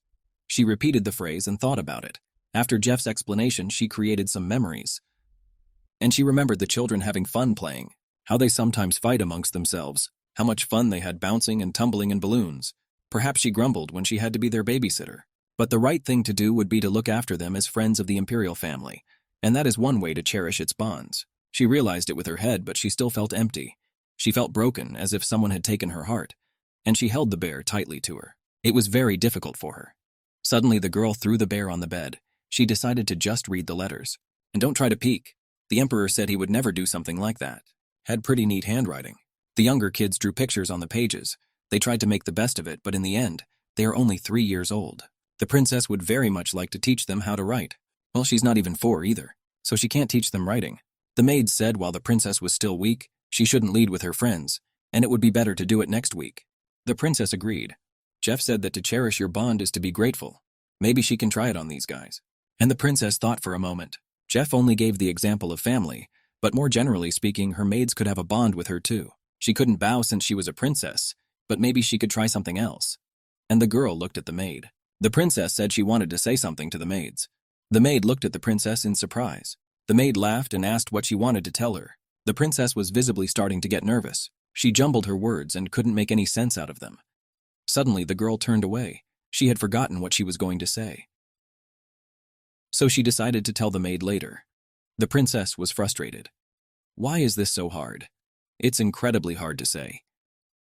The girl was quite pleased that the first question, she got some kind of answer thanks to Jeff. The maid asked her not to work so hard, but the girl said she was fine and started to get off the bed. But she still had a second question, and the girl looked through the window at the sky. She needed to know how to live being generous. The decision to just give money to the poor was not accurate, so the princess decided to go ahead and give the people what they wanted from her. The princess approached Hecate and asked if she could do something for her. Mom said that it would just take growing up healthy and not getting sick. It would be nice for the father if the girl would just start eating vegetables. It would be great for her teacher if the girl was safe and not in a dangerous situation. To see him practice, the boy still has a long way to go before he becomes a good knight. If a princess wanted to fulfill any of the maid's requests, all she has to do is smile at them. The princess's smile makes all the tiredness of the maids evaporate. This was harder than she had expected. Everyone gathered round for a tea party. There were all kinds of cakes on the table. The princess was eating cake and thinking. She has been fulfilling people's requests for some time now. It was awkward at first, but now that she was used to it, it wasn't so bad anymore. At that moment, a maid came into the room and said she had arrived. Lady Lilith said they didn't have class today, so she decided to just come and visit her. Lady Lilith laughed. Had the princess learned how to draw a mustache with chocolate? The princess said if she came here to tease her, she could just leave. Lady Lilith chuckled. Lilith decided to stop with that, because she had heard that they had a fairy in the palace who was willing to do anything they asked. The princess was not interested in helping her, but the lady insisted on hearing her request before deciding. Lady Lilith reached into her pocket. She quickly pulled out some sort of pouch and placed it on the table. The princess looked at the pouch carefully, and she asked what was inside. Lilith said there were seeds inside. The princess was surprised. She didn't think Lilith carried something like that with her. The princess took the bundle in her hands and sprinkled the seeds on her arm. The seeds reminded her of sunflower seeds in appearance. The yellow flowers immediately came to mind, but Lilith said that people often make this mistake. After all, the seeds look the same, but they are the seeds of a very rare flower. The princess was surprised. Could the princess really think that Lady Lilith would give her something ordinary? And Lyric sank down next to the princess on the couch. She had acquired them before she became a palace counselor, and she remembered the times when she still played the balalaika. At that moment, Lilith began to whisper in the princess's ear, back in the days when she was traveling the world. More specifically, these seeds were a parting gift from friends, with whom the girl was traveling at the time. They gave them to her after she decided to follow the empress. The princess sat there and envied her, for it was unexpected, because the princess saw how free she'd become. While the princess herself was stuck in an endless cycle of rebirth, she seemed to have stumbled upon a new emotion. Lilith decided to tell the princess another secret. She loved to play the lute. She wrapped it in cloths, kept it very carefully after she became a counselor. The princess thought that Lilith had learnt many different skills, but it was a little out of character for her. She couldn't even imagine playing an instrument. Lyric said that if the princess wanted to, she would play it for her sometime. The princess assumed that Lyric would bring her instrument to class. The princess didn't like the musical instrument, though. The princess wondered what she should do with these old seeds. They were probably very old. Would they be able to germinate? It wasn't impossible, so Lilith asked her to grow them for her. The seeds must be watered every morning until they sprout, and when they do, they must be watered every 2 days. The empress told her she was very proud of the princess. Lilith even prepared to offer her help, but eventually the princess approached everyone but her, and the princess completely accidentally missed Lilith because she didn't think about her importance. But listening to those words felt awkward. Anyway, that was all in the past. Don't these seeds mean much to her? Perhaps it would be better if Lilith grew them herself. The girl might have wanted to, but she couldn't, because she would be away for a while. She had a reason. The empress had given her a secret mission. If Hecate was keeping it a secret, it was probably very serious. Lilith knew she couldn't hide anything from the princess, but she promised the empress that she would not reveal the details of the mission, even to such a savvy princess. Lilith assumed her request was accepted, so the girl deflected with a wink and walked away. Before he could leave, the princess asked her to wait. She asked me to clarify something. The girl gave the seeds to the princess for another reason. Lilith laughed. Their little princess was very savvy, and the girl with green hair couldn't lie to her. The girl had undergone quite a transformation lately. It made one wonder about her many changes, which Lilith would be able to see if the princess willingly took on the task. Was Lilith really sure of that? Seeing her transformation, the girl was curious as to what caused it, but Lilith wouldn't ask the princess about it. The princess agreed, because she would never tell her that. Lilith laughed. The princess looked frightening. The princess asked Lily to hurry up and leave. The girl with green hair said goodbye and left. The doors behind the girl slammed loudly, and the princess wondered. That could be a problem. After all, the girl had never grown plants before. She had no knowledge in this field. The girl decided to ask the maids to bring her the things she needed. These are a pot and soil. The maids gladly honored the princess's request. The maid said the palace gardener told them a lot of things when he gave them these tools, said that growing plants would teach the princess responsibility and kindness. The princess couldn't believe it, how the care of a few small seeds could evoke such feelings. But that wasn't all. Growing plants helps clean the air, and if the girl gives the seeds names and tells cute stories, they will grow faster and healthier. In that case, why don't the princess give the seeds right now? The princess was really annoyed. Does she really have to do that? Maybe she should just ask the maids to do it, but that would be wrong. Lilith would grumble when she found out it wasn't her. Besides, she's offered to help a lot of people so everyone knows about it. If the princess runs away from responsibility, it'll hit her hard. The best option is to just start taking action. It is necessary to try even if the seeds do not germinate. The girl will learn something new in the process. She will not lose anything from it. The process itself can benefit her. When Julika was alive, she told her to avoid such situations, and now this moment has come. The girl decided that one of the seeds was called Kiki. The maids standing nearby clapped their hands loudly. Bobby cheered too, and the princess was planting seeds. After planting the seeds and the girl watered them with a watering can, she worked hard, and she loved it. What was their surprise that after a while Rostock emerged from the ground. It grew, developed, and one day a white flower bloomed. When Lady Lilith arrived, she said the girl had exceeded her expectations. After all, growing plants requires constant attention.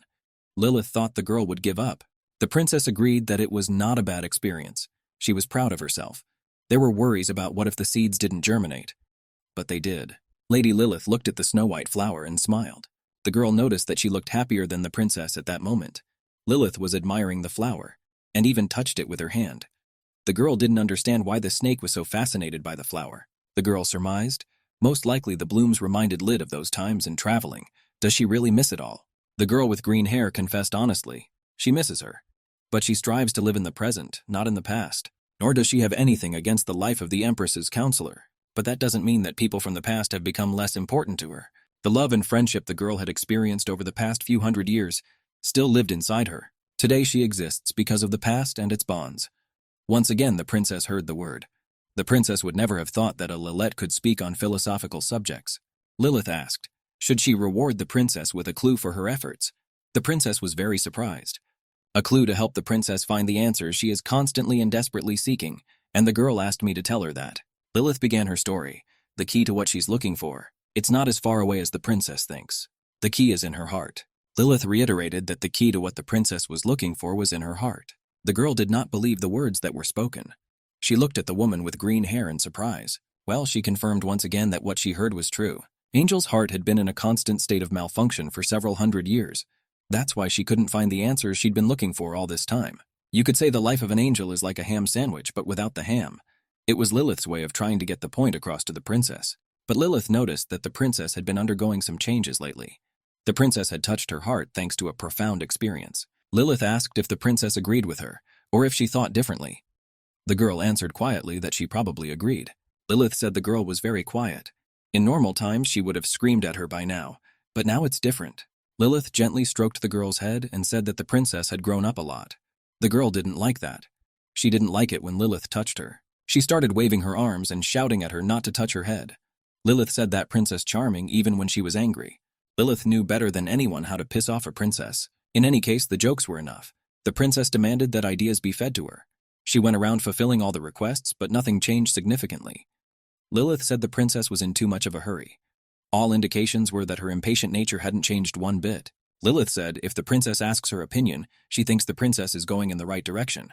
But there was one but. Regardless, the princess should have a different goal from the one before. When she was empress, she ruled others through force and fear. What is needed now is to do the opposite and fill her empty heart. The princess said she was going crazy here. She wasn't quite sure what Lilith meant. Did she really need to keep fulfilling requests? Said there were many ways to get things done. Lyric said that the girl was very intelligent. At one time, she was sure that the princess would come to new discoveries, and to many parties that once had. Lilith decided that she had given the princess enough clues for today. Now the girl with green hair needed to see the empress. The girls air-kissed and said goodbye. The princess was annoyed at the way Lilith said goodbye. She didn't like sending her air kisses once. The door behind the girl with green hair closed quickly. Lilith thought she had said too much without realizing it, but it seemed to have helped the princess a lot. Lilith was sure the princess would thank her at some point. The empress had a great many wrappers on the table. She unfolded them one by one. The empress was very much fatigued by this occupation.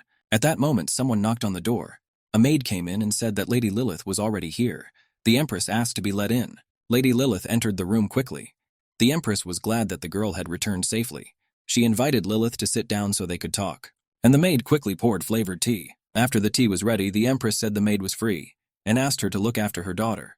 The maid understood the order and quickly strode from the room, and the empress took a sip of the fragrant tea. She was glad to finally have some privacy. Hecate asked Lilith how her mission had gone. Lilith said that for one thing, the mission was completed successfully. She also learnt some rather unexpected information. The foreign kingdom has a secret spy here in the empire. It wasn't a surprise to the empress, but she still wasn't happy about this development. Foreign wasn't involved in the war as he had surrendered first. Well, considering they had been secretly watching them all this time. All indications are that they are already in cahoots with certain nobles of the empire. Confirmed the empress was correct. She was thinking along the same lines. Lilith continued her story. She interrogated the hostages and found something interesting. It turned out that those who had suffered under the dictatorship of the former empress had never surrendered, and Foreign had somehow lured one of the imperial family's haters to him. It seems a nobleman sent a maid to us as a spy. The empress looked carefully into the cup where she saw her reflection, and she remembered one of the scenes. The man was telling the empress not to make the mistake of thinking this was the end. The empire might win now. Well, after all, they are there to avenge the people who died at the hands of the former empress. Their men were killed in cold blood. In the same way, they will take the lives of those dear to the empress. Ta raised his sword upwards. As for a defeated man, he talked too much. The empress decided to be more cautious and contemplate her next move. A sudden increase in the number of guards would arouse suspicion. Perhaps it will. The empress had hoped for peace and quiet, but now they have no other choice. As a general, she needs to make the right decision for the safety of Darjeeling and all the people. At this time, the empress had a thought in her head. She told Lilith to discreetly check all the maids who had recently arrived at the palace. Once she had compiled a list of names and their family histories. This list must be brought to Hecate immediately. Lilith promised Hecate to investigate immediately. The kingdom was very beautiful. It had lots of lively colors and greenery. The princess, who was watering the flowers, was distracted by a sound. I wondered if it was Sasha who had come to see her. The maid said it's all right. The princess will most likely be pleased to see the young lord. He's waiting in the reception room now. The maid was sure Sasha would be pleased to see Darjeeling in good health. The princess assumed that the Flayer children would not come. After all, those little kids tire her out quickly. So it was a good thing. The only one she liked to socialize with was Carlyle. Anyway, what to do about Sasha? Since he was obviously worried about her, she must show him that she was getting better. So the princess suggested we go and meet her guest. He's a smart kid, so we can take a little walk before we go to the library. The maid realized that the princess was still recovering, so she offered to take the girl to the receptionist. The princess flatly refused. She said she could walk perfectly well on her own. She remembered Lilith's words. When she was empress, she had ruled others with power and fear. Now it was necessary to do the opposite and fill the empty heart. The girl felt bad about it in front of the maid, but Lily said it would help her find answers. And then the princess suddenly agreed. She lifted her arms and reached for the maid. The maid smiled sweetly. The girl didn't understand why this made the maid smile. The maid had not had the joy of carrying her favorite little princess in her arms for a long time. In truth, the princess is so mature now that she prefers to do everything herself. It was a bit sad because the maid didn't have a chance to help her. Isn't it bad that she's independent? The girl said that if the maid liked it so much, she could let her wear it once a day. The maid couldn't believe she had to do this. She was too embarrassed. So the maid thanked the princess. The girl thought it must help. And if it didn't, she'd get the Lilith from her.